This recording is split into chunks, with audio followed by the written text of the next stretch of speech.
change of range.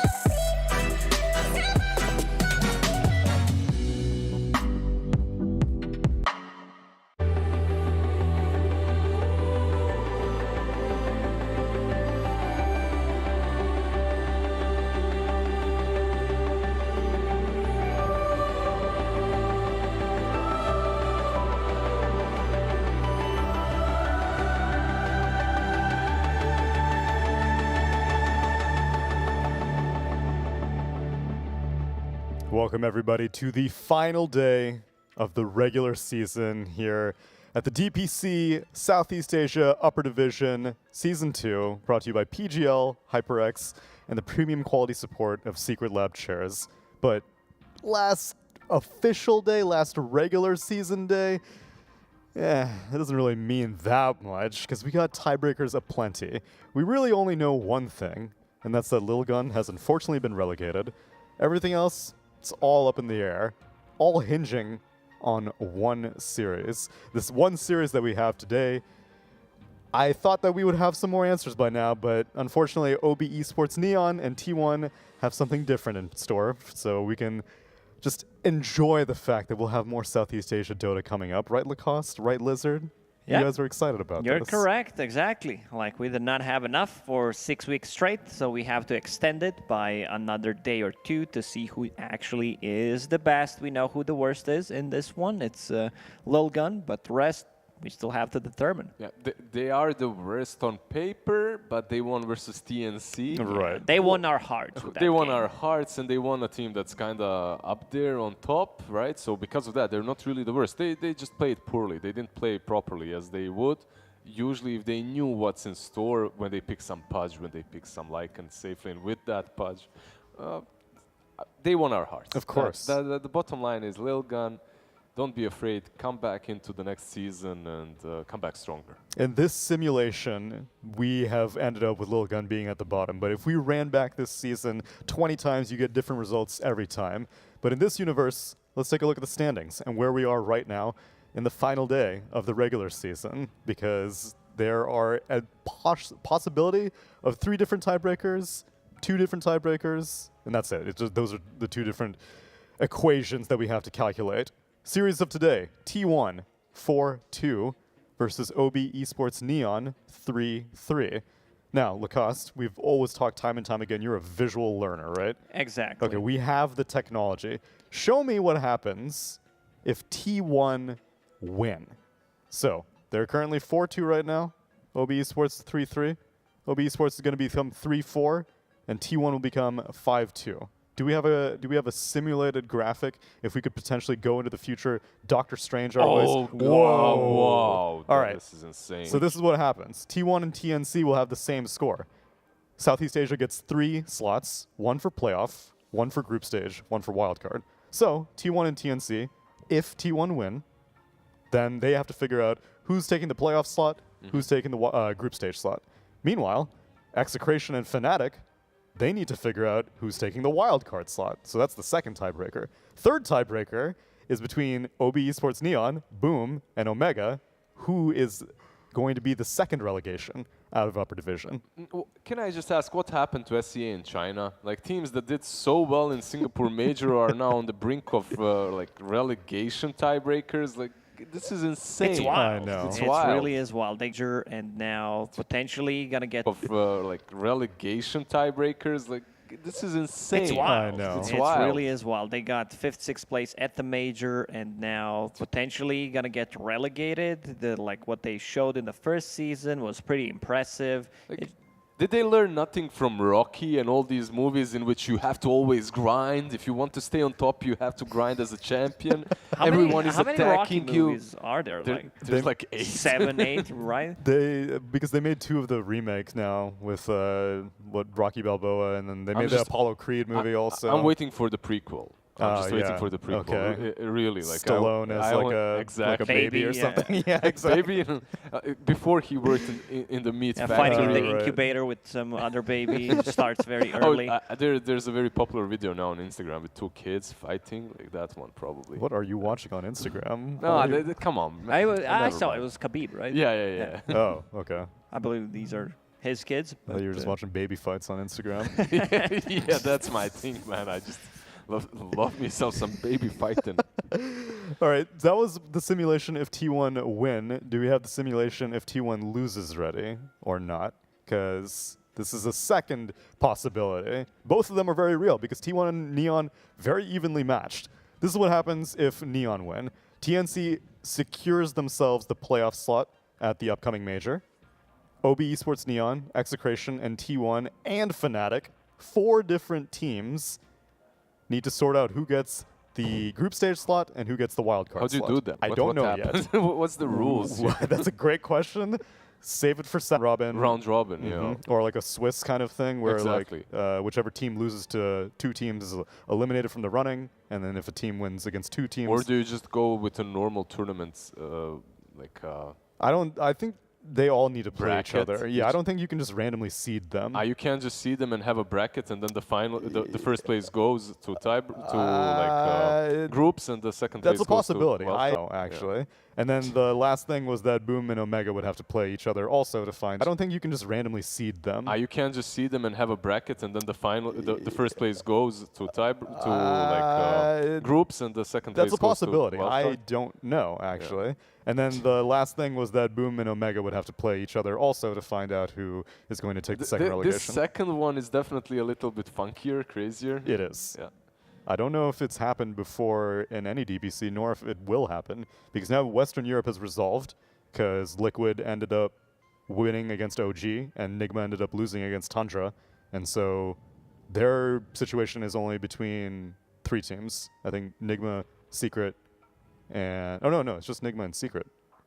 I think it's resolved. I think Yeah.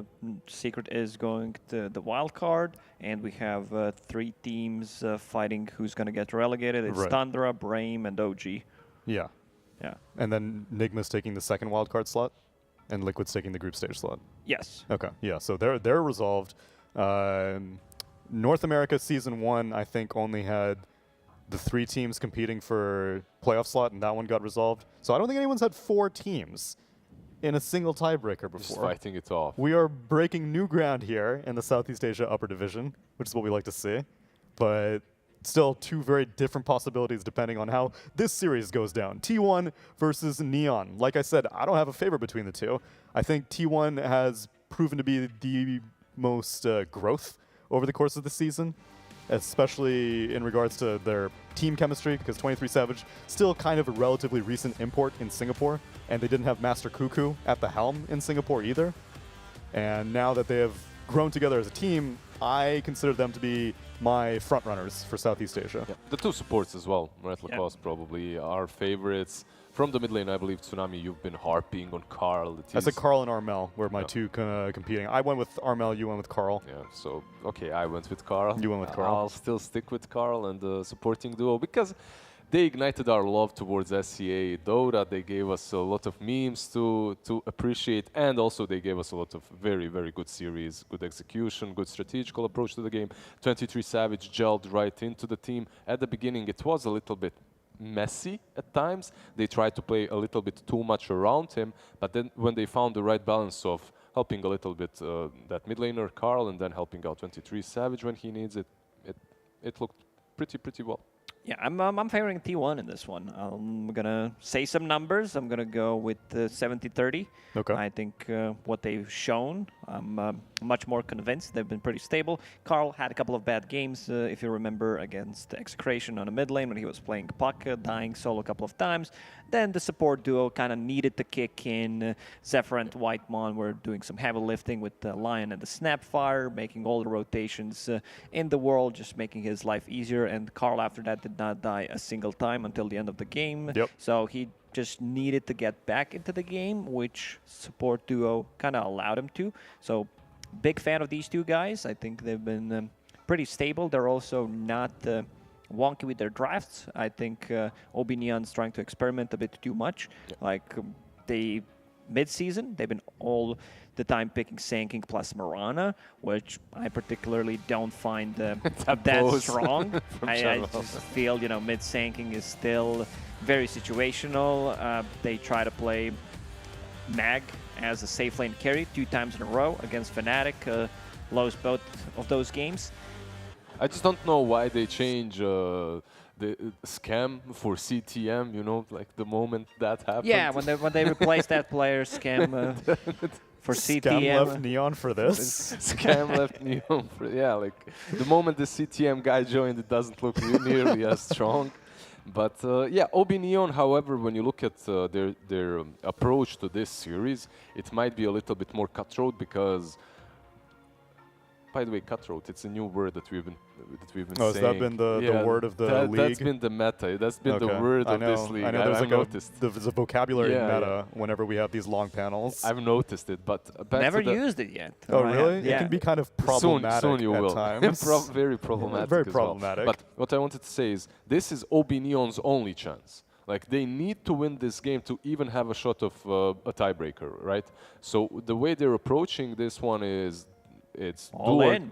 All in, do or die. Meanwhile, T1, they have a second chance, even if they lose. This is what I'm worried about. When OB.Neon, when they like need to do something, they might be forced to end up with a different kind of a draft. You know, too many ideas. Like, we need this. We're under the pressure.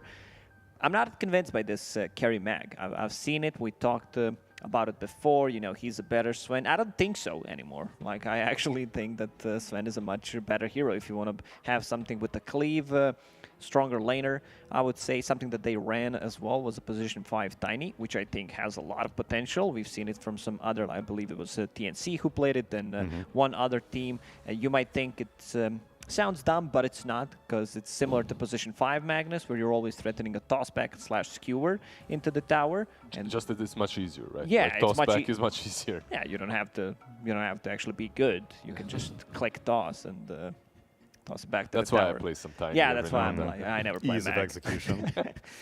Yeah, I'm with you. I think Neon stepped a little bit too far out of the box in the beginning of this season, and that wasn't really their situation in Singapore. In Singapore, they knew what made them look good. Yeah, Yopaj Wind Ranger. Yes and no, because in the Singapore Major, they were forced to experiment because of all the stand-in situations, That's right? true. And they played something different than in the league. In the league, they had a pretty different approach to the game, Season 1 league, that is, to the Singapore Major. And then they tried to recreate the same creativity and...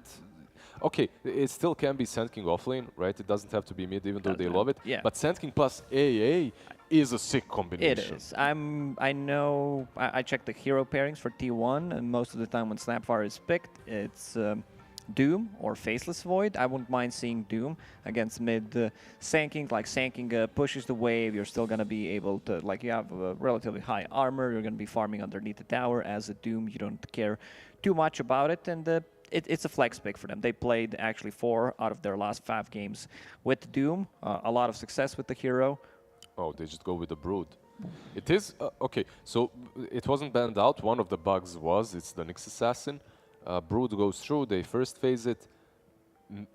Maybe fell out a little bit out of favor, but mostly because of the bans. It's not great versus Sand King. You have better matchups because if he impales you later on in the game, he can pretty much one-shot all of the Spiderlings. It's one of the loudest things to hear in Dota as well, by the way, just so you know.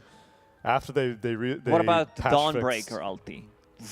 Dawnbreaker ulti's loud. Apparently, Stone Gaze was bugged, and it used to give the Stone Gaze sound on every unit, and so every Spiderling would be like...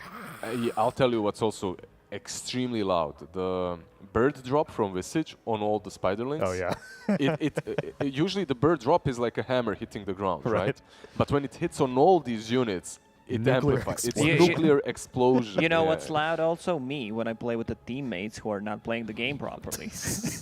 Yeah, I've been on that team. I've been in those voice comms, Lacoste. So yeah, Broodmother into the Sand King. Sand King is a good counter to Broodmother once Broodmother gets level 6. Until then, Sand King doesn't really do much. You trade well, especially if it's like a lane versus lane matchup.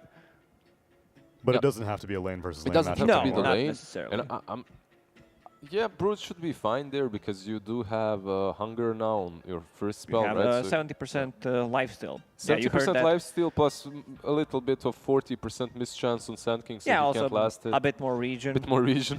The hero is dumb in the lane. That's literally what it is. It's so dumb in the lane. You can't win against it if the Broodmother is capable, at least, which can't be said for most of the Broods that I played with. But I think people just need to change their approach because OG, when they had to go up against Broodmother last night, they picked Sven AA. OG lost. OG lost. And I think once upon a time, like, Sven AA was a good lane matchup against Broodmother, but she's not about the spiders anymore. Man, AA, for me, sounds like the worst hero to pick into Brood. Yeah, it doesn't especially, well, they had, like, first faced it, but then Yeah. they picked Sven after. I think you need to pick heroes like Bane, who, like, have harass and they can reduce healing in lane, like with Enfeeble or something.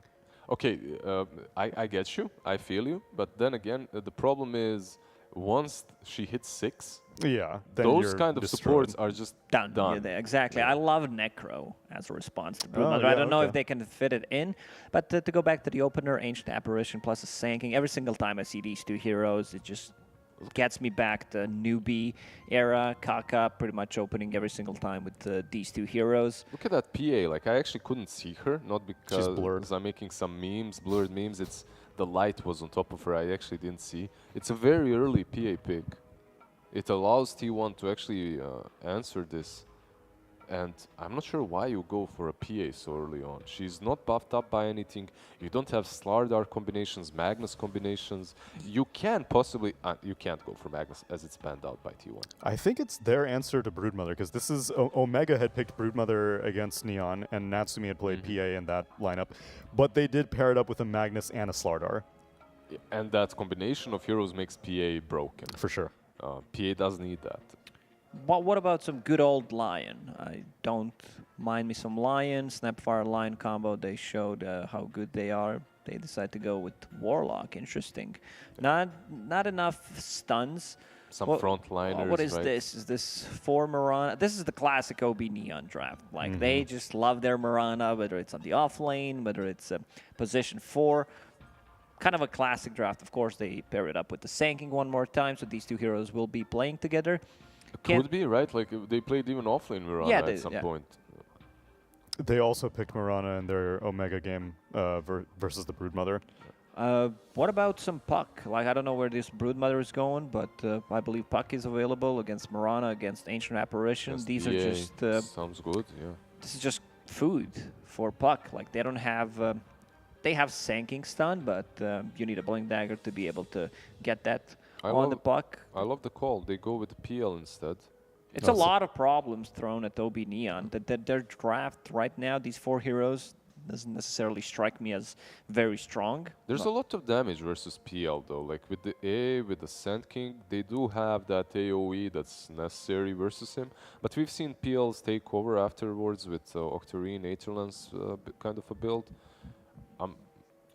Okay, I can see the PL working definitely. I'm just saying that OB.Neon does have some answers to it already. Yeah, it's a 23 Savage Classic, though. Although I will say I'm... Oh, okay. What? No, you have to say it now. You have It to say doesn't it. It's a matter how safe bad it's going to space. be. I you thought just that they were like, okay, well, now you have to pick Magnus, but Magnus is second Magnus phase banned. banned. And so, like, how the hell are you I going to res- enable... I respect that. You know, if I have a thought in my head, it's getting out. No matter how bad is it going to sound. So they ban out Ember Spirit. Decent hero against just mid Phantom laners Lancer, now, and they right? don't have enough lockdown. Right now, they're very vulnerable to...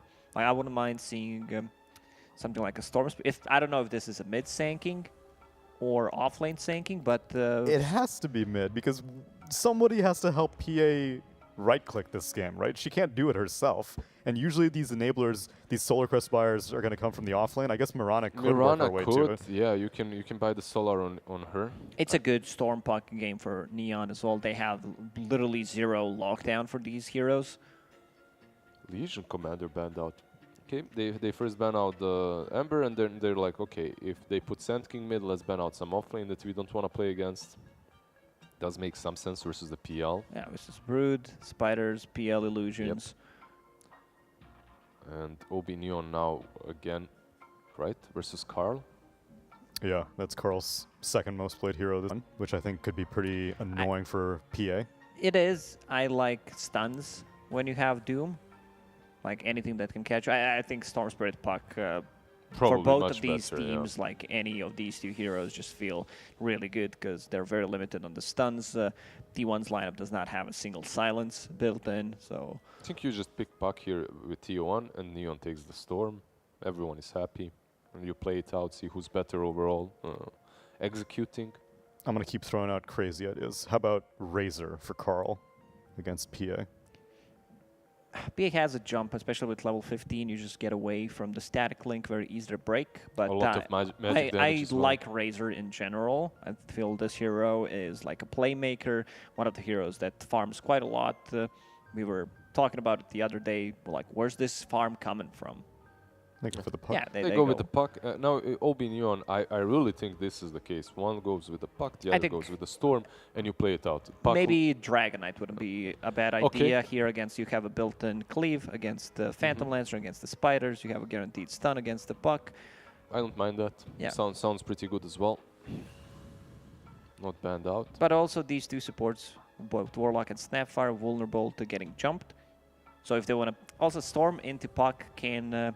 we've seen how bad it can get. It can get bad sure, for both but we've of them, seen right? also That's, like Storm's pretty doing well. So like for me, it's either What if Dragonite, Dragonite or is much Storm. is a much Dragonite is a safer much option, safer yeah. pick, I would say. and if Sand King's mid, you're just going to immediately go T1?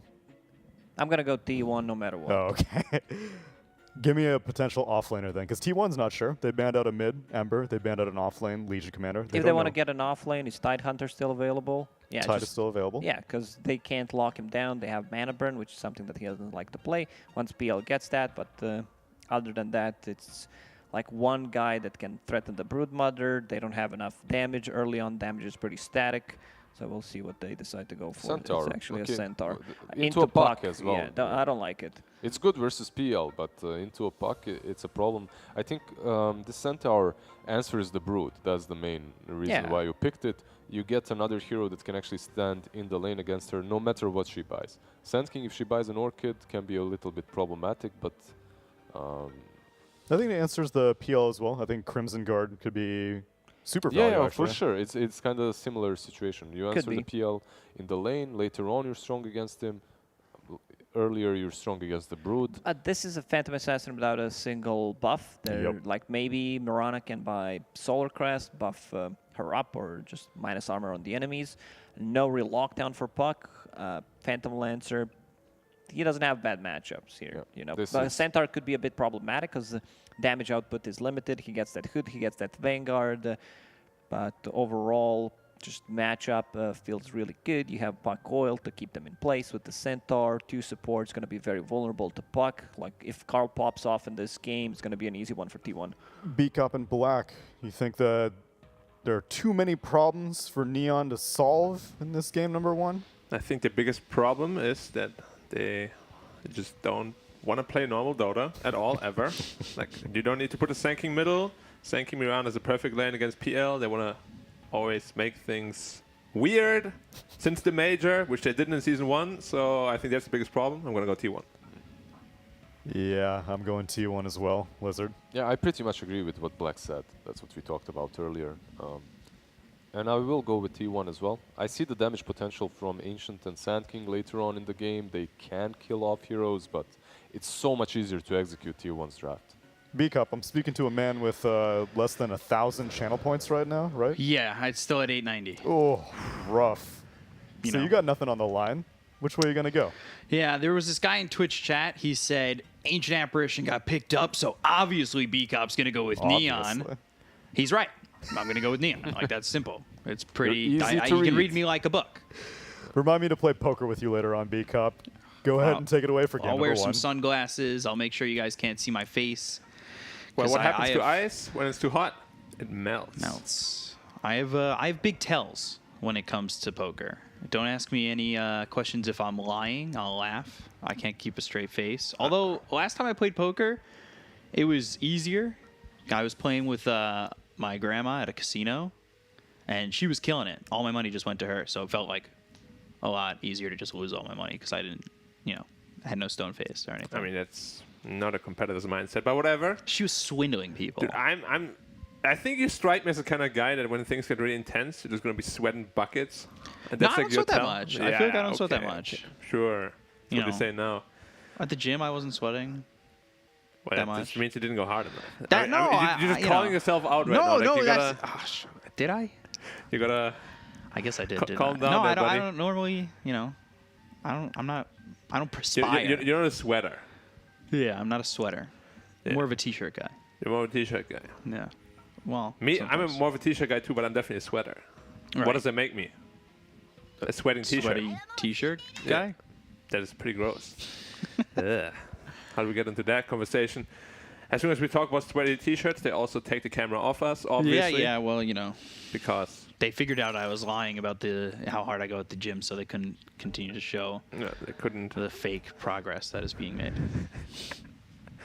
But yeah, you went for Neon just because of A or any? I got some faith in Yopaj. Although I feel like every time I've said, since I got told not to doubt, I've been putting my faith in Neon. And they lost their last series against Execration. They lost the series before that to Fnatic. And I've been burned a couple times. Actually, they lost to Fnatic, beat Lilgun, beat Omega. Sorry, I read that wrong. But it was the Fnatic series where I got burned. I think I would have gone actually with Neon here if they just stick to a normal cookie-cutter draft, which they did in Season 1 all along. Ever since they played this major, they're just complicating things unnecessarily. Like, I don't know why they do that. Yeah. But it was only since the major. They try to play a little more cute than other teams. Yeah, but they didn't in Season 1. They would just pick this Wraith King, 4 people make space for the Wraith King, and play the game out normally. But now they always do this mid-Sand King. Before they would just pick the puck. Like, why can't you just go standard? Normal. I have no idea. Because, sure, it can work. Like, this draft, A, Sand King, they can kill a PL, no problem. Puck can get caught by a stun arrow combination. He can die. It's just so hard to execute. Like, don't make it so hard for yourself. That's why you're 3-3 right now and not potentially 5-1 or something. Yeah, on the verge of potentially relegation tiebreakers or major tiebreakers. It's a very interesting spot to be sitting at, honestly. Yeah, I mean, I refuse to believe that that's the strength they're at, you know. I really just think it's their drafts. So once their drafts stabilize, I think they're going to be way better again. But of course, mid-sanking, you're playing against the puck, you don't really care, you're just going to do the same thing, push out the lane, farm, you fast blink, potentially get some ganks going. But we have seen it backfire many, many times.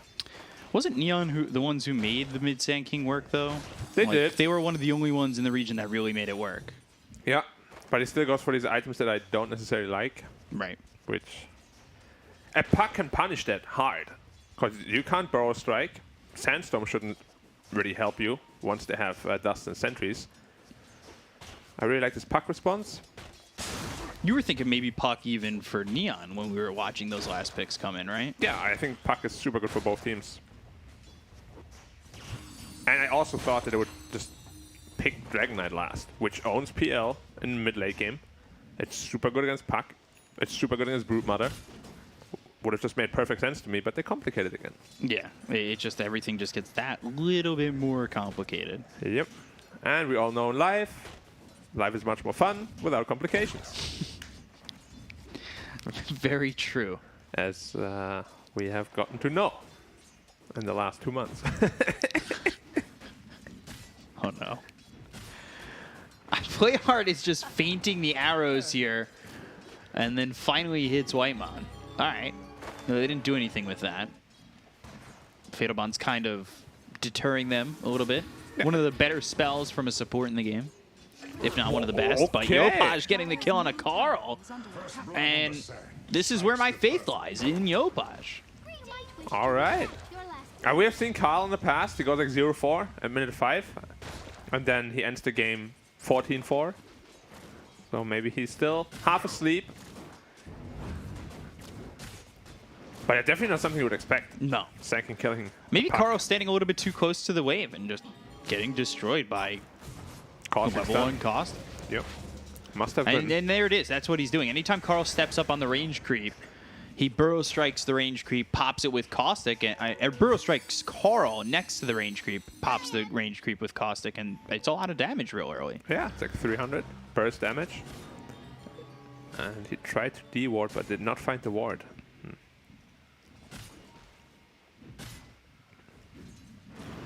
Arrow, Ooh, that was missing close. 23. My favorite hero to cast, by the way, Mirana, because it is either fake hype or full hype. Yeah, that's true. It always starts with just going arrow, and then you don't know. If it hits, it hits. If it doesn't, well, fake hype. Sanking's going middle again here on the puck. But he's glyphing so the creeps don't explode. Went Sandstorm level 4. Yeah, that's a normal build. Like, you only want level 1 Caustic, that's the most value point. Anything beyond that is reserved for like level 13 to 15. So you're just always taking that level 1. Yeah.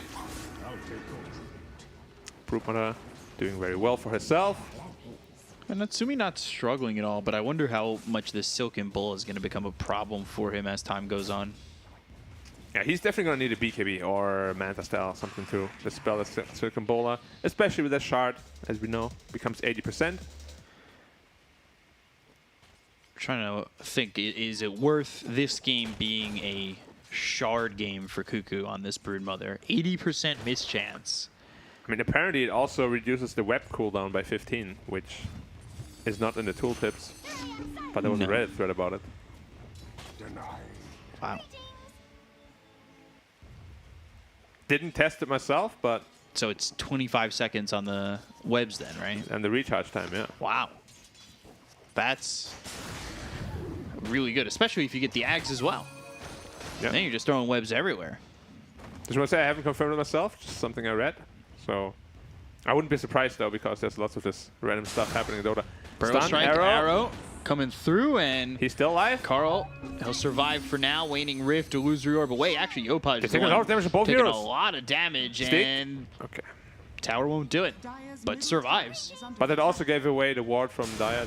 Why not a stun? Burrow strike again, and this time, Oh my wow, god. Carl you just gotta, getting out on the skin of his teeth. You gotta relax, bro. Man, Carl is a madman. stepping up on that is such a risk. Playward here, too, is kind of a risk, but it is what it is. Zephyr going down. Junwell getting the kill on that one. Cuckoo trying to fight Natsumi. Not working out well for T1 at the moment. Yeah, right now they're actually winning three lanes, which is a big problem for T1. It's not what I expected at all. I thought middle would just be a farm fest for both. Right. And then Broodmother's actually in trouble down here. Is he going to go over? No. If the cold feet goes over. Potentially, but he will still walk through the trees. Now I'm surprised that PA is free farming so much against this Brood Snapfire lane. Yeah, 29-4. But it's also something we've seen from T1 where sometimes they're just not on it at all. But like, that's where we see like the reasoning for why both these teams are kind of middle of the pack. It's their inconsistencies this season. Yeah. Like, if you asked me to predict one of those teams, I have like a gun to my head, I would be like, oh my god. It's a coin flip. Please. Can I pick another match? Yeah, like China, please. VG, SAG. TNC Lilgun? I'll take it. Oh no. No, SEA is the worst region to predict any sort of winners, I feel. I just have no read on any of these teams. I always think, yeah, they played really well last week. And then this week they're like, okay. It happened with Lilgun. It did. TNC. I don't know. If And then reading Lilgun on their last match was completely different. so what makes me wonder if it was TNC or Lilgun then, or both. Honestly, kind of crazy. Yeah, it is. Like, I've not seen such a level of inconsistency anywhere, like ever. It's insane. Natsumi jumping Oh, back, nice but still cookie. hit by the Fire Snap Cookie. Scatterblast is there. It looks like Natsumi. He's in trouble, but the Cold Feet saving his life. Yep.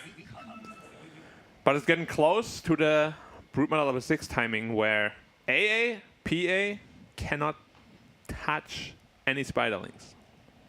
Like, it's the worst lane against Broodmother once she's 6. So probably He'll have to lane swap with the Centaur. And maybe relegate the PA to the jungle, potentially to the top lane. Yeah. But I want to see some rotations from the puck as well. Like, he's the only guy that can really make moves. Warlock needs level 6. Snapfire kind of needs level 6. And obviously PS is going to farm, and same with Brute. So them losing this early game, or not losing, but not winning it, is a little bit concerning.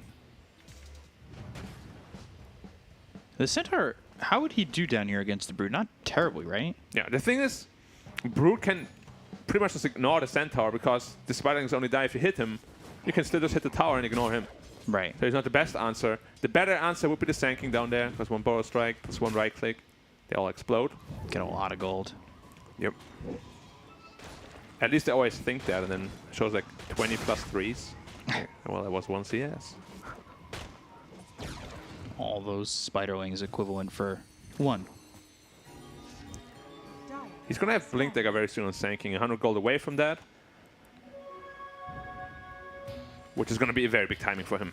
He has 1 level in Epicenter as well, so he's probably just going to go base, pick up his Blink, maybe smoke out with his teammates.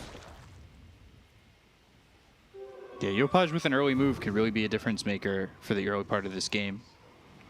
For sure. Like, if he gets a good Epicenter on the Brood or PL, it's going to be very impactful.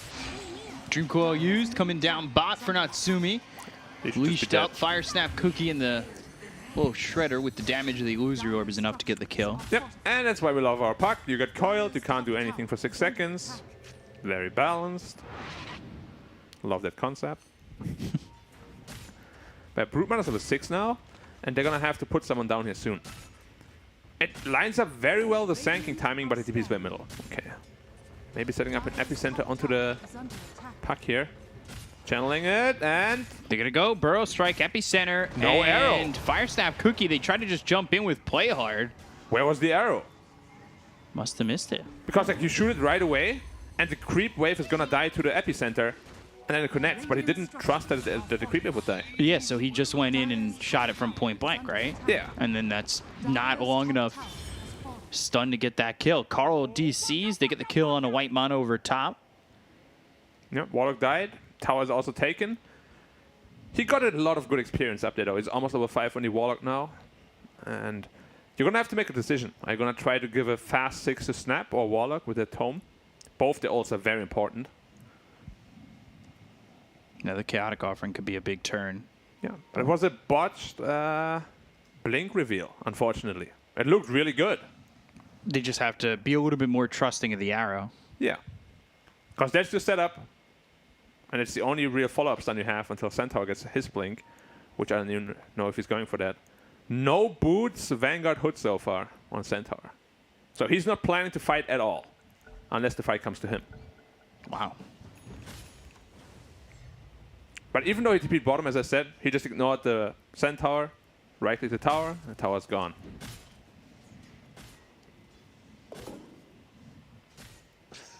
I feel like Centaur is like the worst, actually, against Brute. You think so? From all the, like, quote-unquote Brute counters. Like, Axe is really good against Brute. Yeah, it definitely could have Sand King. been a different... Look at the tower damage on this Brute. 10 seconds, half HP gone. Actually insane. I actually thought the tower was gone, but like while the game was paused, the tower didn't appear for me, and then it came back. Okay, weird. Broodmother caught, arrow lands. Do they have the damage this time? Still no. And Short Carl range takes arrow again. Yeah. Don't know what's up there. They use Stampede as well, and they lose the A at the same time. But the Centaur is pretty much unkillable at this point with Hood Vanguard. He's just hitting the tower. I don't think there's anyone that can really stop him. There should be an easy tower for Centaur down there. And he's still not itemizing into boots. Who needs boots? Boots are movement speed, unimportant. Unimportant. I wonder if they can kill him with 5 heroes. They probably need Snapfire ult and Coil, minimum, to be able to kill him.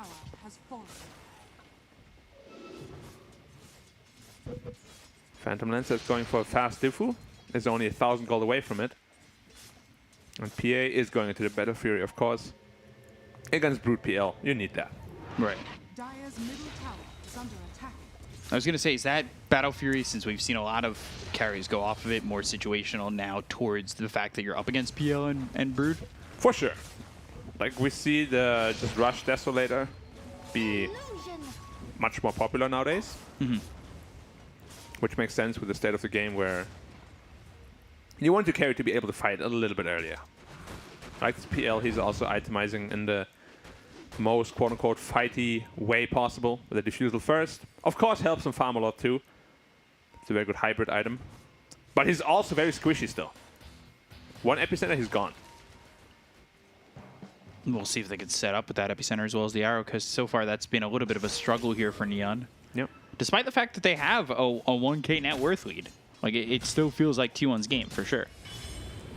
I actually quite like the position Neon is in so far. Like, I think they got out of this early game much better than I thought they would be. And they're smoked up right now. But it feels like they're missing their opportunities, right? Mortimer's Kisses, they've got the Dream Coil, and there's the Ice Blast. Arrow's not going to land. They get the kill on Natsumi. They look over, Zephyr trying to get away, Starstorm on him. They should have the right click damage to take out this Snapfire, and they do. Man, that arrow would have hit the puck if it was just 100 range longer. It would have been so close, would have been a puck kill, but that's Dota, a game of inches, centimeters. Especially on those skill shots. Yep. Well, he wasn't even aiming for him originally. It just kind of happened that way. Yeah. Blink and thinking about getting that Burrow Strike out onto the Phantom Lancer, but they don't find him. Yep. Centaur finally has boots. Happy about that. He's itemizing straight into a Crimson Guard. Of course, very good against PL, as the panel said. You block all the illusion damage. And another tower is just going to be taken by him. He's pretty unstoppable at this point. Epicenter. Okay. Now you have the option to stop it. Just mess around. Slap that tail to the ground. I hate that. Because like, for like 13 years, we could not do that. Now suddenly edit it and like everything. Now it's different. It is. Radiant's bottom tower is under attack. It's such a good change too. Like everybody hated that. Just I misclicked. Or like you go early on the blink. Yeah. Although if you do that, you kind of deserve to get punished. Okay, so now they have Warlock Rock, Coil, and Snap Kisses in 10. That could be a big team fight for T1. Yeah, but they have to be also careful. Like the team fight of Neon is no joke. This Epicenter can cause a lot of damage, especially with a Snapfire. He didn't silence the Epicenter. Okay. Yeah, so they're going to get the kill here on a Zephyr. They'll look over at Carl. Dream Coil on a Bolt. Willing to snap it, and Burrow Strike just comes up a little bit short, potentially getting that kill if that lands. That was very close, and I'm really confused that the puck just let it sinking ult right next to him on a Snapfire. Could have potentially turned the fight around with Coil, Snapfire ult. But yeah, it didn't happen. Broodman is still pushing up bottom. Not really getting touched at this point. I think they've kind of left Brood to get away with whatever at the moment. Yeah. The thing is, he's not really doing much at all. Like, he's controlling like 3 camps. He's not pressuring the 2 tower. I don't really think Neon cares about him at all right now. PA is farming away, 500 away from Battle Fury. He's very, very farmed.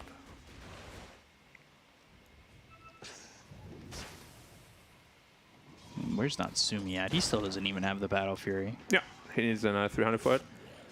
I feel like the Centaur could be one of the hardest carries this game. If he gets an early shard with the items he went for, he's going to be nigh unkillable. You get a 75% bonus strength, of course, with all the stacks. Right. Double Edge is going to deal a ton of damage. I'm actually hoping this game that he goes for the level 15 Double Edge talent. Would you want Shard? Usually after Blink. Okay, so Blink next, Shard? Yeah. And at the pace he's farming, should be alright also. To get like minute 22 or so. Okay. He almost has Crimson Guard Pipe, like both aura items. And once that's online, TA is going to be struggling. Brood is actually tipping out from bottom. Interesting playstyle. Like Brood usually never TPs out because you can just literally walk around the trees forever. And feel safe. Yeah. Obviously they're looking for him with the smoke, but they don't have the best heroes to just go through the trees, you know? They have like one blink opportunity, that's it. Could have made a lot of space there for his team. Although they do come over mid, they've got a double damage to take. I wonder what their plan of action is. Well, they can't really take Roche, is the problem. And PL finishes Hood. So he's going to be quite a bit more survivable against the Sand King AA combination. You've got Hood on Snap and PL. True, Snapfire also has a Hood. We have yet to see a Golem. He's had this ult for like 6 minutes. I think would have had a better timing with it if he had dropped it the second he got it. Yeah, it just always feels bad to hold the ultimates for as long as he has. Yeah. Well, Centaur's ultimate into Radiance. What?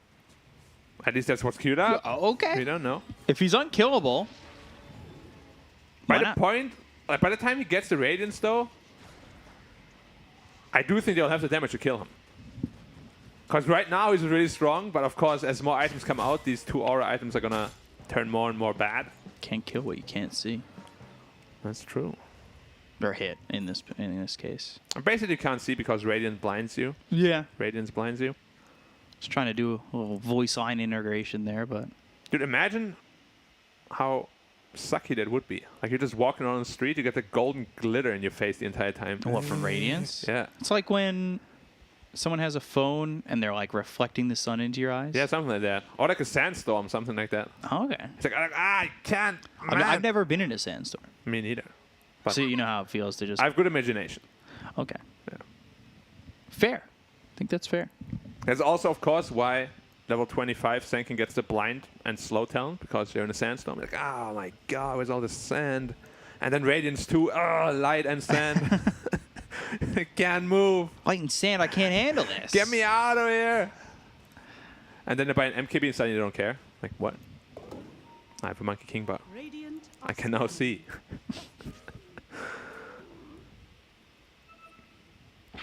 I'm actually wondering if he really goes with this. Because I feel that General is dead. That's what I feel. Okay. He died to You can feel Spiderlings. that. At least PA killed all the Spiderlings. tower Like is under attack. 50 of them.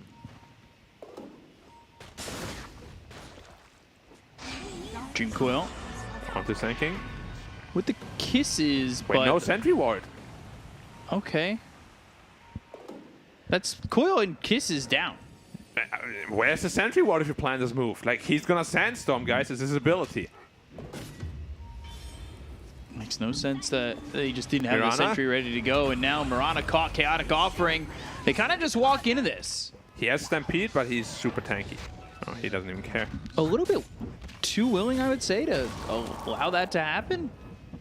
Yeah, they should now at least know that the ward is there. So it should be a D ward, but yeah, very half-hearted initiation here by T1. Sankin would have been a good kill. And then from Neon, too, just to kind of wander there and have the Mirana die. Like, you knew that they were there, right? And they just kind of walked down the steps and Mirana was dead. Makes you wonder now, like, who is this benefiting this just farm game? Because I feel this PA is getting away with a lot of farm. About to have a BKB, and we were just at, what, 14 minutes saying, can't believe the Battle Fury's not finished yet. Gets finished around 15? Yeah, he is way too farmed for the state of this game. Thought he would be struggling a lot more. And they don't have the best heroes against PA at all with BKB. The Bola won't do anything. Koi won't do anything. PL Diffuser won't do anything. Like, they gotta kite her. But how do you kite her? Snapfire will die, and Warlock will die pretty easily too to her. I'd like to see maybe a little bit more aggression from Yopaj. He's been happy farming away. And I think they understand that PA is the strong timing with that BKB. I think once the BKB is online, they can take pretty much any fight they want. And feel quite comfortable in doing so. He's actually still committing to that Radiance. Alright. Sure. I mean, he's farmed as hell. Top of the net worth by a good margin. Yeah, since the beginning of the game, pretty much. It's just the only reason I don't like Radiance. You know they're going to build some sort of True Strike because they already have PA. So it makes Radiance worse. A weaker purchase. Yeah. Yeah. Because like, you know PL already at some point is going to be planning to build that. But if you get a good timing with it, Is under attack. why not? Just not the biggest fan. I feel it could be much more utility. Stampede and for the Shadow Warlock. Amulet. White Mon getting caught. Arrow there with the Burrow Strike. This game is really slow for an SEA game. Yeah. 11 kills, 20 minutes. Usually we have like 40 by now. Surprisingly slow. Not much going on except farming, which uncharacteristic of what we've seen throughout the season. And again, I do think it benefits Neon for now. Like, to be able to threaten this PA, they need either Axe on Puck or MKB on PL. Oh, nice doppelganger dodge on the Sanking stunt. Could have potentially been his death. Did he have a ward there, or did he just... Yeah, he had a ward. Okay. But they're farming the jungle, even though Brood wants to be here. Still a good dodge, but he's not a god. Yet. Could get there. Could get there. In time.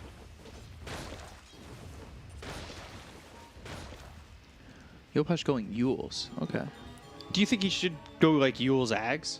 I feel he just goes BKB instead of all these wonky items, and then he has the same timing as a PA, then he can just force a Roche. Now there's a danger that he can potentially die. Just get killed off right when he comes in, like we've seen a lot of Sand Kings have.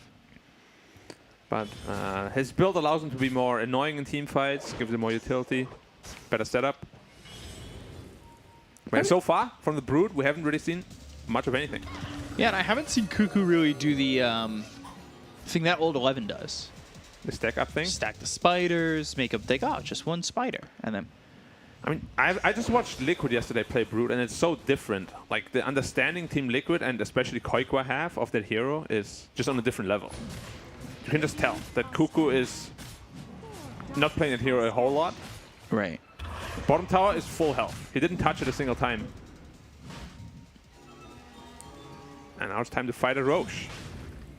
Not an easy fight at all. And Centaur still has 4k net worth that he didn't spend because he's waiting for his relic. Bro's on trying the Brood. Stampede. Arrow comes in. Ice Blast on the way, and it's not even needed. They use that epicenter to get the Dream Coil down But on the it's a big 3. one. Kisses. BKB pop by Natsumi. Yules into the air by Yopash. So these kisses aren't really going to do a lot. Stifling Dagger thrown over onto 23. They look over at Playhard as they use those triple leaps to try and leave in the Moonlight Shadow to escape. Another Stifling Dagger thrown the way of Cuckoo. No return here for T1. And Brood bought back, so that's going to slow down the Ags. Oh, he's actually going Axe. Okay. It feels like a buyback from the Brood can. You're usually expecting higher on the net worth, a little bit more impact. You buy back, that's going to go down massively. I mean, what I'm expecting from a Brood is that if an enemy team threatens Roshan with not the quickest Roche lineup, that the bottom tier 2 tower is gone and you start threatening base. But he's just sitting middle, making it really easy for this Neon team to commit to Roche. And he bought the Sacred Relic. Yeah, he's committing for Radiance. Dire's And top tower like is under Cuckoo attack. actually needs to get back down there, start applying pressure.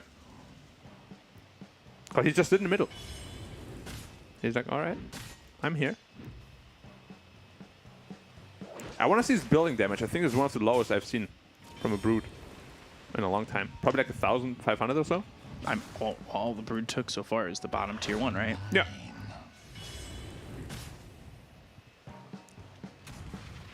CTM is... He's filthy rich. Yeah. And he's been pretty innovative with some heroes. Yep. I like seeing things that are a little bit different in terms of builds. I mean, it feels like this entire game will come down to One Savage fight. as well as Carl.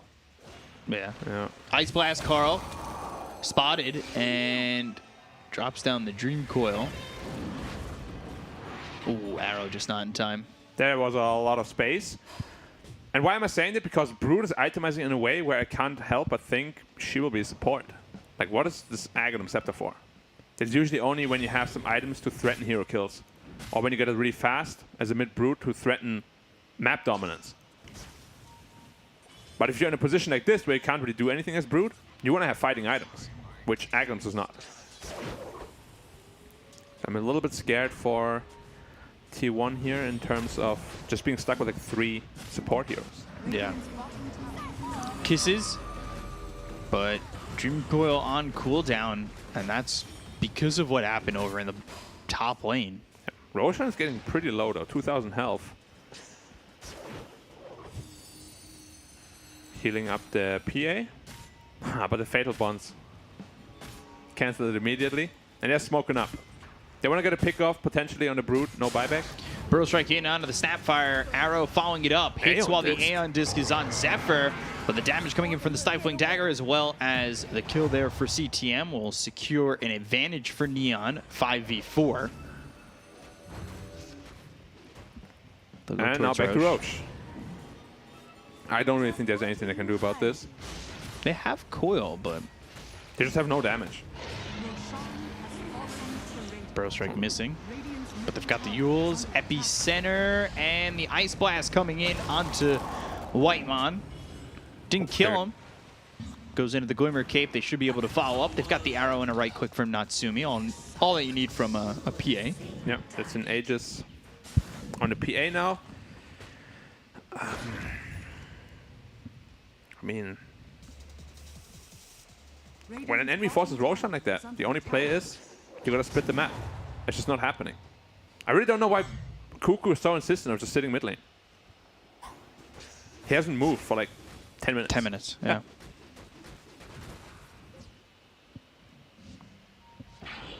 PA going Axe. Okay. Axe to dispel Silken Bola. It's good. Dispel Fatal Bonds. Decent. And of course, you get a refresh on all your cooldowns every time you kill someone, which you expect that you kill a Snapfire and Warlock probably pretty easily. Yeah. Snapfire got an A on this, so he should be a bit harder to kill, but I think CTM's, he gets his heart. He's going to be unkillable. yeah, I mean, he's going Legitimately. full carry mode. Pretty much like he has before the Major, like in Season 1. He would just offlane Wave King building into Midas Radiance, offlane carry. They'll just go to the high ground. He's really tanky. He could just stand here and front onto T1. Burrow Strike trying to come through. They've got the silence onto the Centaur. They're trying to get the damage here to get the kill, but the Ice Blast coming in. That'll split them up. Actually hits on a Carl, forces the Stampede. It's hard to do anything to CTM at the moment. He's his namesake right now. Can't touch me.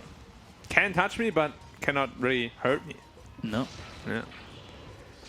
It's a chunky boy. Once that heart is online, what's he going to be sitting at? 4.3 or so K health. No problem. I still want to see him pick up the shot, though. Like, it's so value on this hero. Yeah. You get Increase so your much strength by 15%. per stack, times 5. For 15 seconds also. And it refreshes every time you use it. So is it 15 of your original health, or is it 15 with the 15? So like on the second stack, is it now 15%? No, it's just with the 75 from your base, base, right? yeah. Okay. Arrow comes in, hits onto the it's a big Snapfire. one. Right clicks coming through from Natsumi with the BKBB pop. They'll go after this, but they've got that Glimmer Cape again. BKB popped actually. So PA may not be able to fight into this, and they're going to lose play hard because of that. Okay, good play. Get up if you can.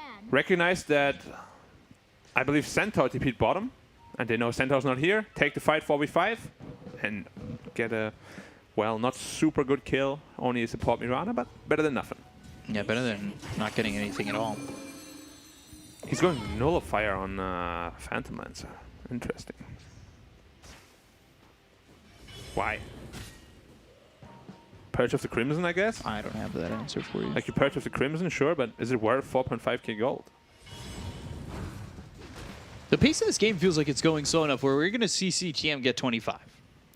And do you just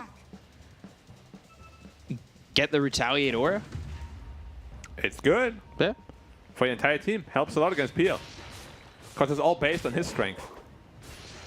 Stifling Dagger crits on Cuckoo. Ags finally picked up by Natsumi, but it's got to be delivered. Burrow Strike hits on a Carl. They've got the Ice Blast, the Banshees, the Fire Step Cookie, and the Chaotic Offering coming down onto 2 with the Fatal Bonds on a couple of these BKB. heroes. They're trying to get the kill onto Natsumi. They'll take up the Aegis for now. It's just 1. And now Natsumi's going to jump in. Pops the Aeon Disc on Zephyr. Natsumi Now dealing with that BKB. They've got the epicenter as well as the Burrow Strike. They'll look to get the kill on a 23. The Dream Coil is going to be placed down on a Play Hard. They get the kill on a Jean Well. They'll take the Ancient Apparition, but the right clicks in on a 23. They'll take out this Phantom Lancer, lose Play Hard. It's a 2-for-1, but certainly one that's beneficial for Neon, killing off the PL. Yeah, PL was the only hero that could not afford to lose in this kind of fight. He's really the only winning condition you have at this point. Puck is itemizing into a Dagon, so he will be dealing some damage soon. But as PA, you can just see with BKB he's untouchable. Jumps into the back lines, and there's absolutely no way for them to deal with him right now. Which again, I think is a bit surprising that Puck isn't going into the Agon Scepter. So if you've got this Ags on PA, and is it worth then getting Fan of Knives? 16% of the victim's max health on impact. Yeah, I mean, it's good. And if it refreshes, it could potentially be really good. It's just there's nothing really big to break. Like you can break the PL from making illusions, which is nice. But that's the thing is like the 16% of victims' max health and damage enough to justify 1,400 gold going that way. I think they're just waiting for the second Roshan and give it to him. And then you just give it. Yeah, you could. Because they have the Ice Blast as well, so the percentage damages make a lot of sense. Like imagine somebody said 30%, get Ice Blasted, Fan of Knives, gone. Yeah. Potentially. I would say Shard on either PA or Centaur feels like the right choice. Yep. I mean, you've been advocating for the Centaur Shard, so. Zephyr. Ice Blast, he might just walk into this one. Yep. Would have been dead either way. Both the cores are right on top of him. Yeah, but this way Ancient Apparition's happier. Sure. So he gets the kill.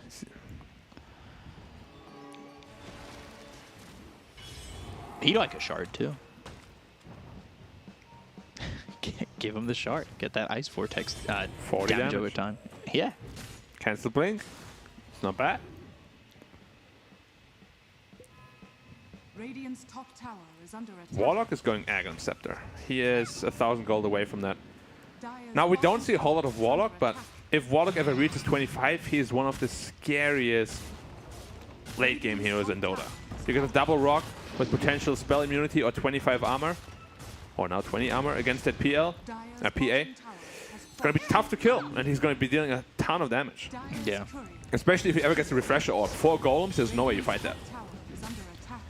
23 losing his courier. Man, the Centaur is just unkillable. 50 damage is what a tower takes every time it hits him.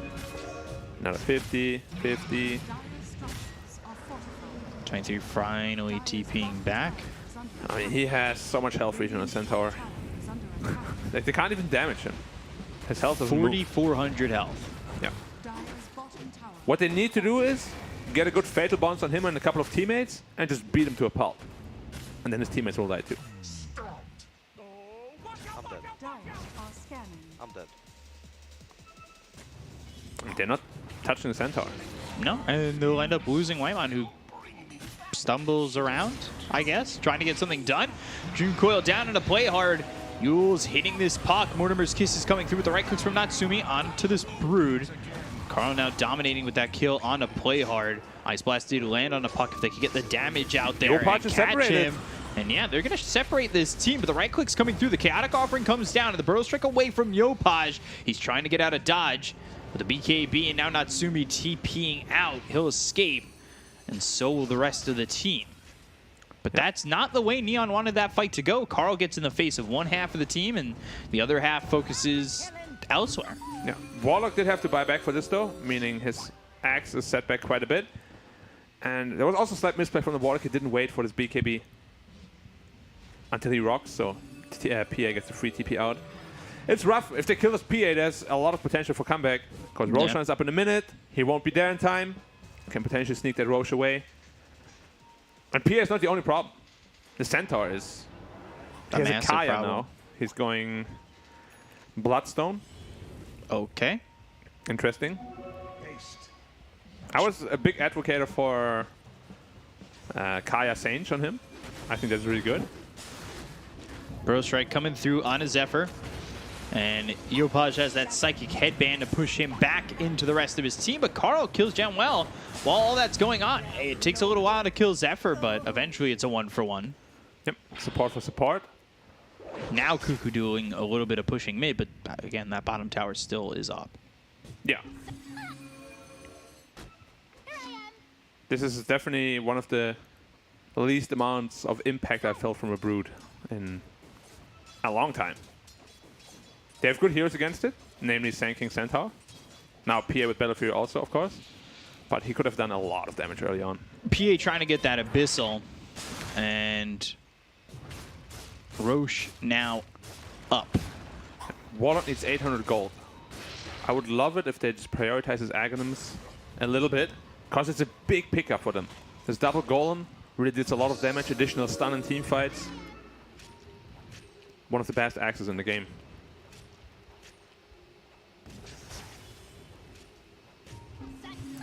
And 23, finish his Octarine Core. More range, less cooldown. The usual build we see. And he's itemizing into a Bloodthorn rather than MKB. Okay. I still just hope he doesn't go for the Nullifier. I still think it is not good. Doesn't help him with any problems he has. They're into Roche. They'll throw a Spiderling near the pit. That's Aegis Cheese and the And Shard. Shard. If they don't get there in time. Both these heroes level 24 too on Neon. They're going to send the illusions forward. Again with the Spiderlings. Natsumi bailing from the pit for a second. The Spiderlings are all burning. You'd think they'd want to just go and get this Roche. Oh, Zephyr. Yeah, he gets caught away from his team, but Carl coming around the back. They've got the Chaotic Offering. That's going to land on the 2, but the right click come through, and Zephyr, they'll get the kill onto the Snapfire. Right clicks, and he crits. No, not yet. Dream He Coil missed the down, but coil. he missed it. 23, while this is going on, he's gone, drops to CTM, and it's a botched initiation here from T1. They really wanted this, and they come away with nothing. The PA should have died there, but the coil missed just on the edge. And if the PA is dead, maybe you can force out a buyback there. Big misplace on T1. It might just be Roshan. I don't think the PL wants to commit a buyback.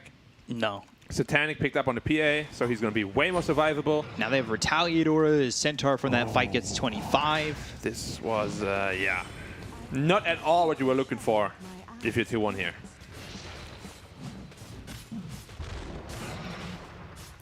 So you get the Shard. Shard Goes to... Mirana? I hope not. Who took it? AA has it. Giving it to AA. Let's go! All right. I mean, not who I would have chosen, but as an AA player, you can't be too upset. I mean, for the memes, I guess. But it's like so much better on Centaur. Yeah. Like, I don't know how they justify this decision. Spell Prism? Did they just hand that over to CTM? Why does Centaur have mana boots? Oh, well. Why not? True. If you're that rich. Puck is 25 now as well. So he will have the AoE Warning Rift and range. Yeah. Like, he can potentially deal a lot of damage in these team fights now too. But just PA. the Centaur is... PA triple Whoa, stifling Carl. dagger. Carl's going ham. And by ham, you mean taking out 2,000 of Centaur's 5,000 life. It wasn't even him. He just did like 500 of that. Yeah. Carl? Minotaur Horn. He has no Stifling face shift. dagger, and now might be in trouble. Yule's Burrow Strike doesn't land as the phase shift comes off cooldown. Ice Blast, though, does roll over Carl. Yep, touches him, so his blink will be disabled. I would say at this point, do you want Cuckoo bottom just pushing? I want a Cuckoo bottom pushing the entire game. I don't know why he's not doing it. Like, he's not doing anything in the base. They jump Well, in, Pia goes Natsumi. Going deep. He's got this Aegis to play with, but you don't want to just give away a life for free. Kisses. Kisses come down. Dream Coil out. Pops the Satanic back to full. Also popped the BKB though. So that BKB is going to be on cooldown for another 70 seconds. Puck trying to go to the back lines. He's Gets hexed. They've got the damage, and Carl's gone. I think the Hex surprised him. Newly picked up from the Sand, so yep. There's also a DD rune on PA. Ice Blast connects on Cuckoo. PA could delete him with a good crit or two. Carl has buyback. They're down 16K.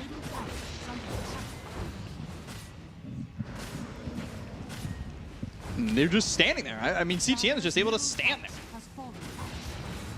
That's, Burrow strike. Now the arrow. Thinking about the chaotic offering, that gets dropped down. Double Out of 3, golem. they've got themselves the double golem. Doppelganger trying to turn this one out. They're down 20k. This would be a big comeback for them to have, but you've got the Stampede. You land the Hex. You look over at 23. He gets the Doppelganger off once again. Carl bashed. First hit from Natsumi. Now pops the Minotaur Horn once again. They finally get the kill to play hard, but they end up losing 23. He's got himself buyback. Right click's coming in on a white line. He'll save himself with the Glimmer Cape. Gets up onto the high ground and will elude death for a moment. Carl has to be so careful here. Blink Hex is up again. They have a buyback on Savage, but he's not really impactful in any of these fights. He doesn't deal any damage. Backdoor. Won't be surprised if they can mount a comeback here. And look at the Centaur damage that he deals to buildings. It's filthy. Disgusting. Middle barracks are under attack. Yeah, so he dismantled those arcane boots. Dire's middle barracks. Now he's got that Bloodstone, Lotus Orb, Crimson, Radiance, Heart, Attack is under attack.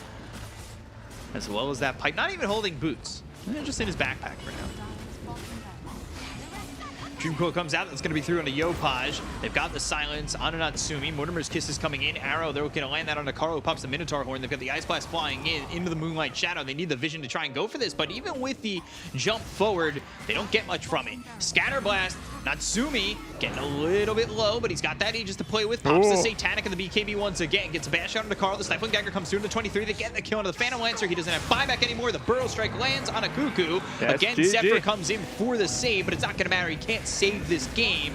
And, well, Neon will take game number 1. Yeah. A little bit of a coin flip here. Which T1 you get? Oh, got the cold one. Yeah. And I really gotta say, no more Brood for T1. This, he did not look comfortable at all. I feel like there was nothing. Well played from Neon though, making the Sanky middle work once again. We said they have the tools to make it work. It's just more difficult, but in the end they do make it work. And it just looked like T1 the entire game from beginning to finish just had no chance of winning. Yeah. So it was a good game from Neon. A really slow pace, which is odd for the region, but Neon took advantage and they found their openings. They were ready to go, and T1, especially with Cuckoo on that Brood, just didn't look comfortable in that game really at all, and Neon ended up taking game number 1, and they're 1 game away from being involved in that big tiebreaker. So we'll be looking at the panel to break this one down. So guys, take it away. We thought that maybe Neon was overcomplicating things, but it seems like complexity is maybe what they need in a situation like this, when it's all on the line to make sure that their major life still can be in the hands of a tiebreaker at least. And especially when you got CTM with the most farmed Centaur I've ever seen in my entire life at that stage of the game, I think complexity was the solution rather than a problem. Some different itemization coming out from him in this game. I think he understands after finishing the Vanguard and the Hood Crimson Guard on top of it, like, how do I scale? Like, we just don't want to have, because Sanking from the mid lane, he doesn't scale. He's more about that Burrow Strike. Sandstorm Epi, no matter how many items you got, you're still going to be pretty much putting the same amount of damage in the team fight. So he decides to get Radiance, which is very interesting against the PL, the Mischance, Illusion, against the Broodmother and the Spiderlings, like holding Cloak of Flames on top of it. It's just that they did not have damage. Their damage was pretty limited the way they itemized on T1. One of the most useless item builds I've seen on Broodmother, to be honest, with Pipe, don't mind Pipe, but then getting Scepter, like literally 4,000 gold down the drain, does absolutely nothing. It's one of those builds where you like have a damage item and you snowball and you take a certain area of the map and then they can't enter. Also on the Phantom Lancer, itemizing to just kill the supports, and then I guess the idea was to deal with PA, but once PA gets a BKB, they just don't have enough damage, and became a really big problem. I wanted to see some more damage in this PL instead of going for this one. I just love how we were harping on Neon. You're too cute, too crazy. Can you play normal Dota? They are the Neon boy. Like they will do this. They will draft something different and they'll make it work. But they made it work. but also T1 did not make their draft work. These two supports on the side of T1 do not allow them to do too many moves. I think that's the first issue that they have. You don't have any playmaker on your position 4. You have a Snapfire and the Warlock. It's not going to allow you to be playmaking across the map unless Puck is doing something. And most importantly, really, what Lacoste said first is this Broodmother. It's not the item build that was useless, it was the Broodmother itself as a hero, the way Cuckoo played it. Master Cuckoo at the days, this time he was more like an apprentice. Yeah. As in the Radiant jungle, Tier 2 tower was standing throughout the whole game without being damaged. You cannot play Brood like that because it doesn't allow your teammates to play on the enemy side of the map. If you're just playing around that triangle, your own jungle, maybe a hard camp on the bottom lane, you cannot open up the map well enough for your puck to be anywhere else but mid. It's kind of game losing, really. Yeah, I'm sure if we saw a heat map of this Broodmother, I don't think I've ever seen a Brood spend so much time on her half of the map before. Yeah. Which, again, may have just been a fact of the game got out of control and they were scrambling to find the pieces. It's the Centaur as well. He was on top of the network charts like early on. Later on, he dropped down a little bit, but he was still the main hero of the side of Neon. He was the one defending versus Brood. They look scared. Like, I'd say that T1 looked very afraid of if we make a bad move, that's going to cost us quite a lot. We didn't see any aggression. Both of these teams kind of playing it very slow at the start, not going for any like big team fights or whatever. Like, I wanted Puck to be more active. I wanted them to play around the Broodmother. It's also going for this Aghanim Scepter. You don't get anything from components. Let's say you invest 2,000 gold, you get, I don't know, strength, you get 10 strength, you get the point booster on top of it. And it's not the gold that you want to invest at the time, because the hero is strong at a certain point, and after that we've seen Broodmothers just completely fallen off. I don't know, big question mark for me. For sure. Although the big question mark for me is the MVP that production shows. It's going to be the Idol, of course. But Yopaj. I still feel like Centaur. CTM on the Centaur. More like Centaur than like Sand King, really. But yeah, sure, Sand King. He won mid. He won mid, got the first kill. Overall, 4 kills in the game. You can see the bars aren't really that flattering as well. So, Yopaj, you're our idol. You deserve it, but maybe this time around we should have given it to CTM. Sure. I mean, he's the lead singer, but sometimes it's the backup drummer. dancers, the drummer. Yeah, exactly. Centaur is literally of course, you the would say drummer. the drummer. You were the drummer No, also. you were I'm bassist. bassist. Yeah, but it's the rhythm section, so it's... Well, Lizard, you're a man of multiple talents. Oh, What can yeah. I say? Well, what happened? Like, why did you stop? Well, I lost all my talents. He lost all his talent. He lost the long hair that he had also. Yeah. It's a different era now. And it may be a different era for Neon, or maybe repeat as they had shown up to Singapore. Of course, they want to show up again to the next major, but they're going to have to finish off this series before they can make that a possibility. We're going to go to a quick break, enjoy the sponsor shoutouts from HyperX and the pro-level support of Secret Lab chairs, and we'll be right back.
change of range.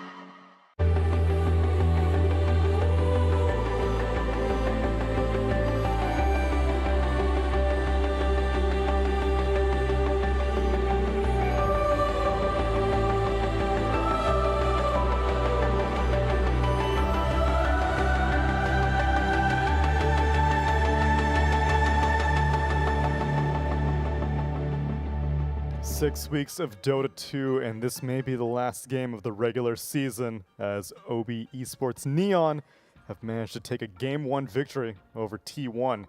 But it's anybody's series, it's anybody's game, so much on the line. Lacoste, did you know that this series really matters?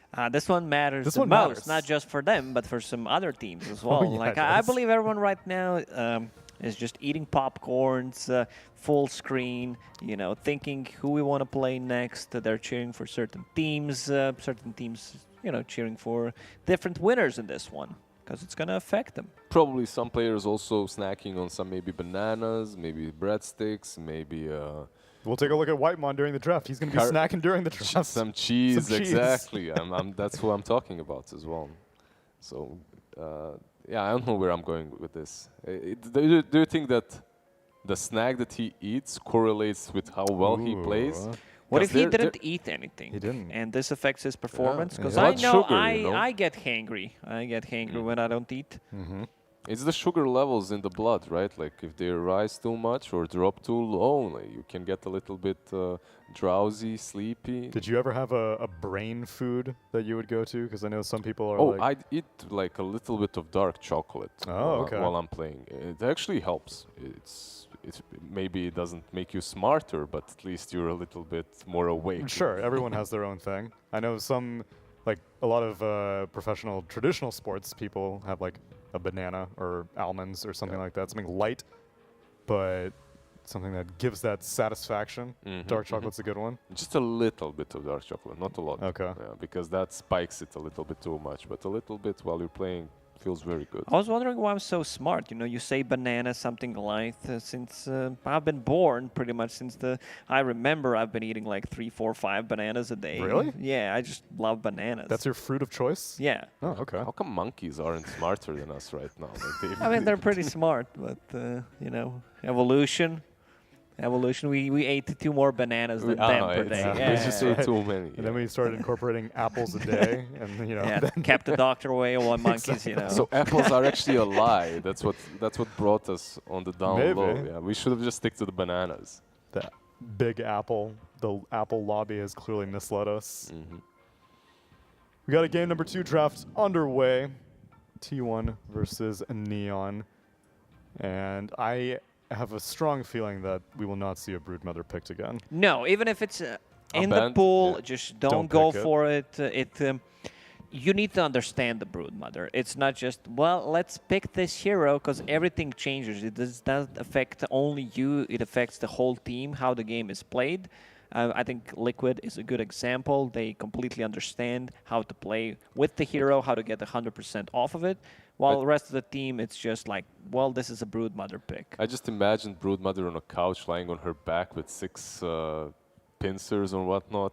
Tell me, Broodmother, tell me what bothers you. What do you need? How can we Oh, the understand? therapist? Yeah, how can we understand you better to make you work? But The player has to explain it, and I don't think Cuckoo it's just pressure. You have to pressure with her. It's not that difficult. But the problem occurs when you're playing versus this centaur that just Exactly. stands there and you can't do anything in the enemy side of the map. And it went through. Actually, Nyx Assassin also going through. It has to be picked here.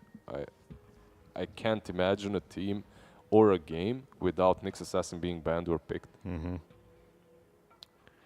What about some good old Lion? I don't think anything was wrong with the Snapfire. This is bread and butter for T1. I'm down to just open up with one of these 2 supports for them. Also, they had T1 had first phase banned Enchantress. That's also Oh, you're correct. Enchantress is not banned out. One of the strongest laners that coming from position 4 or 5 messes up with a lot of heroes, especially in the laning stage, like specifically Grimstroke. He doesn't like to play into. The It's so spell good, mechanic yeah. is Darkseer. Darkseer as well. I played it yesterday, like Enchantress dominated super hard. And usually I keep silent, I don't talk in the game, but when I went like 10-0 with the Midas, I was like, okay guys, let's push just so they hear the voice. And they're like, oh, Lizard, you're so good. But when I'm feeding, no. They go with the Centaur again. This time T1 that is, stealing it away, an instant Nyx Assassin reaction together. and Actually they with take the the PL. Well, Centaur right now is, okay, guys, no matter what, I'm not getting a Blink Dagger, getting that hood into Crimson Radiance. This is my build. We've seen how strong it is. If it doesn't work, it's because of you.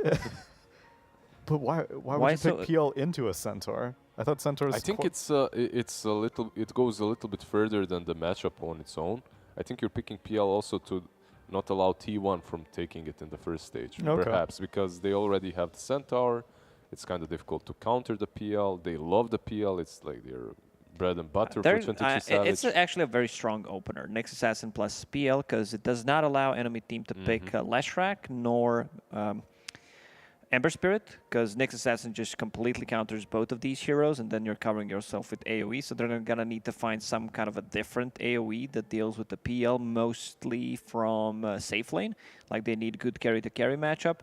Yeah, we've tried. People try with some Svens and whatnot, but that usually does not work out that greatly for the Sven pickers. I mean, game 1 though, it's not like they had that much AoE clear for the PL. It was Sand King, which is now banned out. Sand King, Ancient Apparition, Centaur, they had a little bit. Okay. I would argue they had a little bit. Plus Yeah. the Radiance build, they go with the And there's Lion. the Lion that we mentioned. It makes a lot of sense, especially after the Nyx Assassin pick.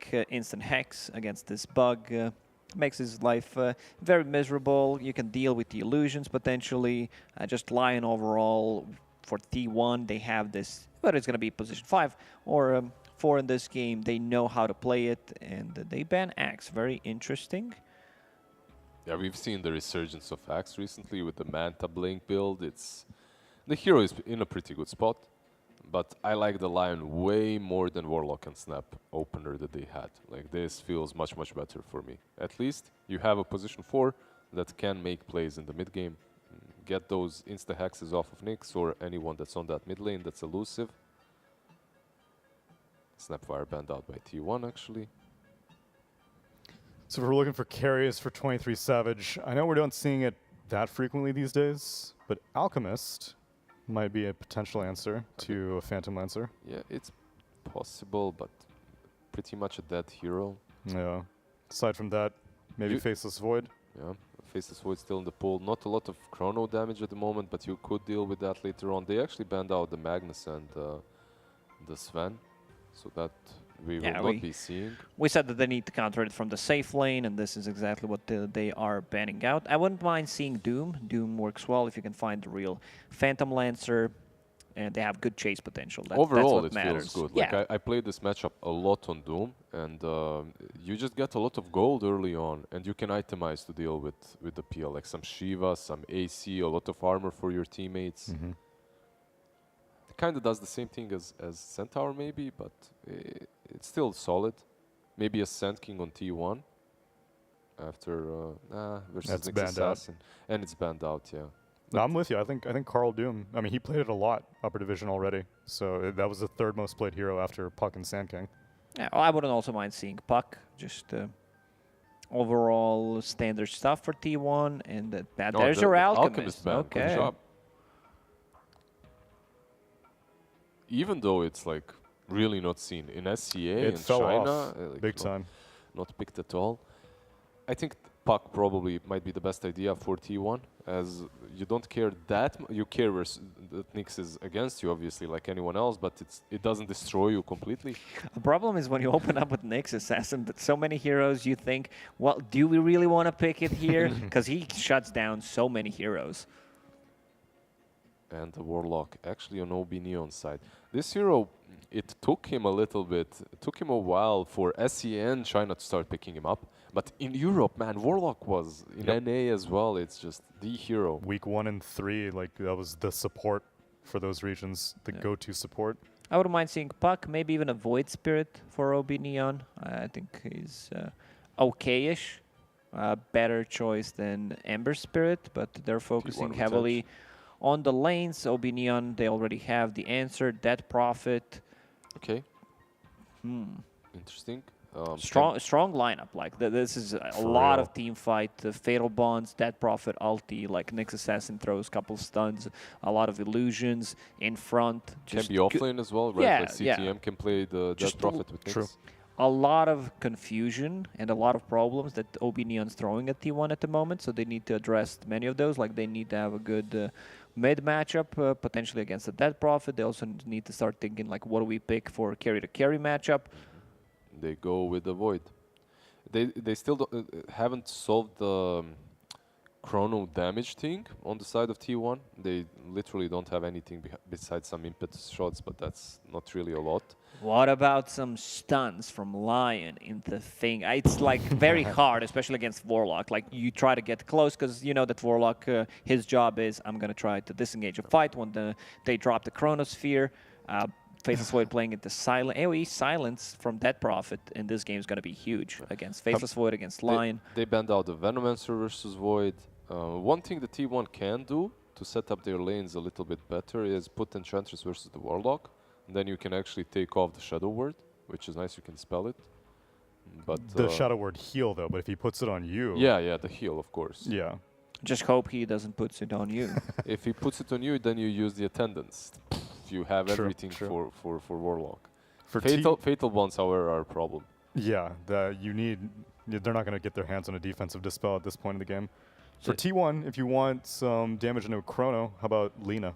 I was thinking about Lina because they need to pick a hero that is a good matchup against potentially Dead Prophet on the mid. They still don't know because OB.Neon is in a very good spot right now. They have the last pick, so T1 needs to pick something that's... It's perfect, really. Like that. This Lina sounds amazing. Can suffer heavily versus the PL, getting on top of her with Nyx Assassin, obviously. But any hero can suffer the same way, I would say. Lina might be a little bit more of a glass cannon, but we've seen her do wonders with the Chronosphere, so... Lina is a strong hero now. I did not like her, but after the buffs, after seeing a couple of games, I feel like the hero's in a pretty good state. Doesn't really like to play into PL, but you're going to have to thank something. There is not a single hero in this game that covers everything, so you need to go... Like, Lina Enchantress Lion is a bit squishy. What about... I was thinking maybe Tiny for both teams, but I think it should be Lina for T1. Yeah, Tiny was banned out in the last game. They go with the Lina. Just standard, good with the Chrono. You have to be very careful how you set up your fights, but let's see for OB.Neon. This probably will send the Dead Prophet on the offlane, and now you pick something different versus the Lina mid. Or you just play the lane. We've seen Dead Prophets do decently well there as well. How about TA mid for Neon? A bit on the greedier side. Playable, but a little bit on the greedier side. Want something more conservative than I a was- Spirit? I was thinking about Tiny possibly, not the best matchup against Lina, but like Enchantress Lion, these are just food heroes once Tiny gets a Blink Dagger. You need a... if this is a Dead Prophet offlane, which I think they should flex it and put something on the mid that's a bit more playmaking. They have enough stuns. They have good team fight. OB.Neon's draft, we're just looking at these 4 heroes, look very solid. Like, I believe no matter what they pick, I'm still going to go with them. Could Unless it's like, well, here's techies. They're gonna flex it once again. That's Neon for you. Yeah. Always get that one pick. They're mulling it over. If Sand King wasn't banned, let's get some SK mid. Could also do CTM Nature's Prophet. What about some good old, like, Pugna? Good old Pugna versus the Chrono. The crap. Yeah. Some push. Like, Ward against all of these heroes feels good. Some more tower damage on top of that Prophet. They go with Tiny. I like Tiny. Still not 100% sure. Okay, it's Yopach time. Yeah, Okay. they want to get tiny levels, which I mentioned, just to be able to deal with the 2 supports. And like Faceless Void also does not like to play into tiny. He loves Feels to like play such on a good tiny game. It does, So it many really heroes does. that you can just destroy. The Centaur might be the only problem. Yeah, this is the only hero that's like not burstable, but Tiny has 4 good targets that he wants to go on. Team fight-wise, still preferring OB.Neon, even though there is a Chronosphere on the other side. Also, Nyx Assassin can set things up, especially against the Centaur, very easily done. Same goes for Lina. I think OB.Neon outdrafted them in this one. Yeah, and they are going to put Enchanters on 4, by the way. So it looks like Zephyr will run with that Ench versus the Warlock lane. Okay. Might give some advantage to T1. Let's see if Black or B-Cop might know what to make of this. You think this tiny last pick was a good call, Black? It was. I like Tiny Middle. It's a good pickup. Usually whenever I see it, it owns. I was a little bit skeptical when it first started being played in mid lane, but the more we see it, the better it really gets. Scales really well. Good But, enough to make you go with Neon? No, because I just can't believe that T1 has played so bad. Like, I gotta go with T1 again. Okay. Giving them the benefit of the doubt. Yep. B-Cup, how about you? You were the only person right for game number 1. A lot riding on your shoulders here. Yeah, can I go last? Fine. No, you go first. No. actually. We'll let him go last. What? Nice. What's the kind of privilege? I Okay. will actually go with OB.Neon. I think this PL might have what it takes to win the game. Okay. Lacoste, I'm pretty sure you were already Yeah, going I'm Neon. already on OB.Neon in this game, heavily. I'm with Black. I was surprised that T1 dropped the ball that hard in game number 1. I think this is the redemption story. Now it's all on you, B-Cup. Right. Good So panels. here we're gonna go. Ancient Apparition was banned by T1, Okay. so I have 3,000 points now because of Neon. There was a big return on that. It was Nice. very good. So I'm putting all 3,000 points and Prediction King on the line for Neon. Okay. Splitting the tie. We'll see if Neon might make it a 2-0 series and give us a potential 4-way tiebreaker. Take it away for game number 2. Thank you very much. As the panel said, very important game. I know that's become a bit of a meme of mine, It's very important. This time around, though, it's very important. where every game I continue to say, this is a very important game. Now, yesterday's was very important, but today it's very Yeah, important. this one's like very important. Yeah, like, it's pretty important. I mean, this one's like very important. Yeah. And in all honesty, I do think Neon have quite the advantage when it comes to the draft. It's just really, I'm disappointed from last game. Like T1 needs to impress me now. You know, like Right. I'm a T1 supporter. I have been from season 1, the major, season 2. How do you do this to me? How? With performances like that. Yeah, but why would you do that? Right. Like, I'm your biggest supporter. Do they know that? I hope so. Okay. Probably not. Are you? So you're T1 Dota's biggest supporter. Yes. I mean, I do also, you know, watch some Faker highlights and stuff, because that's kind of cool. They are pretty cool. Yeah, The guy does go ham. he does. Not as ham as he used to, but still quite a bit. The battle So we'll see if Neon can take the 2-0. Because, like we said, very important game, very important series. If Neon wins, it's that juicy Massive tiebreaker. Is it Massive. 5 or 4? tiebreaker. So you would have T1 at 4-3, Execration at 4-3, Fnatic at 4-3, and OB.Neon at 4-3. So it's four So it's 4. It tiebreaker. could have been 5 had Boom won their final series against Smart Omega. But it didn't. But they didn't. Such is life. Sometimes you do, sometimes you don't. It does happen that way. So we take a look at this mid matchup, Yopaj against Carl. It's tough for Tiny. Like, Lina outranges you by a lot. And as you get your passive in the Fiery Soul, it should get really difficult for him to sustain himself in this lane. Honestly, the only reason why I like this Tiny middle now is just the runes. Like, if those runes weren't there, a lot of heroes would just straight out beat him. But because of those runes, you can still get your farm up, fast Blink Dagger, and still make your moves. Whereas before, if you get shot out of lane, you're just done. Do you think that him getting these runes, though, in this matchup relies on a support coming over? Nah. Usually it's a 1-1 split if no support really interferes. But they have an enchanters on the other side, so potentially there's a creep that he will send there. I would assume if you're Yopaj, you're wanting to just go top then and try and take the top water rune, if anything. Yeah, I think so. But Lina could potentially contest that. So. And then you lose both. Yeah, we'll see how the lane phase goes. Like what kind of position the lane is in at minute 2. Right. That allows you to go for runes or not. Very early PL pick again. Yeah, surprisingly so. Is there ever a point in your career where someone played on the other team a hero you're very big on, like you're playing someone, they pick anti-mage? Do you then say to your team, hey, get me anti-mage, I want to show them how it's done?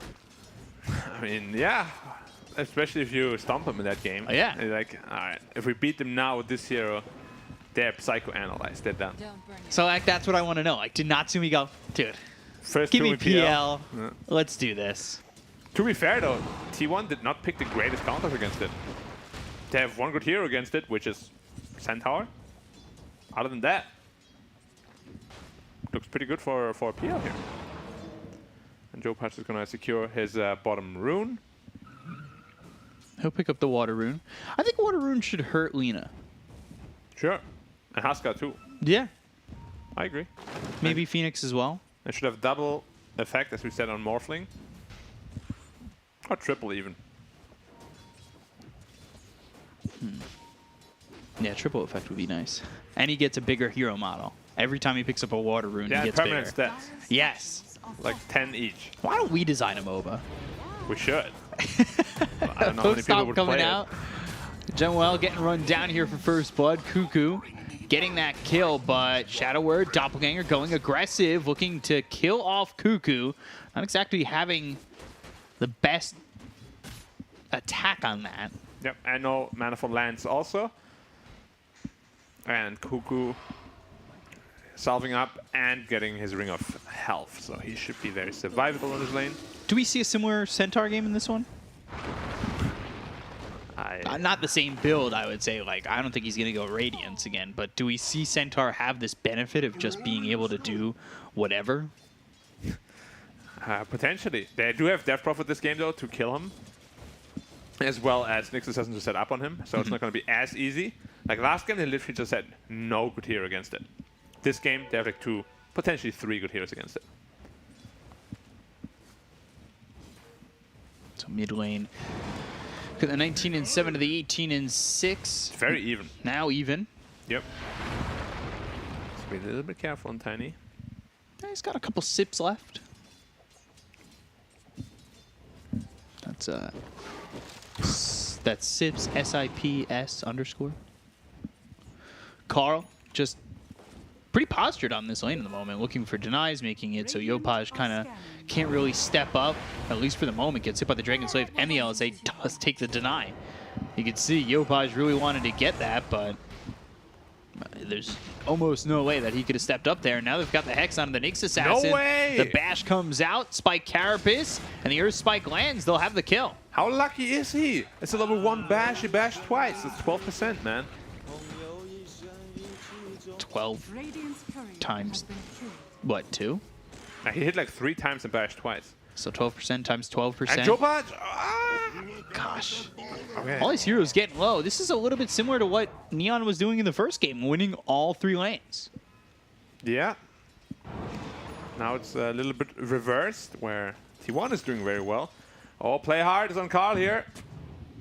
But Yopaj can't follow up, I don't think. Yeah, he just doesn't have the damage. Yopaj wants to follow up. Tree! Oh, toss! He got him! Yeah, basically play hard. Watch out, watch out, watch out. Man. The real question, though, is when are they going to start addressing the Centaur? He's going to have Vanguard soon. If they wait until he has a Vanguard Hood, he's going to become almost impossible to kill again. Zephyr, impaled, right-click damage. Does he have it? No. No. But he has a Bounty Rune. That's fair. Lion, though, looking to get the kill here on a Yopaj. He has Hex as well. Or Spike. Hex, his courier is just coming over. And Carl's gotta like, be careful you're with that. alone, bro. Yeah. Carl's like, screw you, brother. All right. Well, he Nah, doesn't here's have... Stick. There's Stick. the... Oh. Okay. Oof. I thought he wasn't going to use it. Tactical hold the stick charges for another death. Yeah. Or you just make the Tiny feel like he's not going to use it. You just like in the last millisecond, he's like, ah, damn it, I thought I had that. And then you mess it up and you don't actually click in, you die. Exactly.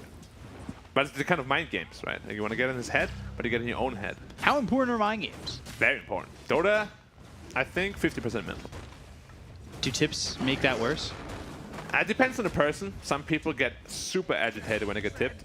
Okay, the kill there on a white mon up towards top. They've used this exorcism to pressure the lane a little bit. It's not going to be an exorcism used for tower. White one should get tipped right now. DP solo killed him. What about voice lines? What's like the go-to tilting voice line? There were really a couple of really annoying ones at TA 9 and 8. Nitsibuchi! every time you get to deny anything. I also hate this. Yeah, This one is like, that one's a good one. it's not good at all. It's good when you get away. That's for sure. Or Spike coming in. They've got the Hex. Zephyr coming Laguna. over. Laguna Blade used. Spike Carapace is not going to be enough, though. Yep. A lot of pressure being put on by T1.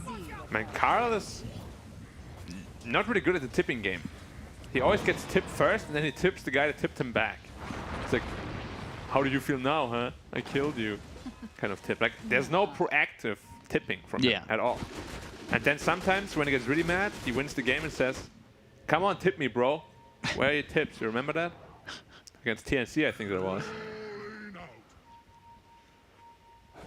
Maybe I should start doing that in my pubs. Tip me, bro. Man, the supports are just Dying. sitting in mid lane, and yeah, they're killing together. Yeah, Yopaj is going to come over. They've got the Impale Avalanche toss. They'll get one in return. CTM, though, he's dead. And Well, how did he 23 die? and Carl will take that kill. I got chronoed, okay. Got the chrono. Even without Laguna Blade, they had enough damage to kill him. Possessed Mask, handed over to the Faceless Void. Probably the best tier 1 item you can have on Void. Free life leech. Very good. All right. Zephyr. Enchantress Oh, they getting popped caught. Centaur all for that.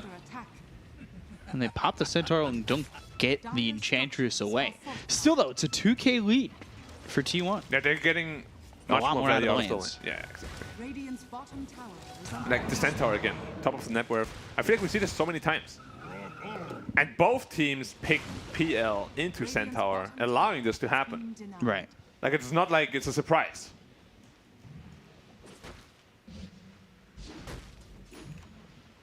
Hood, Vanguard, same build. No boots.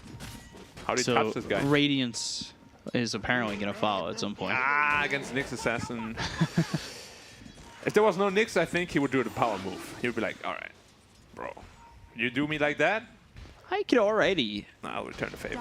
He can already spike pretty easily. Yeah, but it makes it even more easy. Yeah. But that's the Chad move. Just make it even more easy? Yeah. Carapace You him if still you want. can't kill me. All right, sure. Then one DP Spirit Siphon, you lose half health. Like, ooh, okay. All right, maybe you can. Maybe it's Ghost, ladies. So, CTM, take the tower shots, will end up getting this tier 1 in the top lane. So they do finally clean up top and push this Void into the jungle. But Natsumi's there as well. It's also a little scary that T1 picked the Void into the PL. Like, this can go both ways, where if PL gets too farmed, Void cannot touch the PL. Yeah.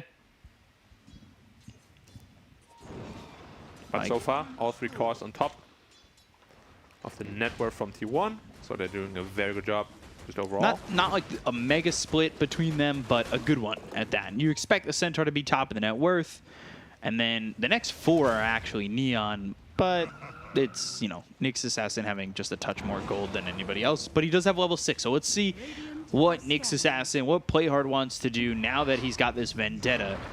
Yopaj saving up gold for the Blink Dagger, which I think he's just going to go for before finishing off the phase boost. Yeah, he'll have to. But now they have the same problem that T1 had in game 1. The Centaur is standing there, taking the tower. What do you do? Go for everybody around him. I mean, they're not even going to try to fight anything here. Warlock Rock is still not available. He will have it after the creep wave, which is his power spike, of course. But yeah, if you allow Centaur to have such a good game, he has 30 health region right now. Hood, Vanguard. I don't know if they can kill him with all 5 heroes at this point. Right. They can if he AFKs, but obviously not AFK. He'll stampede out. I don't know. At the end of the last game, Centaur was able to just AFK. Stand in front of the tower. That's true. But Zephyr has eyes on the PL here. Doppelganger, Whitemon, and he got the trying to wrong one. trick him. Oh, he got the real one. The Earth Spike was actually onto the illusion, so now they've got the Fatal Bonds. The Chaotic Offering gets committed, and they'll stampede away. That was a very ambitious Chaotic Offering to think that they can turn that one around, but they did have the rest of the team starting to get there, maybe just a bit early. They're going ham on the Centaur. Yeah, if they could get the kill here on a Cuckoo, that would be massive. He does not have Stampede. They've controlled him with the Avalanche. Earth Spike not going to be enough to save Cuckoo. And that's where this game differs from the last, with the Centaur dying. Yeah. The Ghost Lady can definitely deal with him very easily. And they had 2 stunners to just keep him in place. Now Exorcism is going to be used to pressure mid tower. Avalanche. Oh, he got toss. caught in Tiny. He's... Yopaj. Oh, didn't time it right. But they still get the Earth Spike. Time walk in, time dilation. Chrono. I don't know if that was necessary. Absolutely not. You get some bashes now is the question. You don't. That Chrono should have been on the DP. And then you would have got both. Double misplay. You missed the stun. You missed the Chrono. And Natsumi gets the farm. T1 is... Again, you flip the coin. Oh, Who are we getting today? yeah. Yeah. Today we're getting Sleepy Carl.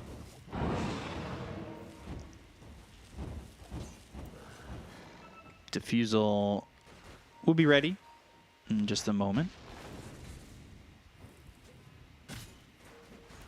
This Tiny though, not very fun. And he just died. Yeah, he's got the Blink Dagger, and that's the thing. Like, when you get this Blink Dagger at an okay timing, 12 minutes, you need to snowball. Yeah, it was pretty late, honestly, the Blink Dagger for going straight blink. Yeah, usually we see that like minute 10 or so. But it's still okay. I'm just a bit worried. Like, if he dies once or twice more, he's going to have a tough time scaling. CTM. Who spike Dead Carapace. finger. But now the Earth Spike comes out into 2. They've got the finger as well as the Laguna Blade coming through. They get the kill on the play hard as well as CTM. They'll end up losing Zephyr. Yopaj getting that kill, but that's the double guns coming in from T1 with the Laguna and that finger. Yeah, Natsumi finishes the Fusel Blade though. Like, if he ever catches the Void off guard, or any of them really, they're going to be in big trouble. And the Centaur is not itemizing into a Crimson Guard this time around.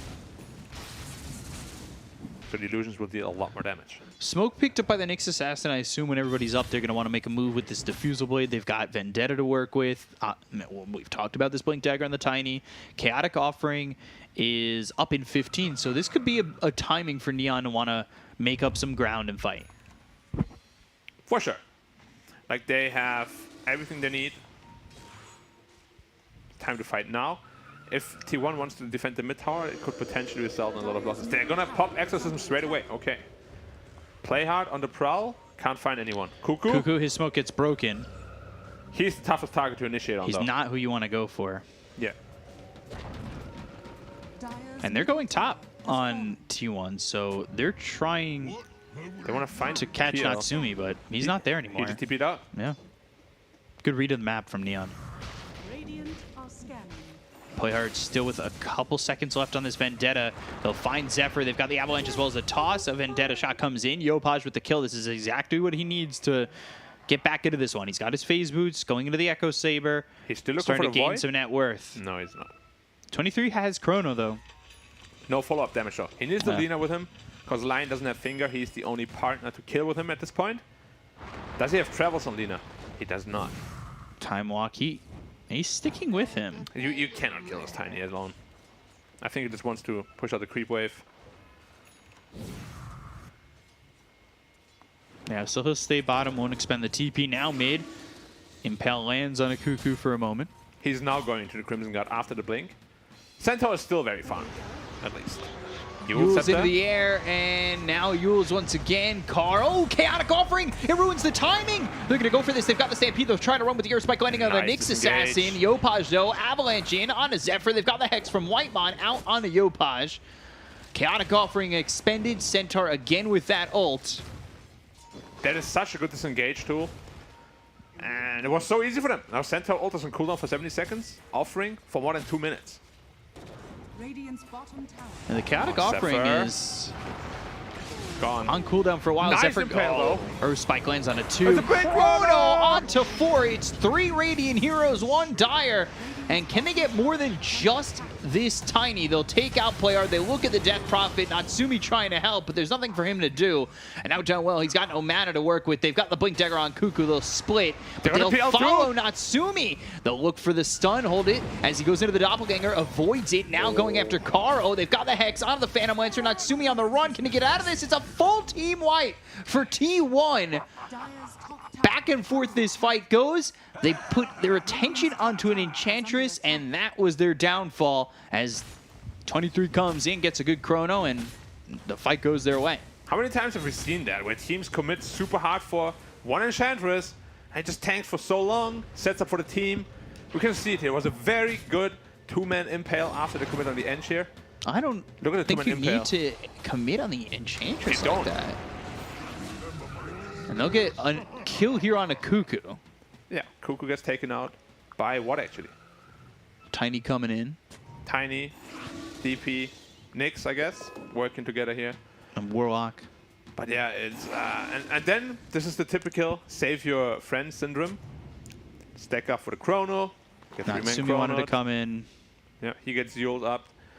They have level 2 exorcism. There should be a free Roche. Chrono on cooldown for a minute. This is a very good move by OB.Neon here. Fight goes wrong, everything gets used. We have Exorcism, go for Rush. Yep. And it's an easy one. Level 2 DP ult. As my border cost always says, the ghost double from 8 to 16. A lot of value in there. Courier But comes they up actually want from to fight Jan Roche? No Well. way. Silence He's though on the silenced! Void, and they've got the impale to follow it up. The damage with the Oh my Exorcism. God. And 23's taken out.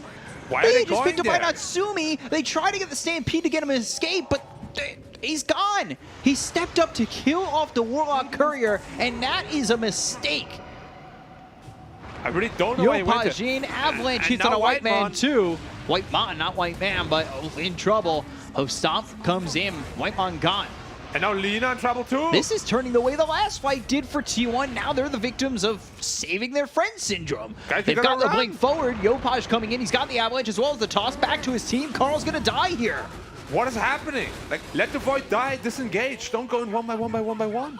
This is literally the last fight, but flop teams. There was such a monstrous misplay, and they just abused it so hard on Neon. Like, that Void there, I have no idea what he was doing there. He has no Chronosphere, he has no business being there. And just on the edge of that silence, too. That was really well done by CTM to throw that. Because it barely hit him, but that's all you need.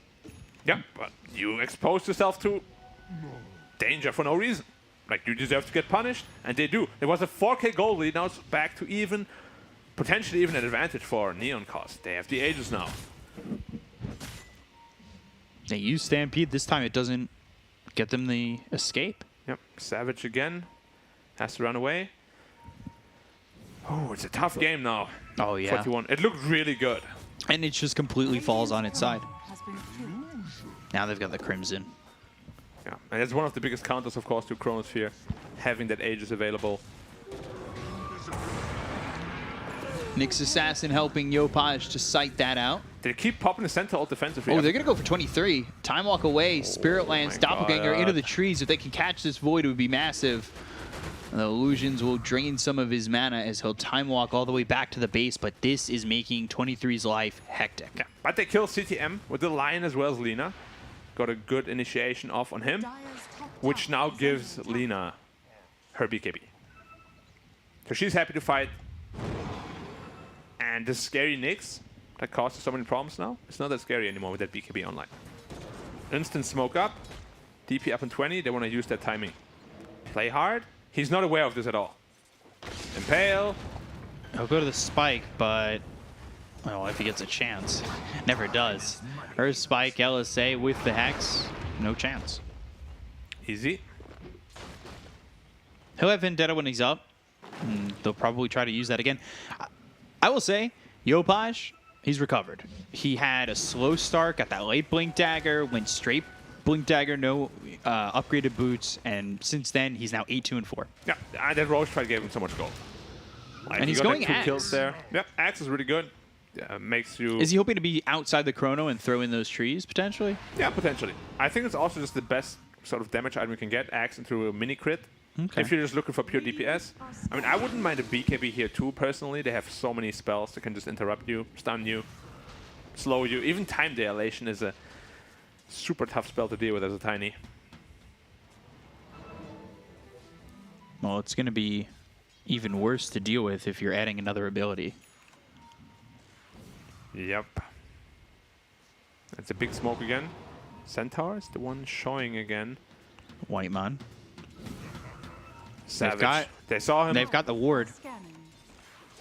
White Man in a great position. He saw the Death Prophet coming over. No, Savage is out. Is he? Oh! Blind stun? Oh, No, so- I thought he would throw it. I thought so too. He was walking right at him. In one of those horror movies. Yeah. Hello? And then it just stops. And nothing happens. Bottom tower is under attack. Is anybody there? Radiant's middle tower. Yeah, and then it's like a friend opening the door. Hey, we've been looking for you for And 5 it's minutes. a big jump scare. Yeah. They're looking to fight top. Yopaj already tipping in. Radiant structures. Centaur is Bringing gonna another pop TP. They've got Stampede. themselves the toss, Avalanche, and they've got the silence onto the Centaur, so he doesn't have the Stampede to leave just yet. His mana's getting drained. Cuckoo, He's not using Stampede. double edge, and now he's got no mana for the Stampede. His arcane boots are on cooldown for another 20 seconds. They'll chase him. They'll pop the Exorcism. 23 Savage. He'll time walk away. He does have Chronosphere to work with. They'll focus their attention on his Zephyr, and they will get the kill onto the Enchantress. But can they get anything more out of this? They got to be careful about where they move into, as Chrono is ready to go with Finger and Laguna. But they won't catch 23 as play hard scouts, and that's all they get. Yeah. Aegis expires. Also, Aeon picked up on DP. Very important to mention because he's not going to die in Chrono now anymore. It's a good pickup. I like it a lot because he adds a lot of damage to his team. All he needs to do is survive. Aegis expired. Instant smoke up at T1. Everything available. Let's go. But Playhard potentially scouting things out here. Oh, he just revealed his position though. On the high ground, And smoke. Whitemon blinks into the illusions. Earthspike still lands. Time dilation from the low ground. They've got the blink as well as the hoof stomp. A lot committed here. Laguna Blade goes out. It's an illusion, guys. Relax. I think maybe they thought it was real because the smoke ended up getting broken by the Nyx assassin. And Playhard still lives. Yeah, he doesn't even end up dying. They didn't commit at all on the Nyx. They suddenly turned around. Laguna the illusion started hitting it. Yeah, that was odd.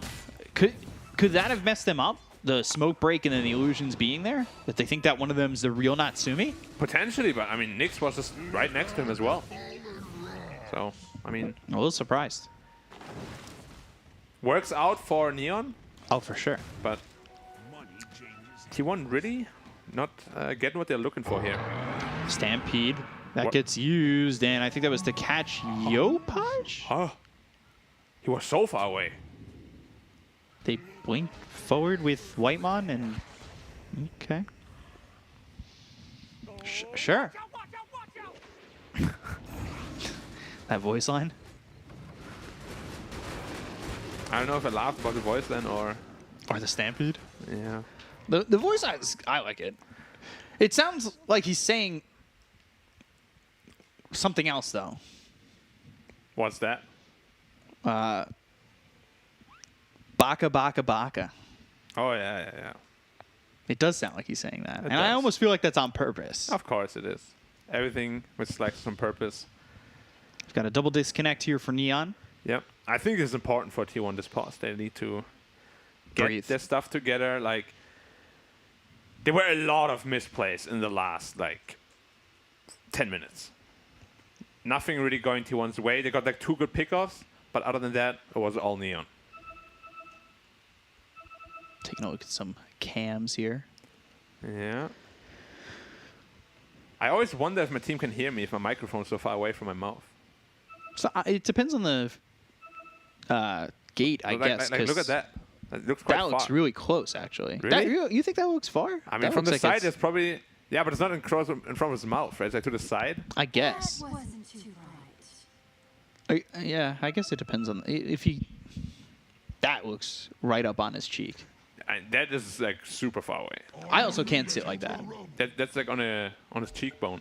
All right, enough about cheekbones. Game gets resumed. Yeah, 15-15 net worth even. PL is closing in on that heart though. Once that heart is online, He's going to be hard to kill. yes, that's what hearts do.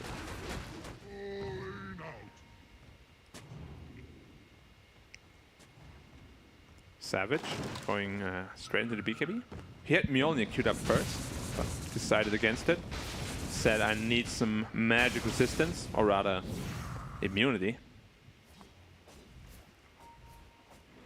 800 gold away from it. Yeah. How's Lina looking?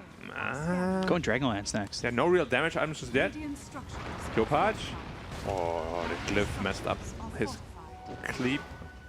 creep clear. That was the combo of the word, though, there. Cleep. Creep, clear, cleep. I like it. I think we should add it to the vocabulary Yeah. of any Dota caster. He's cleeping the wave. This hero has a lot of cleep. Yeah. Creep clear. He's cleeping. Yeah. I like that actually. I'm gonna have to keep that in mind. It sounds like something that would describe a horse. It does. And Champ is running into the front line. Stomp. Oh, miss. missed.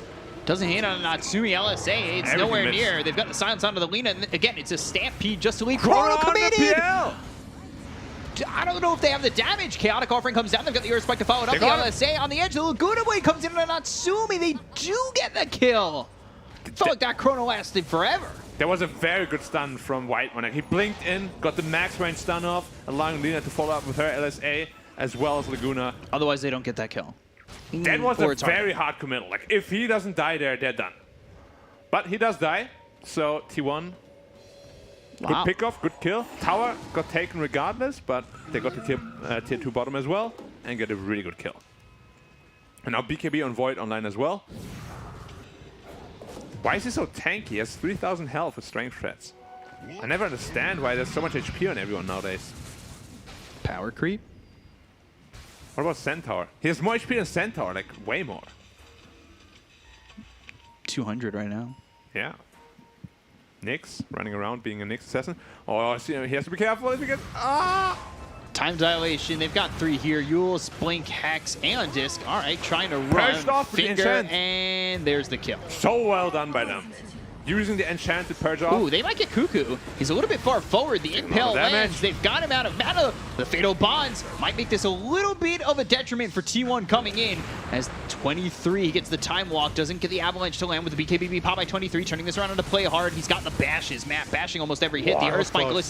misses onto Natsumi. And 23 might need to be careful in a second. The Laguna Blade thrown over on a Yopash, but it's not enough damage, and he'll throw those trees over onto 23 who has no more mana left. They've got the 23! impale, and they'll get the kill out of the void. He's in too far. He's in too deep. Some 41 have a song about that.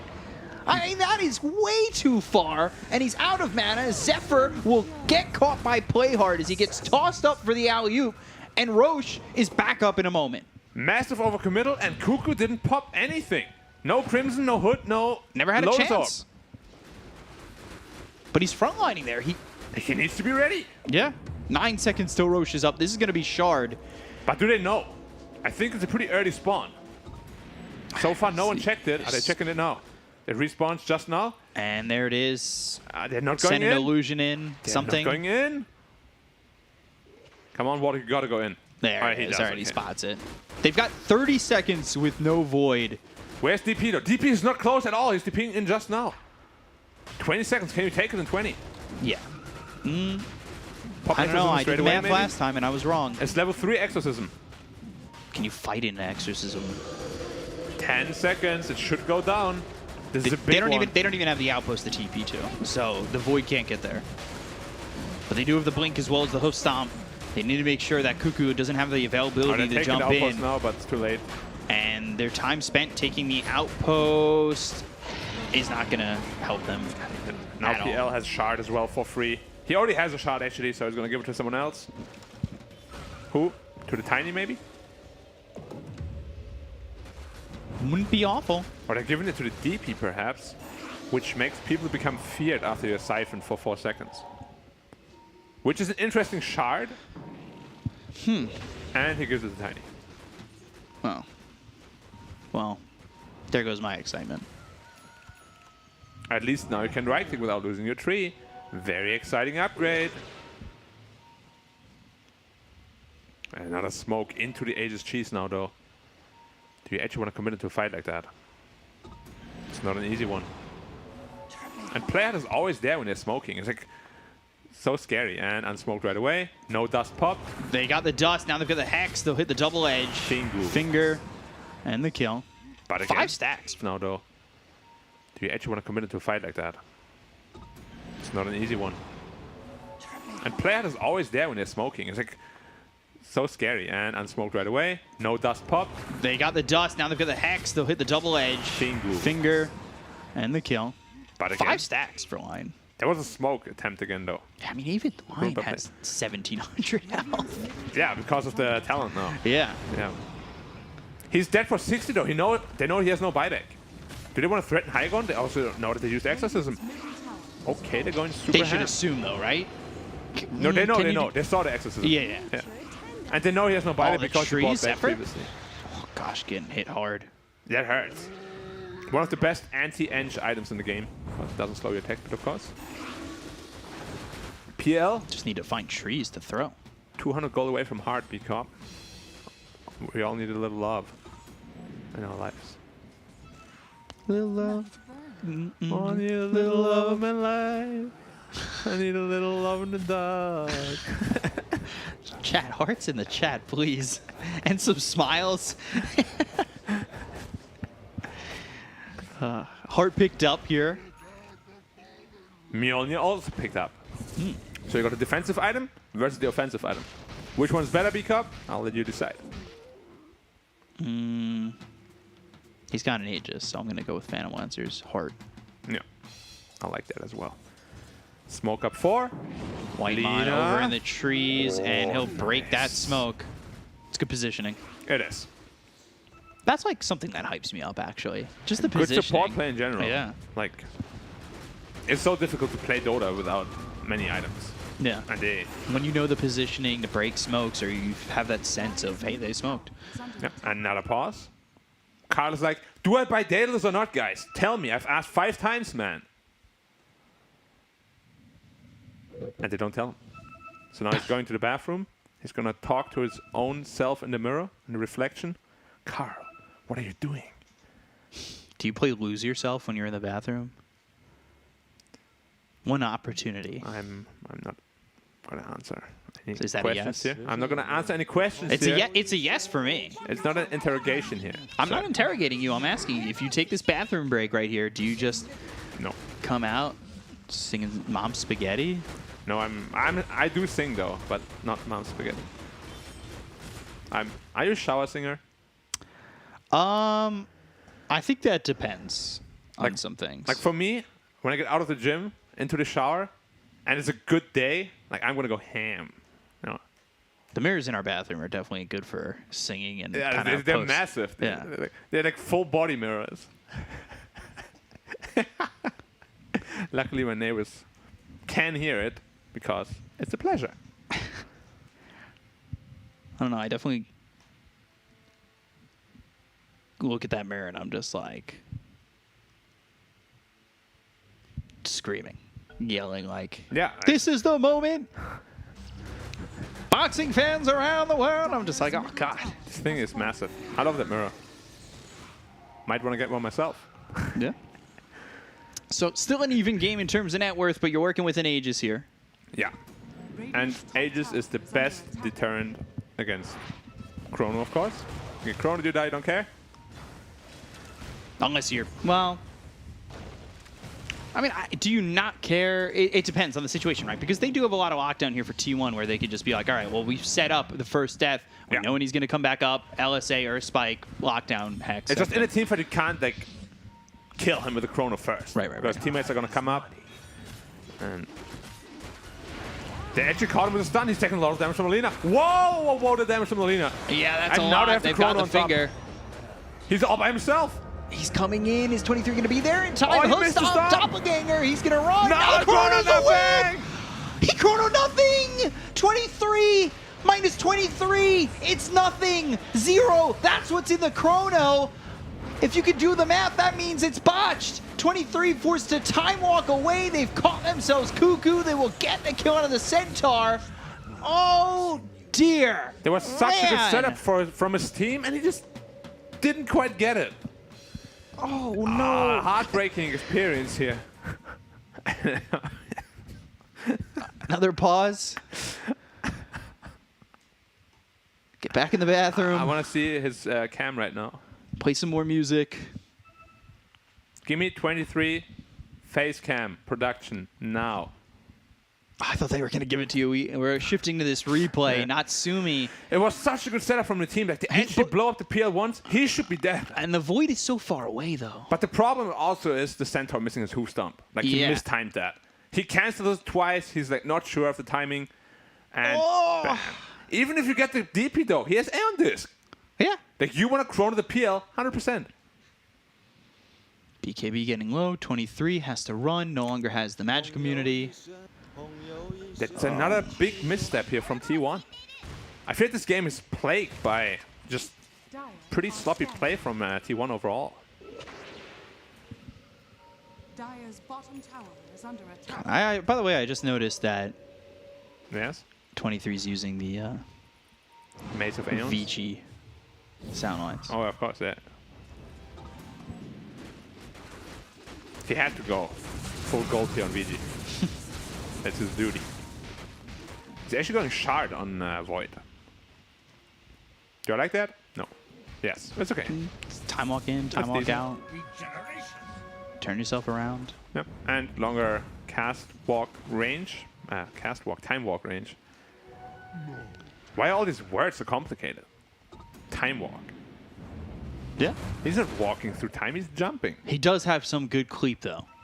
He's cleaping real hard without his Mjolnir.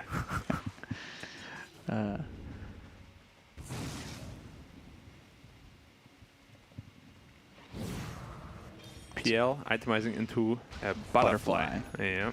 Once that's online, he's gonna be real survivable. But his Lina is already going into an MKB. I mean, the Lina pretty much solo killed that PL there. Like, she dealt so much damage. Those Yeah, crits coming up. Daedalus and getting an MKB. So if Lina catches wind of this. Play hard again, breaking the smoke. Yeah, Cuckoo Smoke gets But he broken. didn't- Natsumi's still on the he high didn't ground. spot And that. now they're going to get the hoof stomp. They've got the control. 23 comes in, but they've got the air spike as well as the chaotic offering coming down from the trees. Tossing in. They've got Natsumi locked down, but it's not going to be enough just yet. The bash is coming in from 23's pop. The BKB, but that's not going to last too long. Playhard ends up dead. Cuckoo falls through in return. Natsumi, he's gone. Has buyback. May want to rejoin the fight.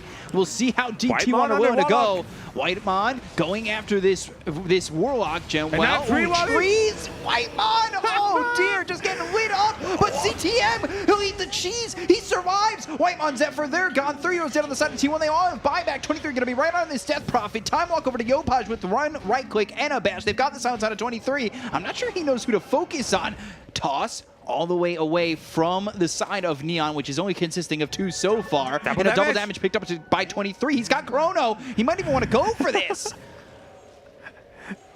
That uphill, that high ground ward there, gave away the PL positioning. And even though Playhard broke the smoke, he didn't see them. He wasn't aware that he broke the smoke. Super unfortunate that PL died there. I thought they were going to turn it around, to be honest. I was so close.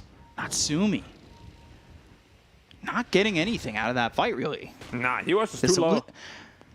They need something to stop Carl from right-clicking. Ooh, speaking of Carl, Avalanche comes in, and now the Yules. Yopaj, you may have been off more than you can chew. You may be a big bad rock, but, well, sometimes rocks are meant to fall.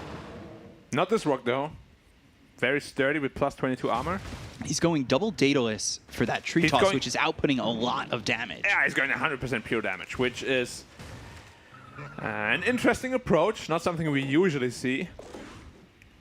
But you can see, like, the Void dropped to, like, 30% health as well. Now, if you get, like, a bunch of crit procs, I don't know, how much was it critting for? Like, 1,200? A lot. What, 225%? Okay, more like 1,000. But even 1,000 is... It's a lot of damage. I wonder if Natsumi's going to commit to this butterfly. Neither him or the Lina have purchased the component of what they want to go for, because if he senses that that MKB is being picked up, you don't get it, right? Nope. And vice versa. If you don't see the butterfly, you're not going to get an MKB. So they're both just kind of trying to outplay each other. Who's the Timeless Relic going to go to? Lion? Who's got the spell person Timeless right now? Relic, Lion.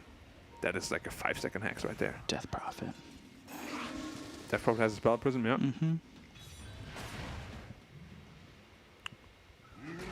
Only BKB on Radiant is in this Death Prophet right now. Illusionist Cape. Okay. Pick that up, swap that in, holding the Paladin Sword. Did Lina buy out yet? No, still holding gold. And Roche is up in a minute 30. Yeah, I feel like it's what is he building next? All right, thing. Well, he bought one. PL cracked first. As soon as PL shows himself on the lane, they should be clicking on him and be like, yeah. But is this the 300 IQ play right here? By the quarterstaff, it's the cheapest component of Butterfly. It's not the biggest commitment. If he builds an MKB, you sell it and go for something else. Question is, what do you itemize into then? Because Void doesn't have the MKB. It's just the Lina. He bought it on Butterfly. Never mind. All right, he bought it out. Okay. I was being Lina did not see it though. too high IQ, I guess. You are the smartest guy, no. So. Cuckoo. He is not very tanky now at all. He's been getting caught. I also like this itemization way more than I did 23s in game 1 with the PL. They're Damage. smoked up. They have the chrono available. Butterfly for the Faceless Void as well. The smoke and smoke action, my favorite. CTM, not smoke, neither is Natsumi, and he's showing over mid. He needs to be careful. They've got themselves the blink as well as the Hoofstomp. They should go in with the chrono, and they'll also cast the Nyx Assassin. Do they have the damage though? The Chaotic Offering comes through. They've got themselves the Stun on a 2. They've used the Finger. They get the Chrono Natsumi as well as Play Hard. They'll Stampede trying to shut down Neon, and they might be able to do so. Doss is up into the air. Can they kill 23? No, he time walks away. They've used the Exorcism. They've bought back on the Nyx Assassin, but Natsumi, he just bought into that Butterfly, so he doesn't have any gold remaining. They go after Zephyr. They body block him. They're being real careful about how far they want to go here. Spirit Vessel on him. Earth Spike doesn't land. Exorcism there. They'll get the kill into Zephyr. They look over the time dilation. Is going to slow down this Death Prophet. The right click's coming in from Carl. Carl doing a lot of damage with that Daedalus as well as, I mean, he's hitting for 305. And he hits real fast with the Fiery Soul. And that's without the MKB. With MKB, he's going to be hitting for a good 350 or so. T1, now they want to go for Roche. I think they know there is no buyback on the PL, but can you commit to Roche straight away? They have no Rock, they have no Death Prophet ult, but his 3 volley in the pit is really painful. No Chrono, no Stampede for 29. This 3 volley could outright kill the Lina. He has to be very careful here. Double damage Tiny, oh my god, this could hurt! Tree volley coming in, Yule's used. But he just helped them actually kill Roche. Oh, good hex! Hexed, Lotus Orb, or Spike bounces back with the Impale. It's reflected, and CTM, he still has the Lotus Orb, and I don't know if it's going to be enough. BKB trying to run, looking for the right clicks. Wipe on, 2-shot by the Tree Volley. CTM, Hoofstomp, he's dead too. But this is given time for Natsumi to come back alive. Aegis, Cheese, Refresher, Shard. There's the hidden Roche. It's dying fast.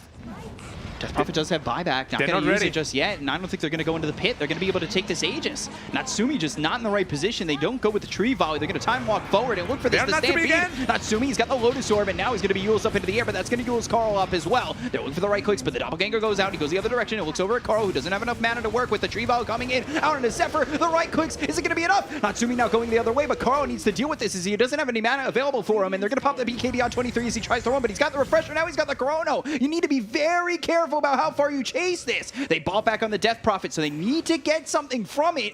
Instead, T1, they disengage, and they're out. Both supports down on T1. If you're Neon, now they're holding onto an Aegis. So Cheese still being helped by 23. Aegis is actually in the hands of Lina. Yeah. Lina is the real hard-hitting guy here. Like, Void is mainly there to try and connect the Chrono onto the Phantom Lancer, but it's going to be tough for this PL now to fight both the Lina as well as the Faceless Void. Did Lion get Shard? Not yet. Has a queued up next. MKB for the Phantom Lancer. Daedalus again for the Tiny. Cuckoo. Push back. They don't really know that. Void's not with him, and neither is that Lina. I don't know if they can kill him quick enough, though. Man, Lina is critting for 800 with that attack speed. She's pretty much at max attack speed as well. And she went for the attack range talent, of course. They made Carl feel uncomfortable in that fight. They did. PA just ran on top of him. He couldn't really do much. He felt uncomfortable at the point where he was running. Yeah. I feel like as though they would have been much happier if they had the Aghanim Scepter. On a hero like Void, it could be massive. Or even the Lion. 7 stacks already on that finger. AoE finger could have been massive in that chrono. For sure. MKB picked up by the Void. 23 now they have has double it. MKB. Where did he get the gold from? What a hacker. MKB far for the Phantom Lancer. I don't think he wants to buy out anyways. He wants to keep that buyback for the Chronosphere, which they inevitably will use on him. I guess that does mean that 23 doesn't have buyback. Yeah. And that could be big. And he doesn't have the cheese in his inventory either. So if they catch him, which at least right now doesn't look likely, because they're crowding their base, maybe they'll smoke. Yeah, Neon looks very scared right now. Rightfully so. But Death Prophet has a refresher shot now to work with. That means double Aeon Disc, double Exorcism. If he can survive, yeah. Double BKB. They have no nullifier. Thing is, even with the BKB, CTM was getting taken out by 23. Yeah.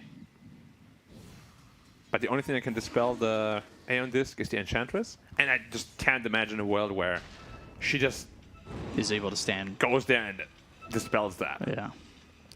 Because BKB is more than likely also going to be activated at the same time. So you don't really have a chance to do that. So they've got that level Play hard 25 extra attack range. Play hard, trying to step up on this. Yeah. Impale comes out. Now they've got the tree volley. It's not going to be enough damage, and now they'll move forward. It's just the Minotaur Horn for now. Toss up into the air. They've got themselves the Void in a little bit of trouble. Nothing to get the again. Chrono. It's 23 by 23 again. He got Carl. All he got was Carl, but Natsumi, where is he? Where is he? He's hexed. He's bashed. He's dead. But Lina's dead too. He's just gone. They got the first kill onto the Lina. They've got CTM moving forward. Do they have the damage to get the kill on Carl once again? Yule's up into the air onto the tiny Carl, trying to get the kill with the right-click damage, but now Natsumi comes in with a buyback. They get the kill on Carl. He's going to be dead for 99 seconds with buyback. Might be forced to use it. Even with a whiffed Chrono, they still caught Natsumi and killed him. This is the second whiff Chrono. It's massive. And Lina just died to one tree volley. It was like 3 crits in a row and just exploded. Oh my god. Like, blink and you'll miss it. She just exploded. And now doesn't have an Aegis. Going to force the buyback. I don't believe... Yeah, you don't have buyback available for 700 gold on this Void, so he's trying to farm it up as much as he can. They use the refresher. They'll go in with the Exorcism, try to take the high ground. They're down 10k, but this is an opportunity for Neon to break the base. This is something that T1 haven't done despite their advantage. Void has buyback now, though. No Chrono. No Chrono, no lockdown for Natsumi. They need to be careful going into the tree volley, but do they need to be careful? They go for the Tiny, who's got the tree volley and the damage. If they can get the kill to Yopaj, well, he's going to be gone with buyback. He's got buyback 100 seconds. Bash. CTM bashed up and just popped. And even going out of the high ground was a little bit dangerous here for Neon because they're going to lose the Death Prophet, and I believe Death Prophet has no buyback. 2 minutes, no Death Prophet. That was refresher used for that Exorcism, and all they get is a tier 3. That feels really bad. You've got no buyback on Natsumi. You'll be forced to use it on Yopaj, it seems. And Death Prophet without it, that's a big problem. This game is on a nice edge, really. Like, if PL gets chronoed, they just lose the game outright. But we have seen Lina just getting blown up by one tree volley. If that happens, suddenly Lina doesn't have buyback. And the game goes the other direction. So the buyback on Yopaj, which is to be expected. Yep. He needs to get by some trees, though. Chrono up at 40. And that makes him vulnerable. He's getting all his mana burned on the Faces Void. There's the tree volley coming in. 23 taking a lot of damage. They've got themselves the Fatal Bonds. Or Spike comes through, reflected all the way back. They got the stun on a couple of these heroes. They'll get the Cone to play hard. He doesn't have buyback either. Nature's attendance to heal up T1. They broke the base. They get the tier 3. They look over at the melee racks, and they'll grab them. How willing are they to continue the tree volley damage? Oh, stampede away. The damage reduction enough, and they'll run away. They're up 16k. They've taken the melee racks over mid. It feels like maybe they should have gotten more. It's tough to push into this tree volley. Like, they were all huddling around the edge, like, heal me up, heal me up. Yeah. The trees come flying in, and they're like, oh, wow, what's happening? Stop. Stampede. Yeah, press R. Just press R. Oh man, this game is wild. Sure, not the best Dota we've seen. Lots of sloppy mistakes, but makes this game very entertaining. Yeah. Very fun to watch. So no buyback on PL, no buyback on Void. He bought out again, and that was buying out on the Scotty. Oh, he did buy out again, huh? Ooh. Playing really risky because he gets out of mana, he dies. I don't know. Game is pretty over at that point. Lina can hold it. I think Lina with the right positioning can hold it, but it's tough. It is tough. Nyx Assassin can just impale you, can get Avalanche. It's a tough call, yeah. When he's going into the Rapier, of course he is. Like, he's going pure damage. You must commit with it. Problem is, they showed that they can kill Yopaj. Easily. I mean, he's not tanky. No. 38 armor still feels like he's just a hill, not a mountain. Certainly not a mountain giant. Right now, more of a Mount Marcy, not a Mount Everest. Yeah. They popped Exorcism for Centaur. Just press R. Yeah, he'll stampede away. Roche looks like a long timer. Up in a long time. Octarine core for this Phantom Lancer. He bought out too. If he gets caught, He had no buyback. He does not have buyback, yep. Yeah, I think he... They're still on cooldown. Yep. But if he gets caught by anything and dies, then I guess Fatal Bonds and Tree Volley will have to do the trick. Chrono, it's onto the Death Prophet. He has the Aeon Disc. They need to purge it. Impale comes out. Now they've got the Chaotic Offering coming down. Can Death Prophet get this refresher off? No, they've got the Finger. They'll get the Cone of the Death Prophet dead for 100 seconds. Now they look over the backlines as they've got this Spirit Lance bouncing all around. Play hard, though. He's caught. He's gone. Just don't have the damage. Doppelganger away. It's a 19K lead. I think maybe T1 are hoping to get Roche out of this, but it's not going to be up for some time. They'll still move forward with Yopaj, Tree Volley in, doing some damage, but they've got the time dilation that's going to slow up Yopaj. Avalanche comes out at a 23, and he's going to move forward, but the Spirit Lance bounces back. Blink away. White Mom blinks forward. Kuku goes in. They've got themselves a Husam. They have the Earth Spike to follow it up, and now they've got the right clicks coming in to Natsumi. The Tree Volley is going to be enough to save him. He's hex up. He's gone. 2 minutes dead. T1 look like they're going to take it. 23 diving into the base, and they'll buy back on Enchantress because they want to take this game right here, right now. Radiant's middle tower is under attack. Through backdoor. They kick in the door. Man, I'm nice. Line finally reached 25, but we might not see it. The AoE hex against PL, his illusions all die instantly. And he hacks the real one. He's caught. Lotus Orb, 4 staff back. Avalanche comes out. They've got creeps in. No more backdoor protection, but they do have the glyph. They have Nyx Assassin up in 15. They've got Death Prophet up in 30. I don't think they're going to be able to hold this one, though. Tree Volley hoping for some crits, but the time walk out. And this tier 4 is going to go down. It doesn't look like they'll get anything, but Whitemon comes over, Blink Hex, there's the Lotus Orb, and they've missed the Earth Spike, though, just called GG, so we'll be going to a game 3. A back and forth game 2, and now it's one game to decide how big the tiebreaker is. Yep, if T1 wins, they're going to be playing versus TNC to see who gets that first and second spot. I'm very disappointed. The Lion 25, we did not manage to see its true power. PL cannot play Dota against that. He got caught immediately, even without it. Yeah, he just died like pretty much every fight. He never fought at all. Like, he bought many items, just had no impact. And despite a lot of very sloppy mistakes on T1, they did still get good initiations going, you know, a couple of whiff chronos here and there. They did manage to keep it together, close out strong. Yeah. And I was worried for a while.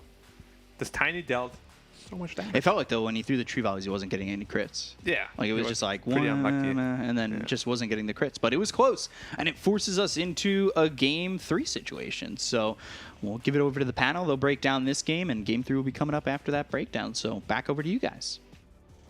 Now this is how you end a season. This is how you end 6 weeks of Dota 2 gameplay, especially in this region, Southeast Asia. You never know what's going to happen after the draft ends, after 40 minutes of the gameplay, after 6 weeks of a tournament. No idea. Anything's possible. T1 end up taking game number 2 against OB.Neon in a nail-biter performance. It was back and forth all game long, Lacoste. Yeah, very entertaining game. You know, you didn't know what's going to happen. Pretty much the story of this game is you don't need carries to actually carry you because the mid laners are going to do it. I really didn't feel the impact of the Phantom Lancer. Faceless Void, multiple Chronospheres missed, but you had Lina on the mid lane. You had Tiny with the 3 volley going into double Daedalus. I believe he didn't finish the second one, tried to get a Divine Rapier, didn't manage to do so. You had the offlaners also, Death Prophet and Centaur. They were doing the heavy lifting. And the supports as well. Literally the quintessential game of SCA. Just showing how crazy this whole region is, how hectic it is. How Rambulan it is. Sometimes the Rambulan, yes, when Filipinos are matching up. It's just mid laners carry you or they lose the game for you. That's it. And in this one, the two carries, like Lacoste said, they had many fails. I've been okay. 23 Savage at least had a couple of good chronos, right? Yeah. Like he had a good. What about some PL? good. What about my boy I Phantom don't Lancer? understand what happened to Natsumi. Like this whole game, I did not feel that he mattered in a single team fight. No. Even when Chrono is not used on him, he still dies to Hex, to Centaur Stomp, and they eliminate him. Lion was on point, obviously. Oh yeah, Whitemon, standout performance for me. You know, in the end he manages to get that level 25. AoE Hex just kills all the PL illusions. His Earth Spikes were on point. Phantom Lancer had a weird item build. Manta style, I guess he wanted to get rid of time dilation. That's which makes sense. Which right? makes sense, but that's the only thing. Like if you get S and Y, time dilation is not gonna last as long. Also, keep buying Shard, invest 1,400 gold pretty much for nothing. They could have just gotten it from the second Roche. And when he needs to get out, he actually goes in. I believe this is the fight. Yeah, like he's gonna go in on. He's gonna go in instead of just waiting a couple of seconds for hard region to going back. Like right now, instead of going back, he decides, "Oh, you know what, guys? I'll just go in and die." Yeah, he was trying to make some distance between himself and Void there, but he was under Glimmer Cape. Maybe if he runs a little bit south towards his base, he actually lives. But Tiny and CTM basically kept this game going for them. PL was not the one. T1, however, they played well enough to take the game, and you can't expect a perfect performance and perfect execution when pretty much major is on the stake in this one game. So, like also Eon Disc on Death Prophet sounds good. You're playing into Enchantress. If she's alive, there's going to be a dispel mechanic. Anyway, I thought that Tiny might need to get a BKB, but actually getting Daedalus and then trying to get another Daedalus, I think that was the play. He needed to play a bit more greedy, be greedy with the items, because his Phantom Lancer was really not dealing too much damage. 54,000 damage from this Tiny. and how much from the PL? Let's not talk about that. Is that 20 or 28? It's 28. It's half as much, but Tiny does definitely deal more, but still, it's subpar from the PL. Lion, 12,000 damage, but We need to see how big the bar is for lockdown. For the lockdown bar, probably over 100. Like, especially with the AoE Hex. Lina's popping up. Like, Lina, once she gets that 1 damage item, in this case she got 2 damage items, and also had, like, Enchanted Quiver. You can see the damage coming out, like, the range is insane with she the would talents. blow up the PL so quickly. Yeah, that cat and mouse game between determining if the PL was going to go Butterfly and then Lina would go MKB. They were both just sitting on a massive pile of gold, and then, like Black said, the PL blinked first, bought the Butterfly. Lina's like, sweet. Another damage item for me. Let's go. And it feels so natural to buy an MKB on Lina. A lot of procs, a lot of attack speed. Feels great as an item to get on her, especially when you have a chrono sometimes to set that damage up for yourself. Yeah, and it was also convenient for Lion because usually you get a Timeless Relic against a Phantom Lancer. You want to give it to your mid laner who's dealing a bunch of magic damage. No need, because Carl, the MVP for game number 2, just tossing those fireballs. Timeless Relic on Lion feels good. 5-second Hex, a longer duration. Stun as well, amplifying the damage from the finger possibly. Just some good stuff. Whitemon has been very impressive, not just throughout the first season, very stable even in the second season. Definitely. Who did we have in first season? He was playing Phoenix, the Bombi. Bombi was like his performance when they got relegated. Wyvern plus Phoenix, he had an amazing time, but he's relegated. Yeah, but Whitemon definitely a standout position 5 player for me in both of these seasons. Yeah, and this was the last pick that T1 needed. We wanted damage in the chrono. Turns out you didn't even need the chrono part, you just needed damage. And Carl delivered in spades, which means that we are going to a Game 3. Last game of the regular season. Of course it's going to go the distance. We wouldn't want it any other way. There's only one BO3 for today, so strap in. We'll come back with game number 3 after a break.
Change of range.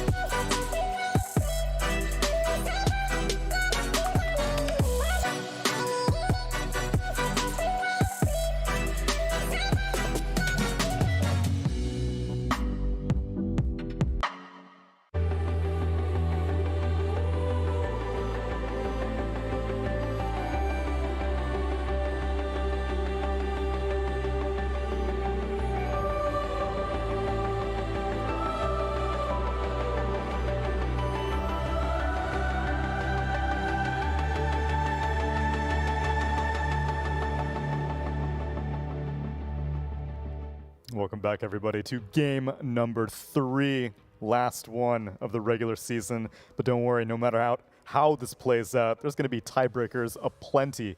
So we still have a little bit more Southeast Asia left ahead of us, but we need to resolve this. We need to resolve T1 versus OB.Neon. And I got the memory of a goldfish, but I can recognize a few patterns. I'm thinking Phantom Lancer this series, not a good hero. Centaur this series, good hero. I feel like both teams are extremely prepared for PL picks. Yeah. Neon let it go in the first game, like, okay, it's a best of 3, let's let it go. Let's see if they'll pick it, and we have a strategy for it. They did. They had a Sand King, the Centaur, a lot of good stuff. And then they tried to steal it. Yeah. Too much of a Phantom Lancer lately. No. Most of the time, even in China, this hero is just banned out. It's not being played at all. You know, we're afraid of this Phantom Lancer. We're covering a couple of bases, covering a couple of hero matchups. But do we want to pick it? We don't. No, it's like the Razor bans. You're just like, just in case, I don't want to get Razored, but like, I'm not really too worried about the hero, except Razor, whenever he does get picked, looks quite good. Phantom Lancer needs such a specific lineup and such a specific enemy draft that you're like, oh yeah, they have no AoE clear whatsoever. You know, the lane looks fantastic. I have the option of going the Aetherlands Octarine build, or I have the option of going a typical physical damage build. I don't really think that it's as high priority as both these teams seem to be making it in this series. Well, considering 23 Savage and his history with the hero, maybe that's one of the reasons why we will see it still contested even in Game 3. Maybe. But what, Broodmother wasn't touched in the last game, right? That one fell out instantly. Yeah, that was quick. That one will be forgotten. Maybe after the second game, if you're They Neon, forgot how bad it was first game. They're like, you know what's good here? Let's pick Broodmama. After the second game, maybe Neon will ban out something from from it, right? Because it's the last game of the series, your major is on the line, nerves start kicking in, and then suddenly you're like, oh, this Void, man, he destroyed us. Even though he missed like 5 chronos, let's ban the Void, man. Nah, if I had to be worried about 123 Savage Hero, I think Morphling. If that's how T1 are gonna put it on the line, if Neon want to make sure that they can secure their major potential in a Look, Tsunami, tiebreaker. if you're Neon, all you have to do is focus on yourself. That's it. Okay. Introspection. Look Exactly. within. Look within. Don't worry about Inside what your they're doing. soul, inside your heart, inside your beard, if you have something as Glorious. flamboyant as yours, yeah. I think he has a good point. What is it telling me? I think you have a good point about Morphling, because this is the big gun, the big water gun that they could potentially bring, and there it is, like straight up AA ban. Yeah. You got a draft underway, game number 3. Master Cuckoo, he knows what to give his students. So far, Tsunami has been on point with some bans, like calling that It's Alchemist. because I as well in finally game have 1. 6 weeks worth Now of data. you figured it out. And now I figured it out. Like I said, memory of a goldfish, but I have pattern recognition on point. And they Morphling. ban it. No. One pattern that reoccurs as well is if you ban out Ancient Apparition in the first stage, Yeah.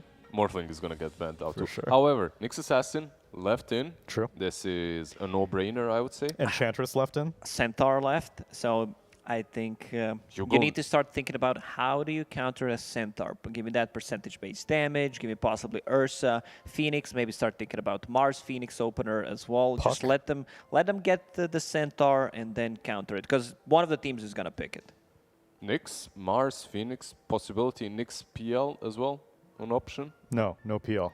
No more PL. Okay. I'm done with the hero. If you say so, yeah, sure. What about Sanking Marana, the good old Let's go. Good old. Neon? Oh, if it's not broken, don't fix it. They did win with game 1 with it, although we would have preferred them to lane together. But it's flex. Could be Yopaj. Could be CTM on the Sand King. Let's see. Will they go for the PL? That's the question now, right? Because we talked about this. Nyx Assassin pretty much covers some of the counters, does not cover the Centaur, but you can ban out the Cent if you even consider him as that big of a counter. What about Leshrac? Leshrac was not contested. I see this hero as one of the top tier picks, and just. Oh, this was banned, and they go with it. Why would you go for Axe over Centaur? Because he is kind of bulkier. He's red. He's mean. He's been hit in the gym. Centaur has more legs. He's been actually hit in the gym as he's been pretty buff in the last patch. So he has. Yep. More so than Centaur, though. What is so? Axe gives you spell immune, piercing, disable. So I guess it discourages any Juggernaut picks. Do you think Axe is a better laner or Centaur's a better laner? Probably Centaur. Okay. Depends, right? Depends on the matchup as well. It does. So for a first phase pick, which one do you think has a better time? Depends on the matchup, where Axe tends to put, I would say, a bit more pressure in certain matchups with the Battle Hunger. This also depends what he's paired up with. I don't find Axe plus Nyx Assassin particularly strong. I want to see him being paired up with potentially Scarlet Mage, Dark Willow, anything range, because they could try to manipulate the waves with Axe and Nyx Assassin. It's very easily done. They still don't know what they're playing into, but I would prefer if this Nyx Assassin is 5 here. I like that Willow suggestion. I don't think I've seen that one. So you root into Call and then drag them into another route? Yeah, like That there one's are slick. so many combinations with Willow that you can do. We've seen Vacuum from Darkseer. We've seen CK with Reality Rift. Dark Willow is just a hero that's not played as much as it should be. Yeah, not in this A region. very strong position for Europe is a big fan.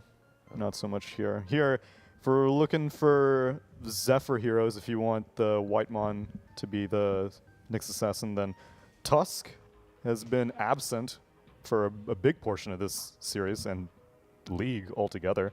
Yeah, not too many Tusks, some being picked, but not too many nerfs to the hero either. Like lost 5 damage on Tag Team, cast range on Snowball, and cast range on his Ice Shards. Ice Shards, but I believe that's it. It's about these small Like little his- nerves that hit you more mentally than Sure. they actually do in the game, and you're like, why did they do that to my boy? I can't play him anymore. And then you realize, wait, this hero is still strong. I can His still shard actually got a pick him. buff in terms of move speed slow, but no attack speed slow anymore. I personally don't think the shard's viable anymore. Feels really weak. But the one good thing is once the courier got nerfed, you can scout things out in Roche Pit. Now the possibly Sigil comes in. So sometimes it's not just the direct buffs, it's also the indirect ones. Let's see what they decide to go with. We Io. have an IO combination. Now this could be a carry IO. Yeah, This also could Natsumi be and Jean-Well yeah. have both played it. Exactly, it could be a 5 as well. And Gyro is still in the pool. I'm worried that OB.Neon might actually go for IO plus Gyro combo here. And I'd still rather see IO as a carry. Like, this hero, even in second season, has been winning on that carry It position. has, yeah. And with the Gyro is when he didn't look that great. But Maybe they can swap things around still, possibly play mid-axe. I think that's also doable in certain matchups, so something that they could potentially just leave for them. I don't mind Skyrat Mage, just overall burst damage Just a against good IO. old, Yeah, good old setup. in Sky the- and X.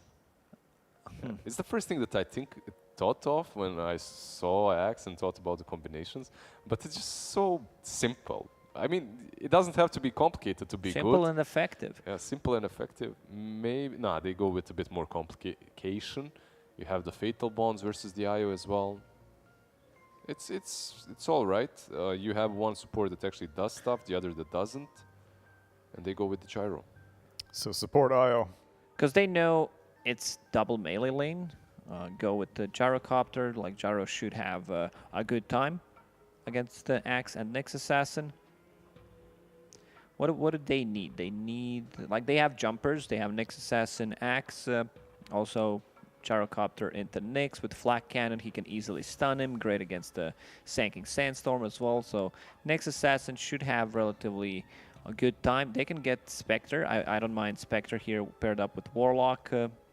You can play, like, because you know that they're going to be setting things up with possible Sanking Blink into Relocate play, and then you have either Warlock to counter that, and Spectre just having global presence, or Phantom Assassin. I also would not mind seeing PA here.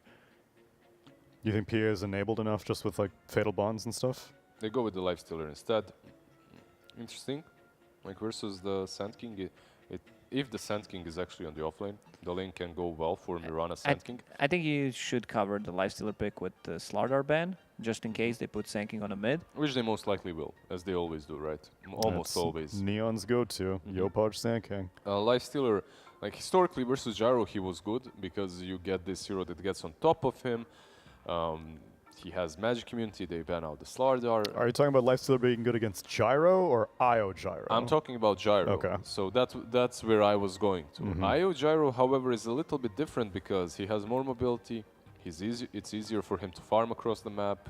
As a Lifestealer, it's very difficult to keep up with the same amount of farm that these two are getting. That is Gyro that's getting pumped up by the Wisp. Right. By I'm the just IO. trying to think of an offlaner that does well against the Lifestealer that is not the Slardar that they banned out. Something ranged, possibly.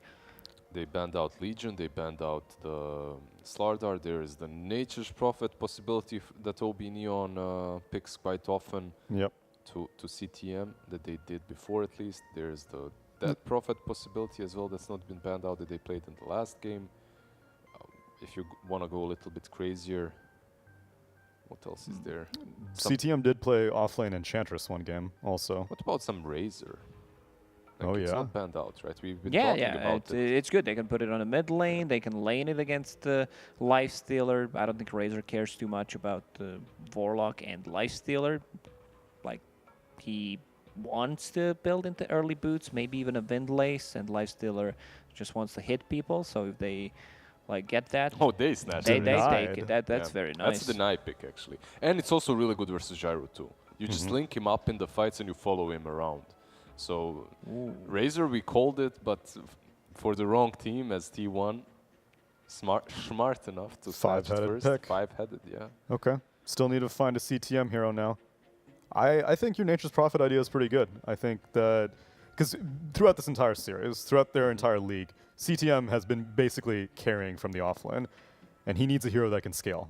And you kind of now need that hero that covers the gyro if he falls short because of the Razor.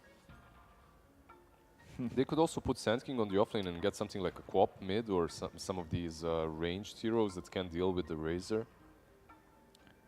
Lina banned out. Yeah, that's why they banned it, because of the Razor pick. I don't think they have enough time. They have almost full 2 minutes to think about what's good for them, how to possibly have a BKB piercing ability, but they're just going to pick it straight away. Yo, the Singapore throwback. Let's the go. Yopaj Ranger. All right. It's actually a pretty good game for her, right? Yeah. You have no Dispels versus the Windrun. You have some catch, obviously.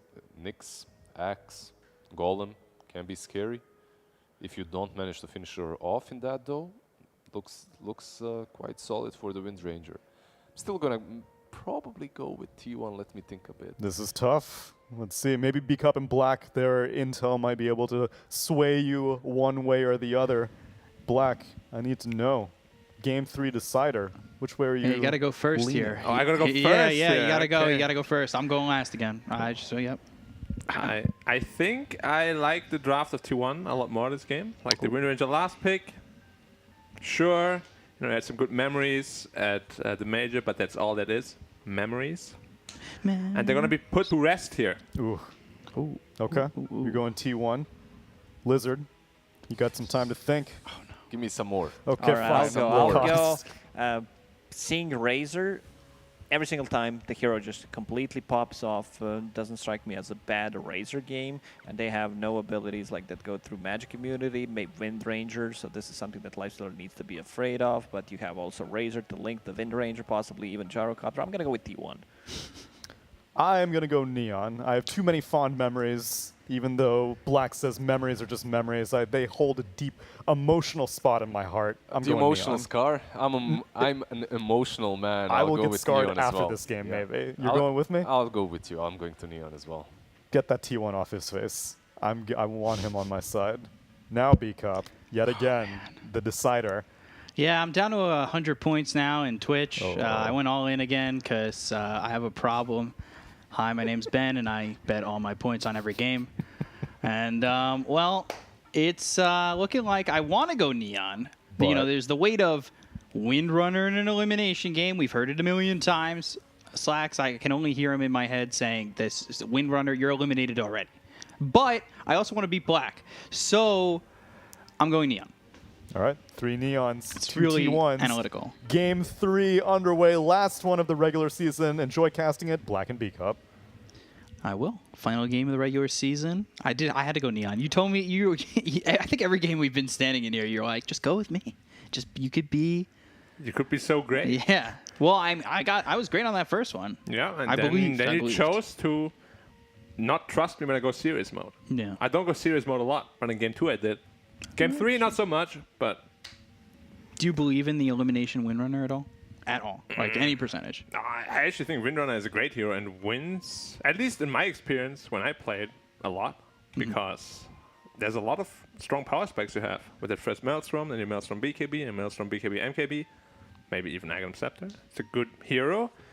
I don't like it against Axe, though. Like, if he builds into a Blade Mail, you can never focus fire him. Right. If he ever calls you with Blade Mail on, you're kind of just dead. It's just not the easiest matchup, but we've seen him snowball Out of control. in harder games before. So And there we go. We're unpaused, ready to play the final game of the regular season, do or die. This is a very important game. Yes. Not only a very important series, but a very important game. Yep. Game 3 out of 3. More important than the 2 games that came prior. More important than last time. Yes, and that was a very important game as well. Win and Neon force a 4-team tiebreaker. Lose, and it's multiple tiebreakers with 3 teams at the bottom, and T1 and TNC going for the top spot. Yeah. For the 30 casters, seconds to battle. us, it would be easiest if Neon wins, of course. That would give 4-way tiebreaker. A 4-way tiebreaker, but only one best-of-3 tiebreaker rather than 2. Well, I still don't really know how that 4-team tiebreaker is going to go. Like, I don't know if it's a round robin. It's just a round robin. BO1s. Yeah. So everybody plays each other once? Yeah. That And sounds then like, the that's a bottom lot of 2 games. teams get just eliminated if there are Isn't two that like bottom 12 teams. games? Potentially. that's so many games. So first blood coming in for Yopaj. I've been told it's 6 games, round robin, BO1. Yeah. Already Zephyr here trying to sabotage my prediction. Yeah, you know, well, Giving the first blood to Wind Ranger. that's what happens. First blood going to Windrunner, and it still feels like it's going to be a tough one because you've got to deal with that. Static Link It's always a tough one. making it annoying. I'm more surprised that Cuckoo just doesn't go for any items. Just Quelling Blade, 1 pack of Tangos, straight into Ring of Health. This could backfire massively if they manage to whittle him down a little bit. It's a very greedy approach here to this lane. You call it a pack of tangos. That makes me think that tangos should be sold in a pack, and there should be rare tangos.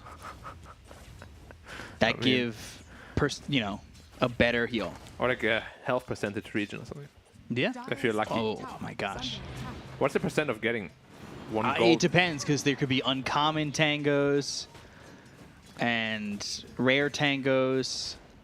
Different color ones, right? Like golden, Yeah, purple. tango is the mythical tango. 23 course. taking a lot of damage. Leap forward, trying to get this kill. Another leap forward. Play hard.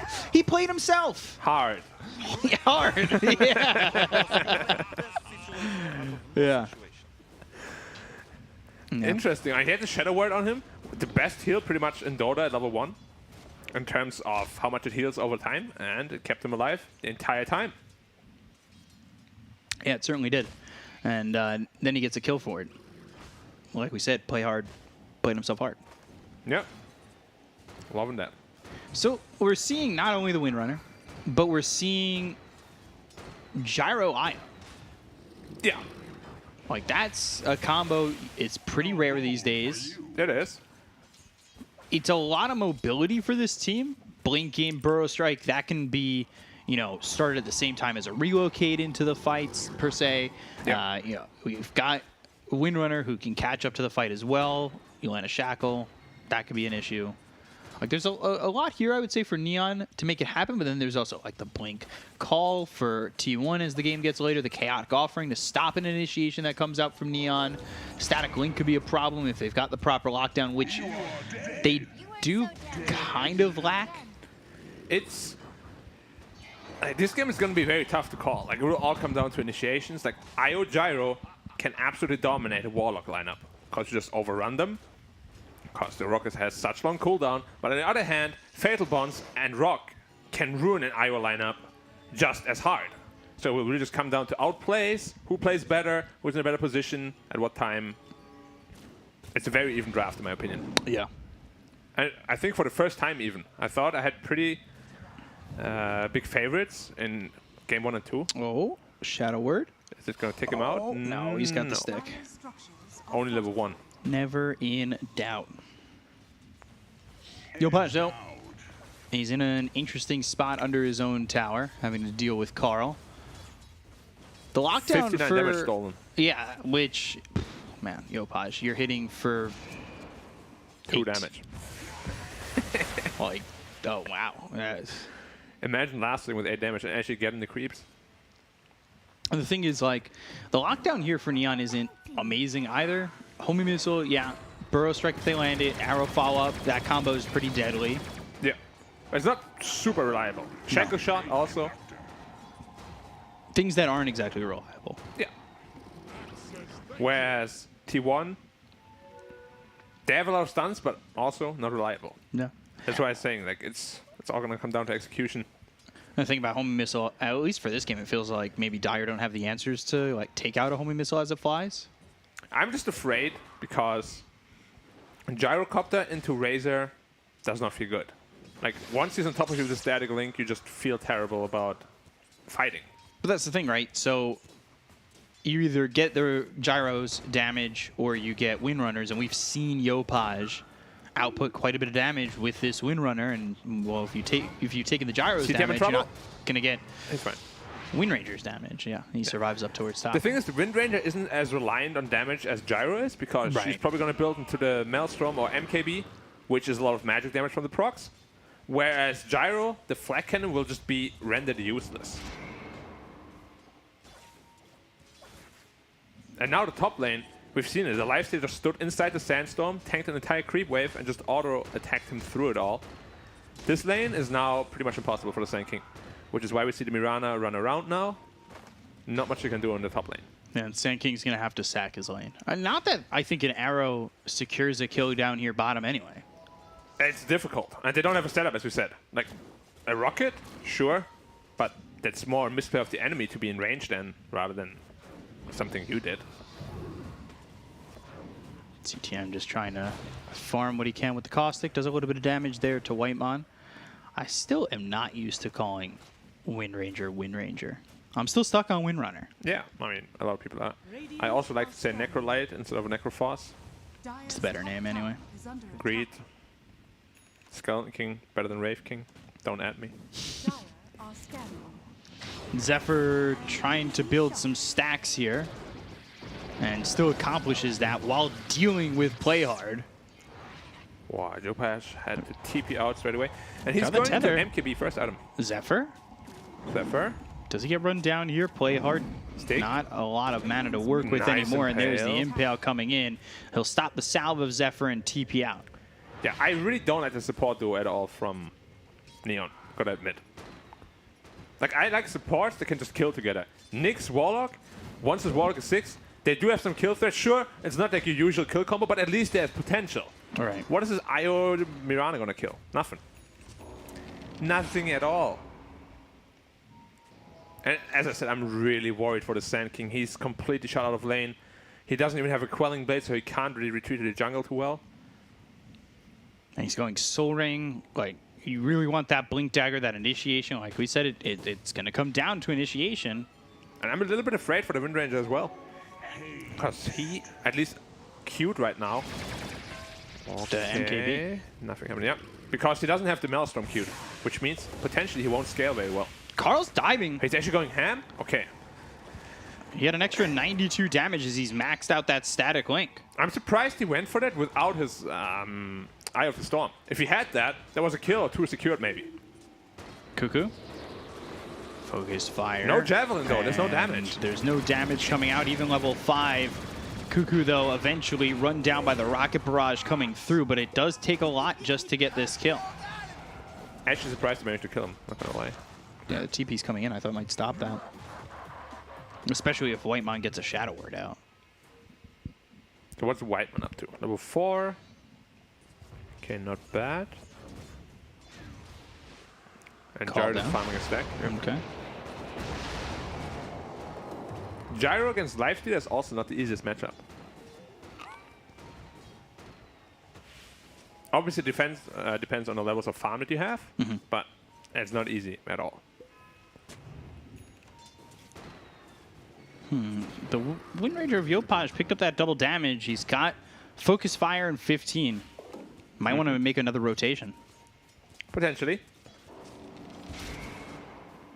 With a DD, there's a lot of damage that he can output, for sure. Maybe even go to Lifestealer. I was thinking, I was going to ask, can you do that?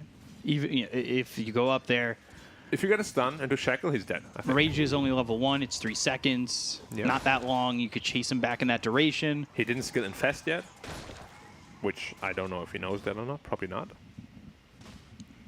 So we'll see where Windrunner ends up. Actually, here bottom. Is shutting down Cuckoo enough, though? I mean, Cuckoo is definitely a very important factor for this Dire lineup because his Blink Dagger is the only form of initiation he will have for a long time. And he's here in this camp, Healing and ward. they're going to go as the Fatal Bonds comes out. Plasma Field doing some they're not ready damage. for They're this turning this Razor. around. Natsumi doing a lot of damage here, but the power shot in. Karo needing to retreat. Call comes through onto the Windrunner. They've got the tether. Gyro, though, he's out of the fight. Doesn't feel comfortable moving forward. CTM is here. If they were going to continue to chase, they might have continued to chase into a Burrow Strike. Yopaj Shackle connects. They've got the call down. Burrow strike right on him with the power shot. They'll get the kill on a Cuckoo. They're really just going all in on this Axe. Even the offlaner TP down there. They want to make sure they shut the only tempo hero from the side of T1 down, which I think is a pretty decent approach to this game.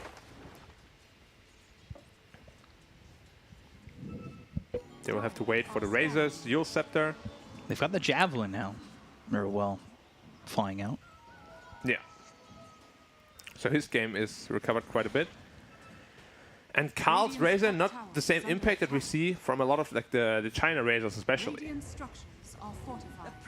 He's tried to get some rotations in so far, just never really quite got enough damage to do so. That's a big stack farmed up by Cuckoo.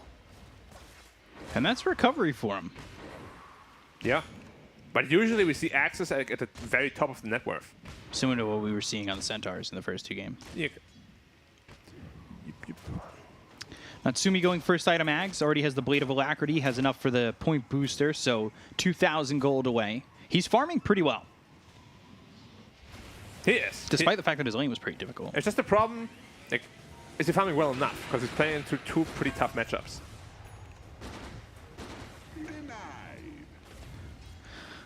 Carl's got to be a little bit careful. Windrunner, or Wind Ranger, Yopaj starting to come over. He has a haste rune though, so he should be fine. And he's going Yule Scepter first item. Thing is, they haven't touched 23 just yet. He's got Armlet. He's top of the net worth. Not by far though, which is good news for this Neon lineup. Zephyr's here, Burrow strike in, and that actually hits on the Nyx Assassin. Although that might mean that CTM's dead. Arrow hits, relocate coming in, Infest popping right on top of them. Power shot comes out. They've got the Chaotic Offering and the Fatal Bonds coming through. Burrow strike takes out Zephyr. Homing Missile coming through into 23. His rage is on cooldown. The damage on a Whitemon. They've got the Focus Fire, and Carl, he's laying in wait. He'll use that Plasma Field. He's got the Static Link. Yopaj in trouble. Call down, place down, but Yopaj, he might still be dead. Burrow strike comes out. Power shot in. Down goes 23. Carl trying to chase on a Yopaj. Finally gets the kill with the Plasma Field coming out. Play hard, he'll die. Double kill for Carl. And now the tether. Is he gonna live? Carl, Homing Missile, he needs to run. Can this Homing Missile catch him? No. No. Unfortunately not. As he fills up that bottle. What a play actually by Carl if he gets out of there as well. I thought the fight was going to go way worse for Neon. With the rock dropping in, a good impale by the Nyx Assassin as well. But Lifesteal just doesn't quite have the levels yet to really fight properly. Only level 2 in Rage. Doesn't feel terribly good.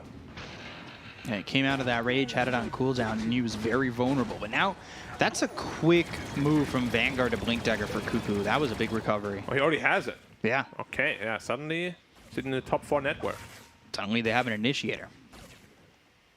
2 almost, because he will have Yules and 400 gold on the Razor. 3, really. Because you've got the Nyx Assassin who can front. True. Especially Yules I like against Wind Ranger, because of course you can Yule him when he Wind Ranges. Wind runs, Wind Ranges. And then that's the spell right away, and then he's food for Razor. And Lifestealer. And anyone really. See if this Axe goes for the traditional Blade Mail build, which I think Blade Mail this game is quite good. Or if he's gonna go for the new kid on the block, the Manta style. I like that build, Manta style. I like it too. It's just, you don't always need it. You take a lot of resources away, which in this game potentially you don't have. Yeah, which could be detrimental. Blink Dagger came out for the Axe, and yeah, he's 400 gold ahead of the Sand King, but somehow CTM, he's got himself a Blink Dagger pretty quickly after Axe does as well. Yeah, I'm surprised he didn't try to smoke or anything with that Blink Dagger. He just revealed himself on the lane and wrecked some creeps. Yeah, so now we'll see if they'll reveal themselves in a different way for CTM as he backs off, and yeah, they go to the Moonlight Shadow. So he's going to pick up this Blink Dagger right by his outpost. They were smoked before. They want to make a move. A lot of sentries down on their side of the map for the Dire. They're expecting this. They got a couple of pretty big stacks as well in the jungle. Oh, is the Razor going to get caught? Not so far. If this Courier gets caught buying something, that would be significant as well. Yeah, it's potentially his Void Stone he could lose. Ags finished for the Gyro. How long can you sit there, Carl? It's been a minute plus. No, he's finally moving out. They're TPing in there. Oh, Yules! Didn't have it. Doesn't have the Yules yet. It's getting delivered right now. Damn. I thought he had it for some reason. It's just a second away. Probably because he was standing there for like a minute. Yeah. Blink call coming through and chaotic offering. Wow, okay. That's a big commitment. White one, that one. Bounty. It's the last game of the season. I got to do one more. You know what would be cool? If you got a kill with chaotic offering, it got a stack as well. What does it? Epicenter coming through.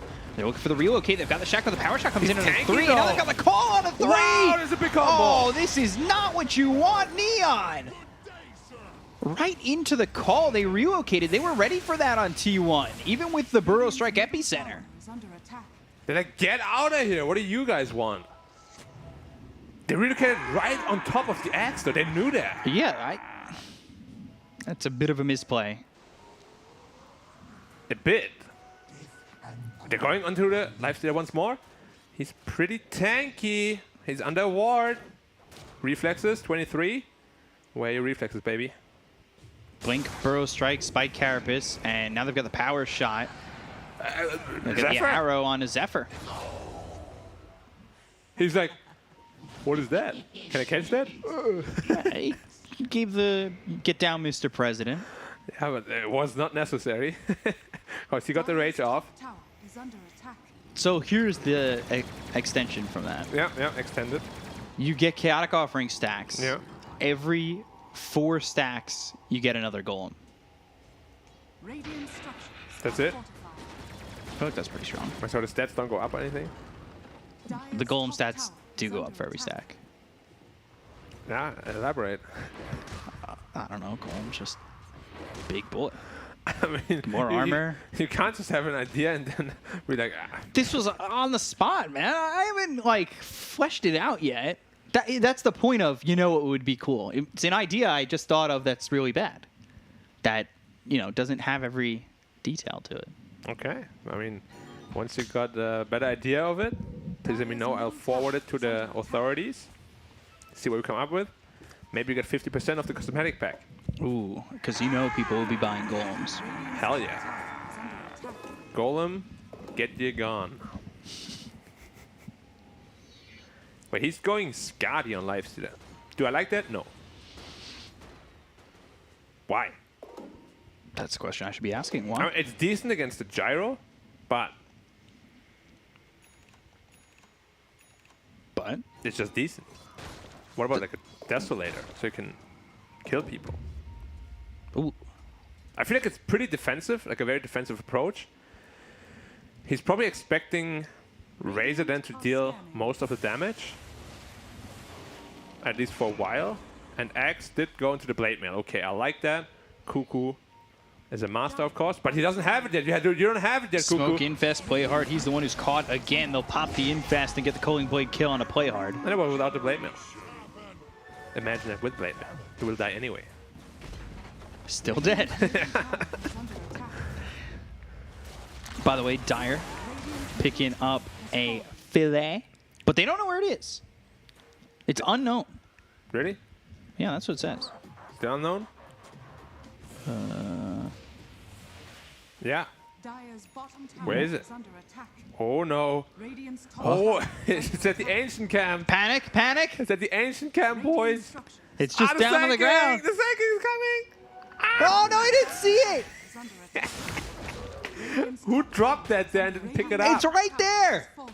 Don't go up. Don't go up, CTM. No. No, he wants those creeps, right? You want the ancient creeps. Left. You want the ancient creeps.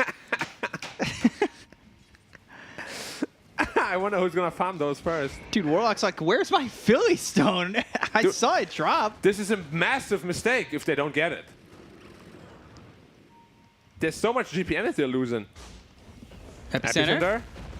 Blink Burrow Strike coming through onto the Warlock, and they are starting to shift. They should be able to see that Philly Stone. They got it killing a Whitemon. Zephyr! Carl! Oh, what's that? Oh, okay. Oh, God. Whose is this? Oh, it's ours? Oh my god. Somebody drop a Philly Stone? MKB completed on Wind Ranger. Very squishy though. You get caught by Blade Mail, you die. You get Yuled by Razor, you die. Gyro's almost got BKB. He's farming well. He's top of the net worth. Damn. Didn't actually realize that. He's farming very well. But his ancients are blocked. They're like, damn it! D-Watt now support. Where's my support? Okay. D-Watt is straight away. Infest. Play Cuckoo. hard. Oh, Play hard, leap. play hard again. He leaped. Is he going to survive? What a Maybe. heal. Oh, they've got the mech, but Fatal Bonds play hard, leaps into the side of the Dire. He's like, I got one more lead. Ah. And it dropped Rock again for that. Yeah. White one has been very Liberal. liberal with his with his stone chaotic usages. offering. Yes. Yeah, yep.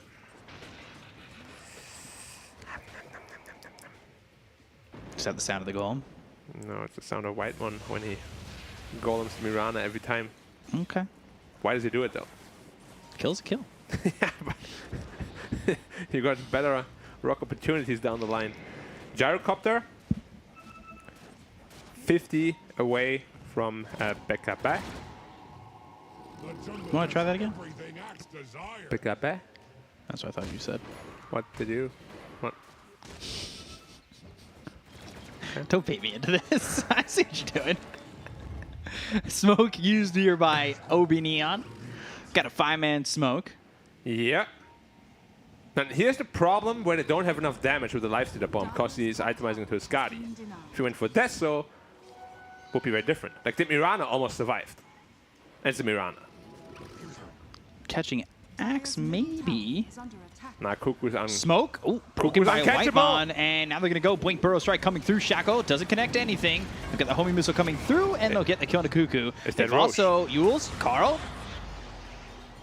He's fine. Run. And they'll stop the TP on the Nyx Assassin. They want to dive this. Power shot. Need to be careful, but there is no chaotic offering for this. They've got the Shackle. They have the call down. The damage on a Carl is enough. I feel like T1 is just outplaying themselves. Like, why was he going like left, right? Just, if you want to TP right away. And then he dies. Is that a Roshan? Is Focus Fire off cooldown is the question. No, 40 seconds. Probably cannot commit to Roshan with this.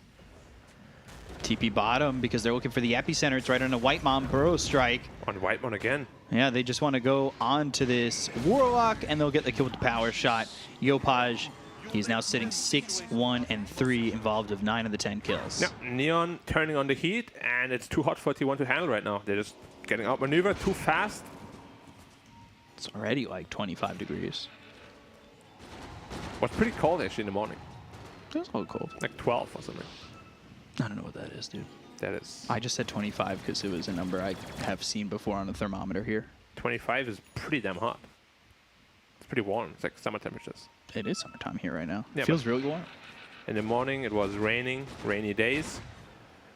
As I'm sure it's going to be for T1 if they lose, because that means no top 2 for you.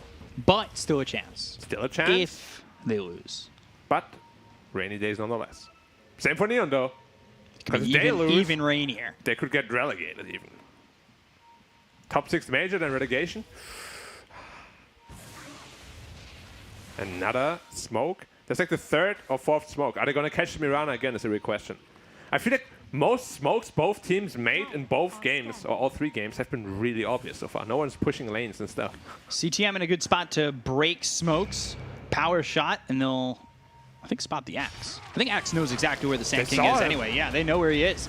They've got the Tether, the Chaotic offering this time a lot better coming up from Whitemon. Can they get the cone to the Sand King? No, John. Yeah, he's got the Yule. They've got themselves the Moonlight Shadow. They get the cone to Cuckoo, and now they look over 23 Savage. He's on the run. Shadow Word, Spirit Vessel, and he can try to get out, but he doesn't have the Infest. They have the Power Shot, and now the Burrow Strike short! CTM! The shortest Burrow Strike of his life! Nah, he had Rage activated. He dodged it, actually. Did he? Yeah. Oh. Right, but it was also very short. Now I sound stupid. I don't know if that hit or not. All right, I need to look short. It was short, and I don't know if the Rage dodged it or not. But again, you can see the damage issues. They jump on Sand King, he doesn't die, because you have no damage on Lifestealer. You have double ultimate orb. But not Deso, not Daedalus. What are you giggling about? I find it funny when I'm just like, oh, the Burrow Strike, sure. He's like, hey, Edrich. It's just like, right, you're right, you're right. You got to be able to laugh at yourself, you know? Sure. Give it a little giggle. Yeah. They give themselves the Aegis. Putting themselves in a very good spot now. Like, I don't like this defensive itemization at all. We've seen it from so many teams in this last week where they're just like, all right, I don't want to lose. I guess I'll just build more health. That's not the right way. Not with Axe. Axe bomb means you jump a guy, you want to kill him immediately. Yeah, but they've got the save coming in, I will say, from Genwell a lot. He has come in and given them a second hope at life a couple times with the tether and the mech. But you need to know that when you're T1. Yeah. So you need to itemize for more damage, which he now has the Skadi, which will mitigate some of that heal, but you still need the next damage item, which is 5k gold away. And 5k gold is a lot of gold. And the thing, too, is like Neon, you've been talking about how these smokes seem obvious. They've set up for that smoke. Like, Yeah. they were ready. They were super ready for all of the smoke so far. Mirana was the one getting caught most of the time, and she doesn't really care too much. Carapace, ooh, they saw him. Nyx Assassin very close to his Agon Scepter though. Probably gonna transfer the Filet to Warlock after that. Filet. Now he has a BKB on Wind Ranger as well. This game is getting pretty tough right now for T1. A lot of good timings coming out of Neon. Yeah. Like you said, Wind Ranger does get timings. Yeah. Big fan of the hero. Hope to see you get picked up more. Whitemon's Courier going down. Carl also finished his BKB though. Zephyr here to protect Carl, or at least try to. Rakete. Bong. I'm a big fan of that rocket. It's one of my favorite cosmetics. You're biased. Why? I don't want to talk to you anymore. What? Yep. It's over. Okay. That's how it goes sometimes. Should I keep casting, or do you want to keep casting? I think we can do it together. We just won't listen to each other because we're not talking to each other. Look at a TP top. They've got all 5 heroes here. I was about to make the sound, man. That's Sumi trying to lead. They've there's got an the blink of the illusion. call onto the illusion. They're going to take down that illusion. They've got the call down as well as the Burrow Strike Arrow. Epicenter coming out onto Cuckoo. They land the arrow. Impale hits onto CTM. On the other side of the fight, they've got the chaotic offering coming through onto Natsumi, but he's being kept alive by the tether that's out from Genwell. They finally get the first life out of the hands of the Gyro. They look over at Yopaj, who's popped the BKB. They've got 3 heroes right in space, and White trying to support them. Cuckoo buys back, comes back in, but the Burrow Strike on the 3. That's going to be massive with the BKB popped by Natsumi. They get the kill on a Zephyr as well as White, but Natsumi's going to die for a second time. They cold him to death. It's the buyback that comes out ahead for T1, at least killing off Natsumi. Spike Carapace, Zephyr chasing Tether, and the relocate out. They do not catch CTM with the blink call, and now they'll look to kill off this IO. I don't think he's got a Tether target when he comes back. And up into the air. He's dead. And Korea's dead too. Roshan may respawn in 5 minutes. Wow, that was... I thought it was way sooner. Losing track of time. Yeah. Wind Ranger couldn't really deal a lot of damage to this lifestealer. There was like a full duration focus fire pretty much. You can see it here again. There was a... Not even a bait. Like he was just standing. Like his illusion was an AFK. And Cuckoo took the bait. And they actually caught Playhard again. Yeah, and they're going to catch Yopaj. Yopaj too. They cut them both. That is massive for Way T1. more important than the recap also. Because that kill actually matters a lot. Did we lose Natsumi in the last fight? We did, right? Yeah, he died twice. Okay. Dying twice is not good in Dota. No, Yeah. it's not. And now with that Yopaj death, Ooh. he's Orb died of twice. corrosion. I mean, Orb of corruption. Orb of Destruction. destruction. 3rd time's a charm. Plus Skadi. That's a lot of slows. Do the math. 75%. You sure about that? Yeah. Positive? Chat's not going to correct you? 75%. Okay. I'll know if they start spamming NA math. But I mean, you That is still. still NA math? If it's wrong. Yeah.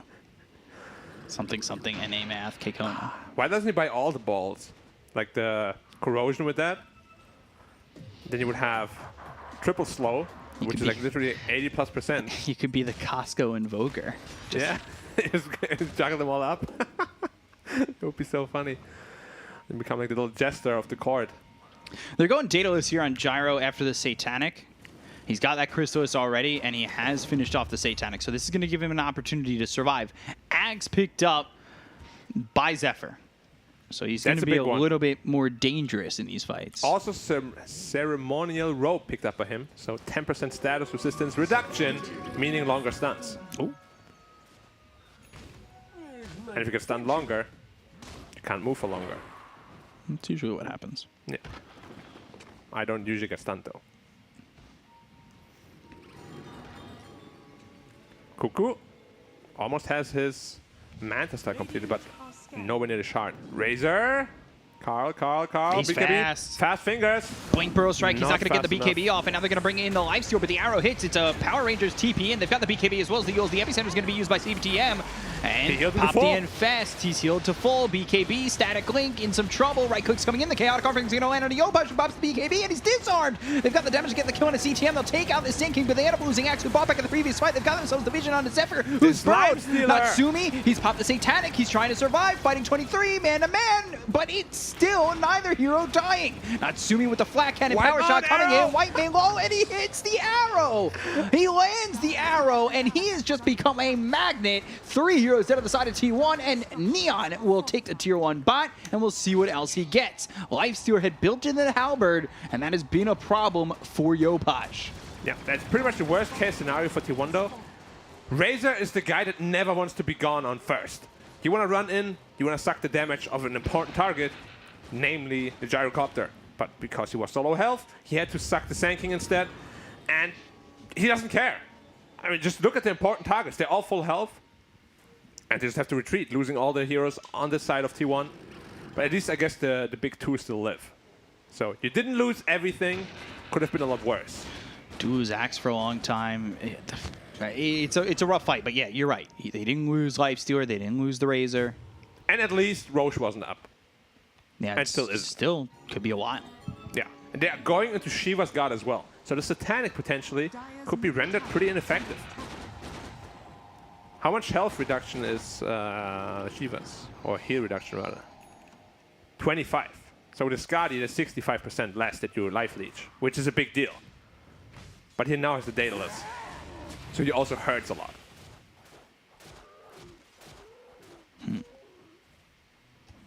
65%.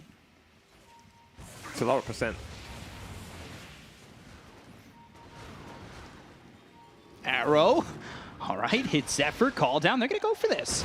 They want to go. Cuckoo on the back line's waiting to blink as well as call. They're standing next to each other. They've got the blink as well as the call. That's going to hit on a Yopaj. Can they get the damage out on a Zephyr? He's going to get the spike carapace off. They get the kill on a Zephyr. He's going to be dead for 50 seconds. They'll pop the Infest and now try to chase. Natsumi on the run. And Razor, he chased, but to no avail. Natsumi looking to go back in. He's got Satanic available in just 10 seconds. They'll move over. CTM maybe looking for the blink as well as the Burrow Strike. He could set up. Burrow Strike hits on a Cuckoo. They've got themselves the Plasma Field as well as the kill on a CTM. He sacrifices his life. But for what? The Shackle, it connects. They've got the arrow on to Carl, but the damage coming out on Natsumi. He's dead. See you later. Down goes Carl. Cuckoo next with the Spirit Vessel on him. The Power Shot's going to take him out. They hit themselves the Shackle on 23. They've only got themselves a White Mon to work with. And, well, Neon, they'll take what they got and they'll leave. They leave a gem there as well. MKB finished off for 23, and another fight that kind of goes the way of T1 in terms of gold, but not experience. Even trade. They have to be so careful with their Fatal Bonds. It was on the Gyro, on the IO, and the lifesteal hitting the Gyro almost killed the IO with it. Like, it's one of the best spells in these kind of scenarios where you have this one guy that just doesn't die, soaking up all the damage. But as you said, very even trade once more. Did reinitiation perhaps too much? Like, he didn't have Yules up, no defensive tools ready at all. He just gets blown up on the Sanking, and it was after his buyback too. Right. This game is still anyone's game at this point, though. It's like game 2. That one was close as well. It is anybody's game, and we're 35 minutes in. Now it's a bit scary, though, for the Wind Ranger, because that MKB means you can Skadi slow him through that BKB. So your Wind Run won't mean nearly as much.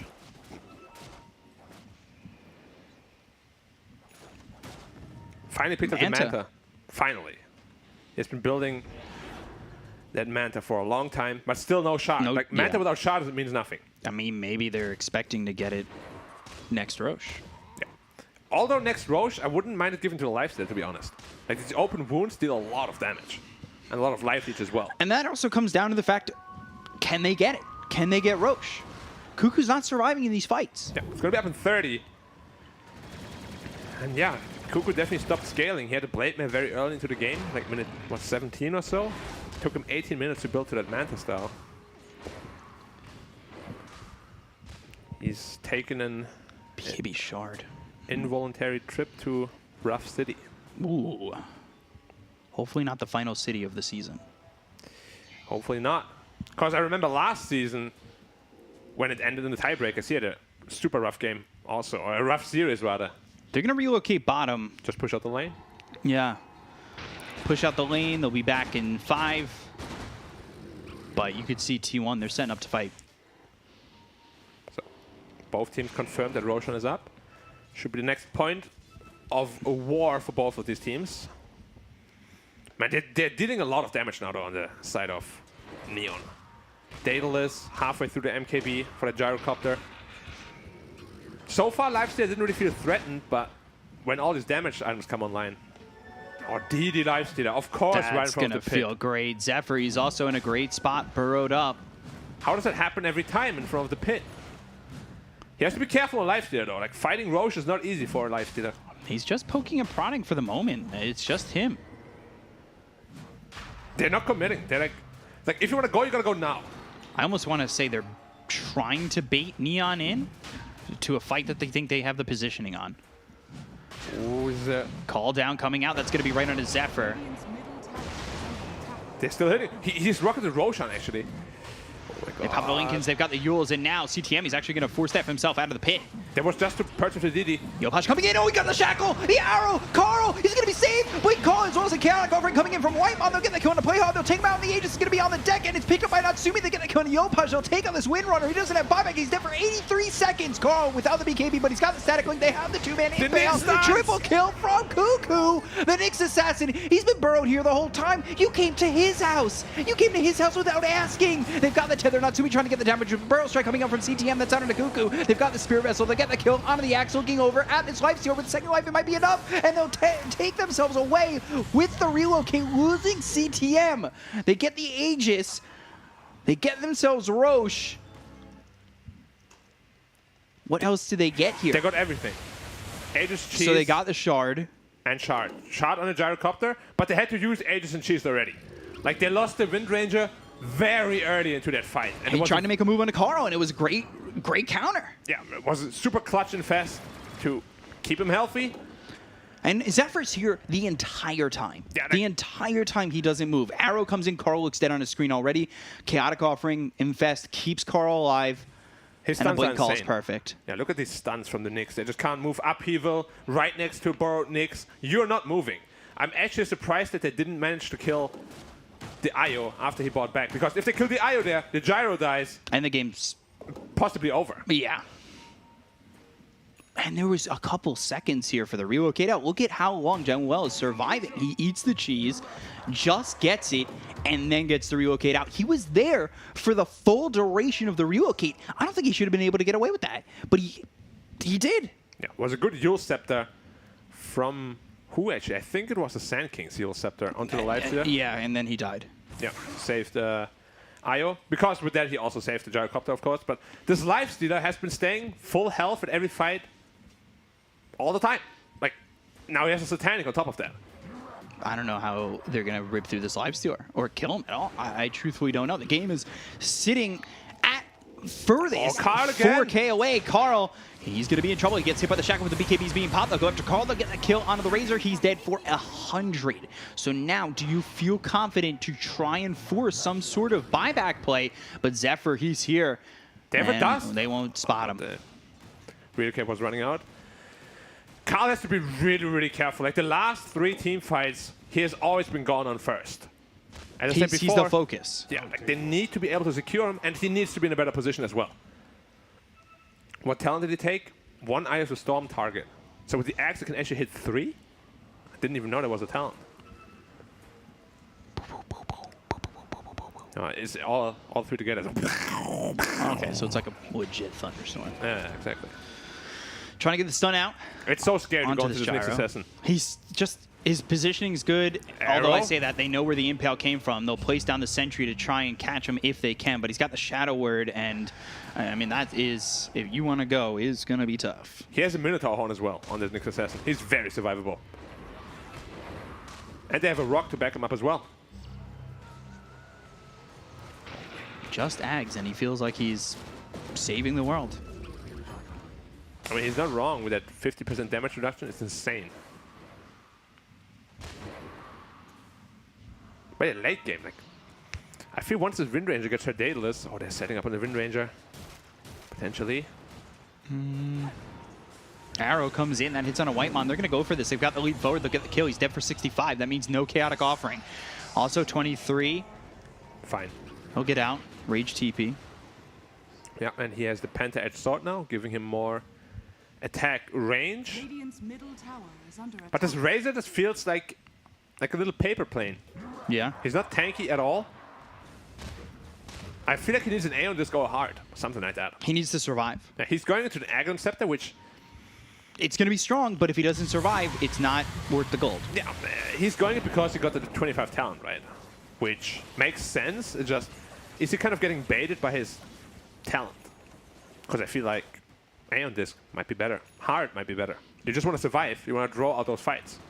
And they're close to 25 on both this Windrunner as well as the Gyro. The experience is actually OB.Neon's way, but they don't have anybody at 25 yet. It's the difference in the supports that's really making it, because they've got Io at 22 and Mirana at 21. So, you know, your carries aren't 25. They don't have that extra talent yet, but your supports are very high level. Yeah. Aeon Disc now picked up on the Wind Ranger.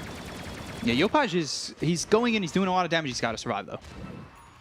For sure. He doesn't lock it right away, which we see a lot of other people do. And now Axe finally has his Manta Style and an illusion in his cape. So if you single out a hero, you're going to hurt. With the shard, oh yeah. That's 3 axes and your main hero spinning away. He might be able to kill a Sankey by himself, pretty much. Oh. Did that? T1 has to be so careful here. They can't go up this hill. Did the Stormcrafter just give them away? It zapped the Oh my illusion. god, White Mon, careful. Oh, this positioning. They're going to smoke. They saw Both the sides smoke, smoke breaks, and now Natsumi, he's got to be careful. Zephyr's right there, ready to go. Arrow comes out, Spike Carapace once again. That's going to hit into play hard. They'll use the call down. 23 trying to run in. May not be the positioning that he wants. They'll use that homing missile, but again, with the Shadow Word, he's just taking 0 damage. Literally 0 damage.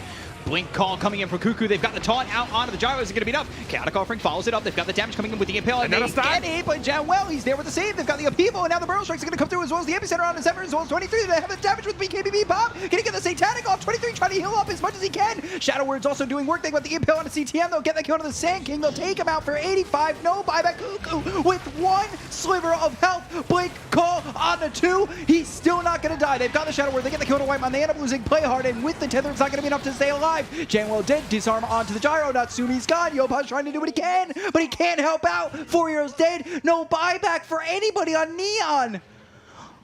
Oh, no, Neon. I mean, that was amazing by Cuckoo. He comes in with just a sliver of health with that blink call right at the end. I was just super good team play overall. Zephyr, with all his super good stuns, and as well as just mana burns, you have the Axe jumping in, getting like 2 or 3 really good calls off. He's at 50 health. Lifesteal is like, I got you, bro. Infests him, brings him back to half health. No buyback. This game might be over. Probably not over. They're going to get a sight. Oh, is it over? Oh, no, they still have Glyph. There's a lot of time. Backdoor. No Leveler and no Axe Scepter. This is maybe where the Razor's like, ah, damn it, maybe I should have committed for that. Backdoor breaks. They go for the tier 3. Have buyback on the Sand King. Like, Zephyr is actually doing so much in these team fights. Just 1 item, Ags. Like, and his positioning's been perfect. These impales and mana burns are actually insane. You can say what you want, but this is probably the MVP of the last fight for me. He's been the MVP since he's picked up that axe. Fair enough. And their push is actually not very fast. They're gonna one side and they'll be like, all right. Still a lot of time though without these heroes. Yep. And they finally pick Roshan, up the Daedalus on this Lifestealer. Roche potentially soon. double gem. They've got 25 on the Wind Ranger now. Roche is up in Radiant's top tower has 90 seconds. Gyro's got his 3 homing missiles instead of global call down. Yeah. And you always get that. Like, Yeah, the 25 at Gyro feels terrible. Terrible. Just terrible, yeah. Like, if he had a better 25, I think he would be picked up way more frequently. Yeah. Global call down. Zephyr, potentially in position to break the smoke, but he has to be careful. He's super important for this team. He has He's going to burrow. They've got the arrow that's going to be on the spike carpers. They do have a sentry down. Do they want to go? They've got to assume that T1's behind him. He's so tanky. 2,400 life. And he has an Aeon disc. He has 3k life even. Jesus. Yeah, 3K. And you regen 1.5% per second while you burrow. Jeez. We all know how it's like in Burrow City. He loves it. Healthy. They were Healthy and refreshing. blossoming Like, over like in you get Burrow the- City. Look at where he is. He's just so confident that he could stand right in front. Yeah, you get the best mineral water. Straight from the source, right? Oh, yeah, straight from the source. When you're under the water and you just got that little Hell yeah. spout in. Roche up in a few seconds here. They were going or looking for the Divine Rapier on Gyro. They need it. And this is like the comeback avenue they have in this game. When I say comeback, they're not super far behind. He doesn't have a cute anymore. He just bought an MKB, I believe. That is boring. No buyback. And, well, Dire, they're going to the base. Yeah. A big problem also for Gyro is he doesn't have any sort of status resistance. So every stun just lasts They're so much smoked, longer. waiting for them to TP back a little bit too far. Radiant's middle barracks Roche is up. They give up the mid set of racks, and T1, I mean, they're not going to be unhappy with that, considering the fact that, well, they weren't getting Roche while they were taking their mid set of racks and finishing it off. They're not defending though, and T1 knows that. Yeah, They just so keep they know sending where in they axes are. loose. Yep, exactly. Like, it's super obvious where Neon is right now. How does T1 choose to play it? Now Lifestealer can hit Roche very comfortably because he has a Satanic. And he's got Zephyr. He's sitting at the same spot. There's some PTSD right there for Neon, I'm sure. It's like, oh my god, this Nyx Assassin again. It's just 23 trying to make their way in. Do or die time. Playoffs I can't believe T1 is just doing it like this though. on the line, or well, major on the line. They're going to go in with the Blink Burrow Strike. That's coming through with the call down right on top of 23, but it's not doing a lot of damage. CTM is going to be hit with the Impale. They've got the Chaotic Offering coming down. They get the kill to CTM. They're going to have the Aegis snatched by 23, so he's got the second life. They're continuing to go. The Infest hits on a play hard. They're going to lose this Mirana, and he's got buyback too, so they lose 2 heroes that do have buyback. They've got the Aegis, the Ag's Blessing that's picked up by Razor. Ooh, gosh, you get the Roche kill, but you don't get the Roche goodies. Aegis and Cheese picked up by Lifestealer. Do we have the same feeling here about this game where it felt really desperate from Neon? Yeah, Like that didn't... you don't just epicenter a Lifestealer that you know is hitting Roche alone, right? Like, he didn't care at all. He raged shortly afterwards, finished the Roche, got all the stuff. Yeah, snatching the Aegis, Cheese, Ag's Blessing. Gyro's not going to have this Divine Rapier for a while, and I don't really know if this Divine Rapier is enough. I truly don't. I don't know if Jan Wells giving enough heal, if they're sustaining enough to now get through 2 lives. And they will have a triple Eye of the Storm Radiant's bottom tower is under attack. hit target thingy refresher. So they'll be able to have 2 of those out. And the barracks will just melt once they're done. But right now it's still on cooldown. He has a Spell Prism as well, because why not? And they're just hitting high ground, actually. And they can't come in because Zephyr's there again. Zephyr's just standing his ground. Right click's coming in. That tier 3 in some mana trouble. burn. 2 more, and he's completely out of mana. Zephyr, sitting at a good 115 health region. Very nice. Oh, Shackle actually gets him over onto Zephyr. They might be able to get the first life out of the hands of this Lifestealer, but Natsumi's getting low. They get the Aegis out of his hands. Zephyr took no damage from that. They've got the Starstorm coming through, but that's going to be the Spike Carapace that stuns up. Play hard now, right into the hands of the Dire, and he's going to have to leap all the way back. They've got the call down coming through. The stun is out onto the Razor, but it's not going to be enough as they've got the Infest to heal him back up. Power Shot comes in onto Zephyr, who's still continuing to stand his ground in the Burrow, and now they've got the epicenter of the damage on the Carl. Look at the kill. He doesn't have buyback. Cuckoo goes in. He's got the Blade Mail, but it's not going to be enough with the BKB be powered by Natsumi. They get the kill on the Yo-Push. They'll take out the Windrunner. Do they have the damage coming up for Natsumi? It doesn't look like they will. They've got him tethered, but Genwo is going to be the target of 23. Right clicks in with the Fatal Bond. See you later. They're going to buy back, though. They have IO. Can he get in there to save Natsumi? I'm not sure. They've got the tether, but the impale. They get the kill on Natsumi and Zephyr again. Ultra kill for 23. That's a rampage. And they're going to get the rampage. 23 runs him down. Blink call comes out onto Natsumi, and the dreams of you going to the major are gone. Goodbye, day, sir. Neon. Double rampage for 23. Seal it up 2-1. And I think that's very good news for every and any team attending the major, because they got top 6 last season, but now not qualifying means chance to go to TI are almost gone. Yeah. Because top 6 is nowhere near enough to secure major attendance. Woo! That's It's a getting big spicy in the series. standings. Yeah, like, Neon must be kicking themselves right now for letting whatever happened happen after the major, because they did not look like the same Neon.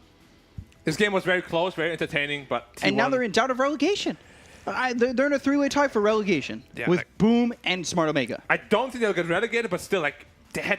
I'm sure everybody had so many more expectations of them. The fact that there's a chance that they get relegated, I mean, what does that mean for this team mentally coming into what's going to be a 3-way tiebreaker? It's brutal. Like they said, they were just not taking it super seriously at the beginning. Now it's probably going to come back to bite them. That cost them big. And, I mean, T1, they got to be over the moon. Oh, yeah. Over the moon. They're top 2 guaranteed. That means group stage is And they can still take the top. Yep. Yeah, that's crazy. And T1 come away on top, 2-1 over Neon in what was probably the most back-and-forth series, save for the last regular season series. And to break it down, we've got the most amazing panel. Back over to you guys. Take it away. You're too sweet. And we close out the regular season with a hell of a match. I wouldn't have wanted anything else. As 23 Savage's growth, he was looking like a cabbage in game 1, looking like a savage in game 2, and looking like a rampage in game 3. That lifestealer forced to be reckoned with, and T1 now clinch a major attendance, but they still need to find out if they're going to be in the group stage or the playoffs, as TNC will be their final opponent as we move on into the tiebreakers. But first, we can absorb this victory. Final match of the regular season. T1 take it 2-1. Great stuff for them. I think this also shows why Warlock is really popular in other regions as well. Like, this hero just does so many stuff. I can't see the numbers correctly, but I believe he did more healing than It was like IO. 25,000 heal for him or something like so that. Just some casual AoE heal that also buffs you up. And also slows you, moves. The rock that cancels a team fight, goes pierces BKB, stun ability. It's just very strong. But I actually, you heard me in the green room. Halfway in, I actually thought this was Neon's game. Yep. They finalized the BKB on Gyro. Meanwhile, Razor was sitting on 1400 gold and Ogre Axe. Axe was still trying to figure out his yeah. mana style. What's his item build? Exactly. He was still trying to figure out his place in the world, what he wants to be when he grows up. And I actually thought Neon will just press the tempo, win the game right there, and break them before they get their BKBs. They did manage to get a couple of good pickoffs, but then everything just turned.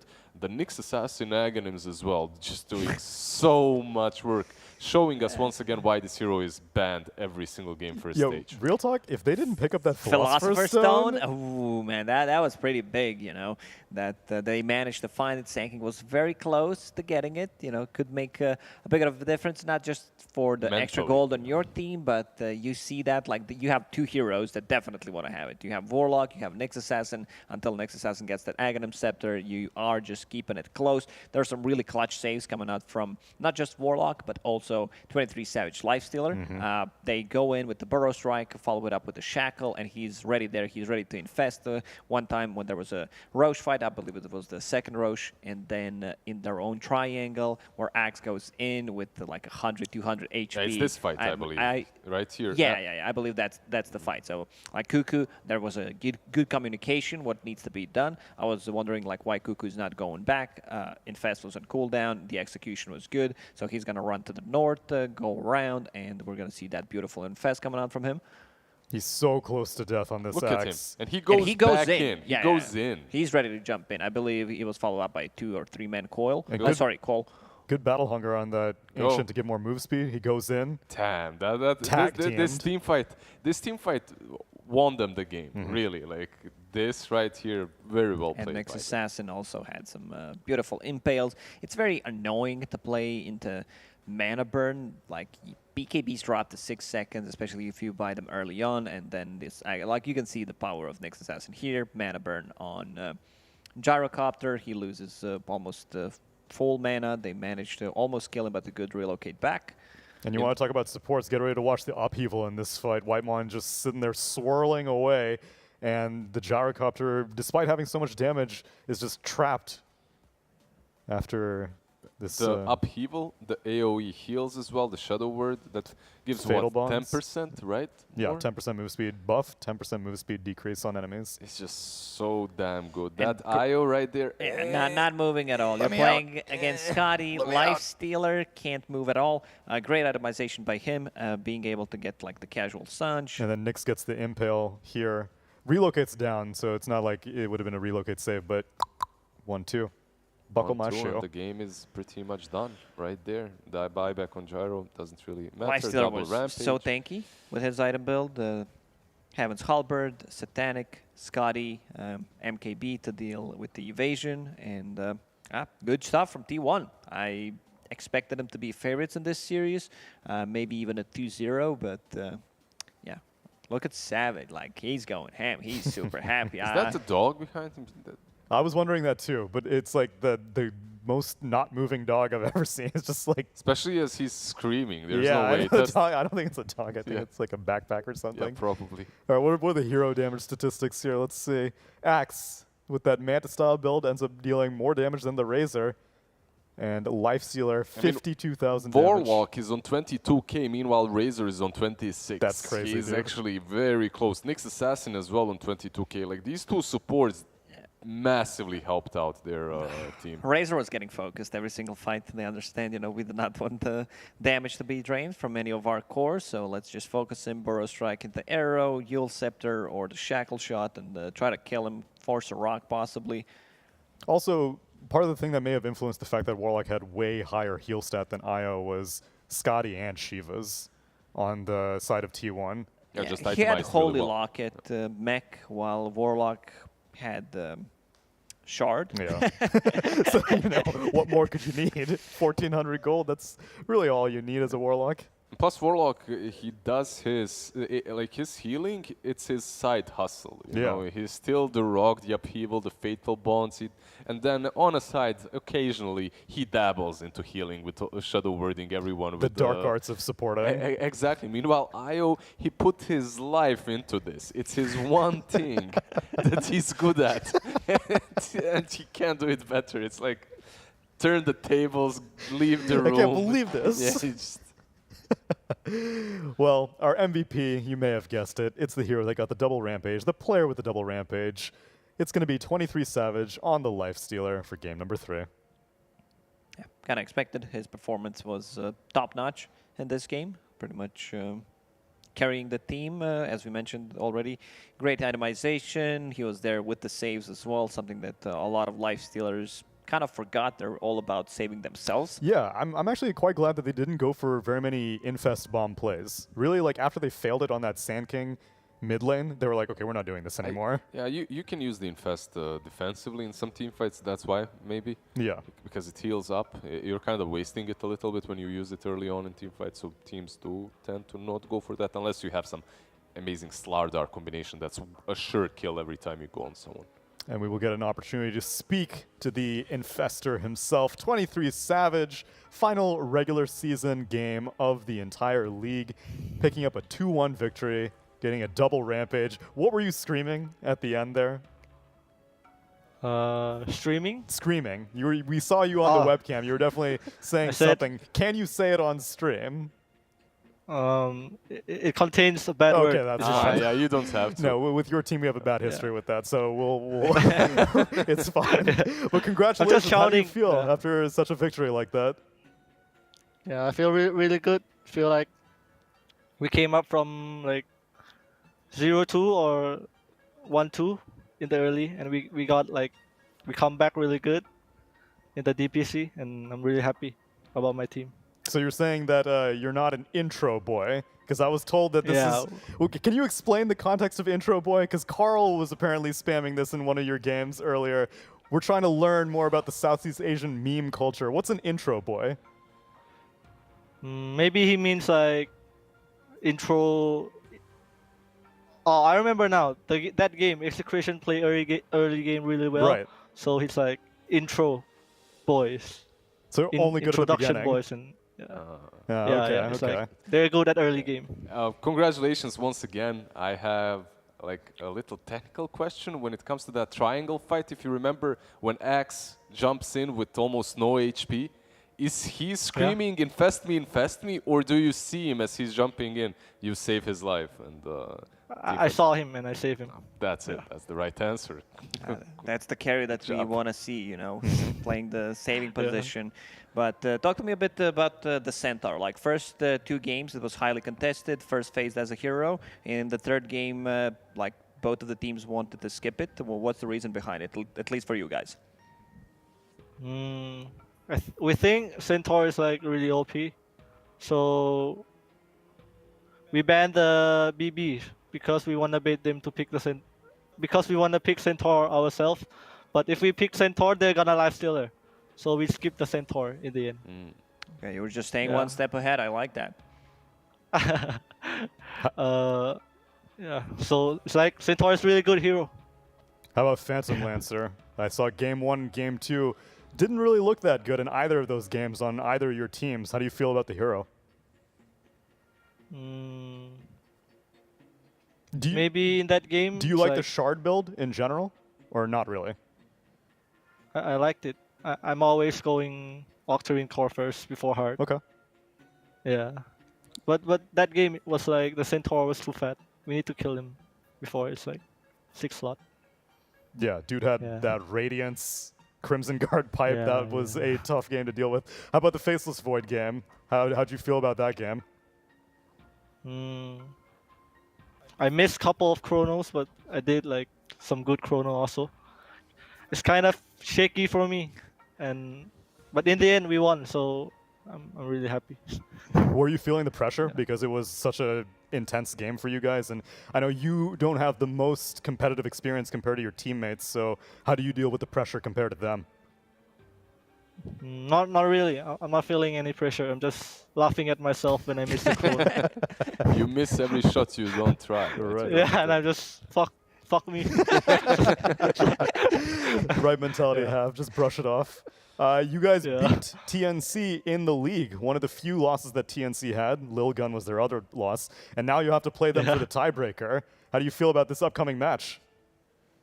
We're going to do our best, and I expect we to win.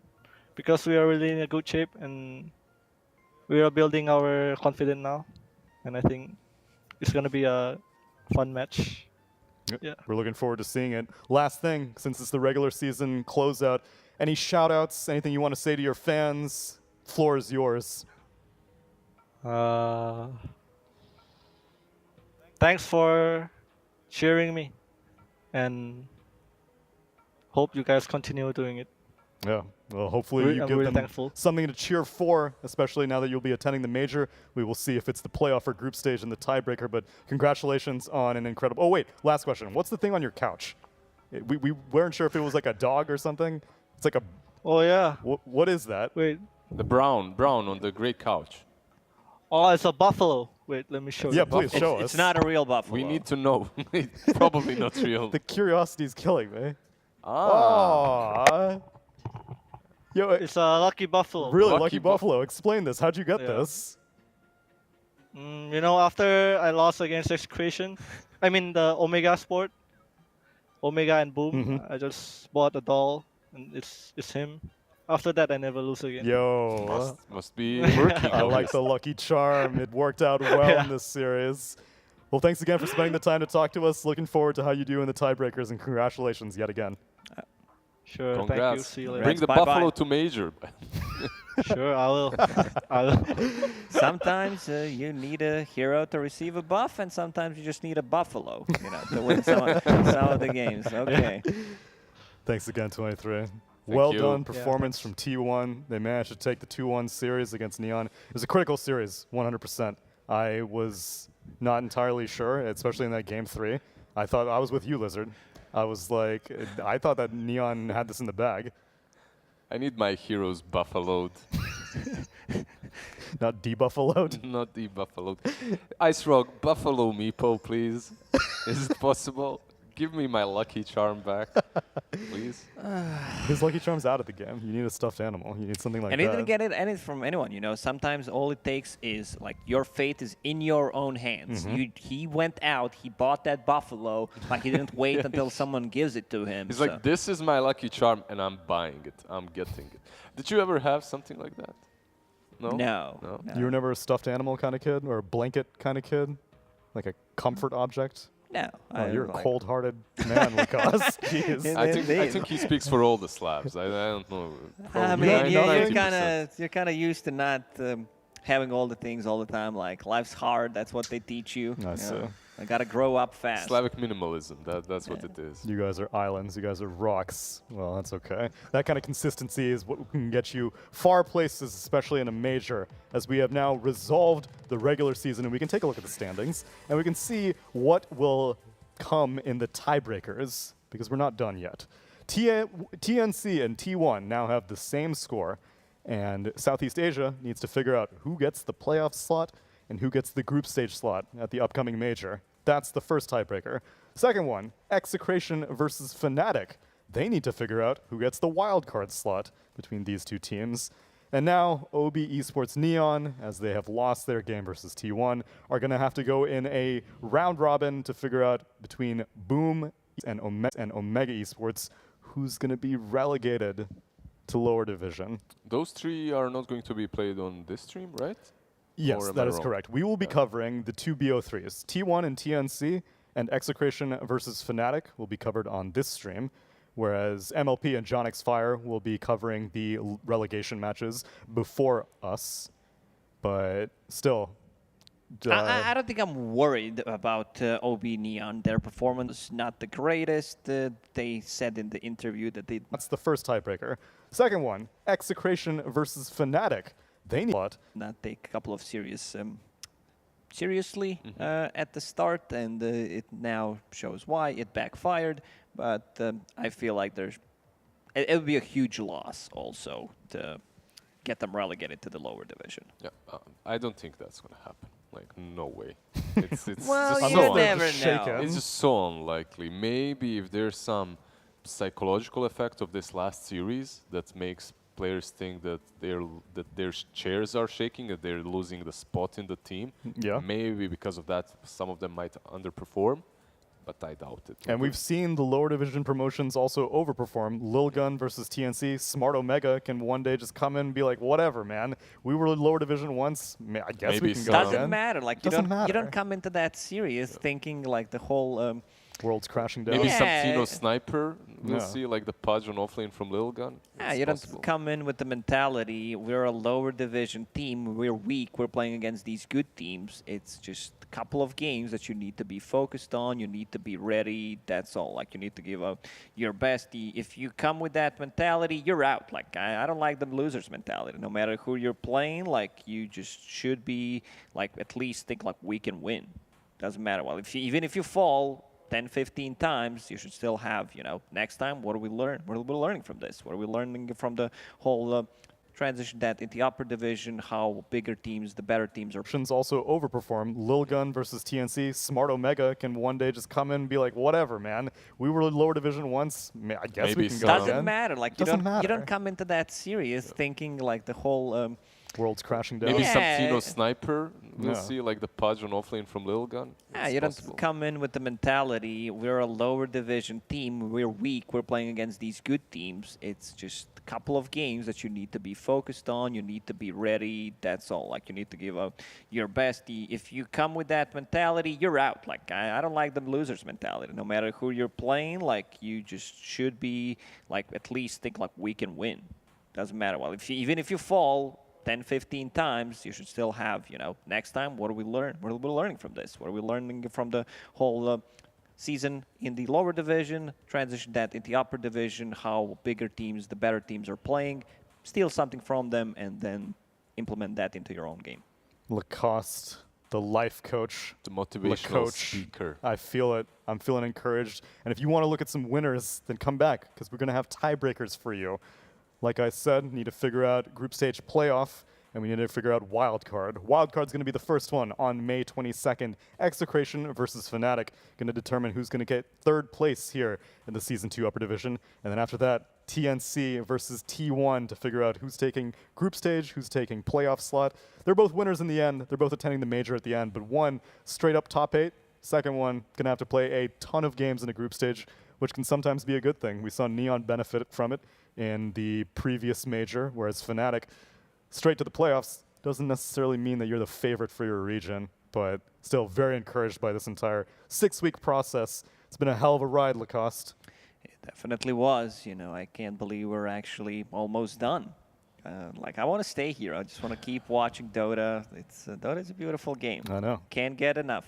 It's been a year-long season. Now TI is right around the corner, Lizard. So close. And I actually am surprised and can't believe still that we're going to have one after everything that happened in the last year. It's been a rough one. It's been a rough ride.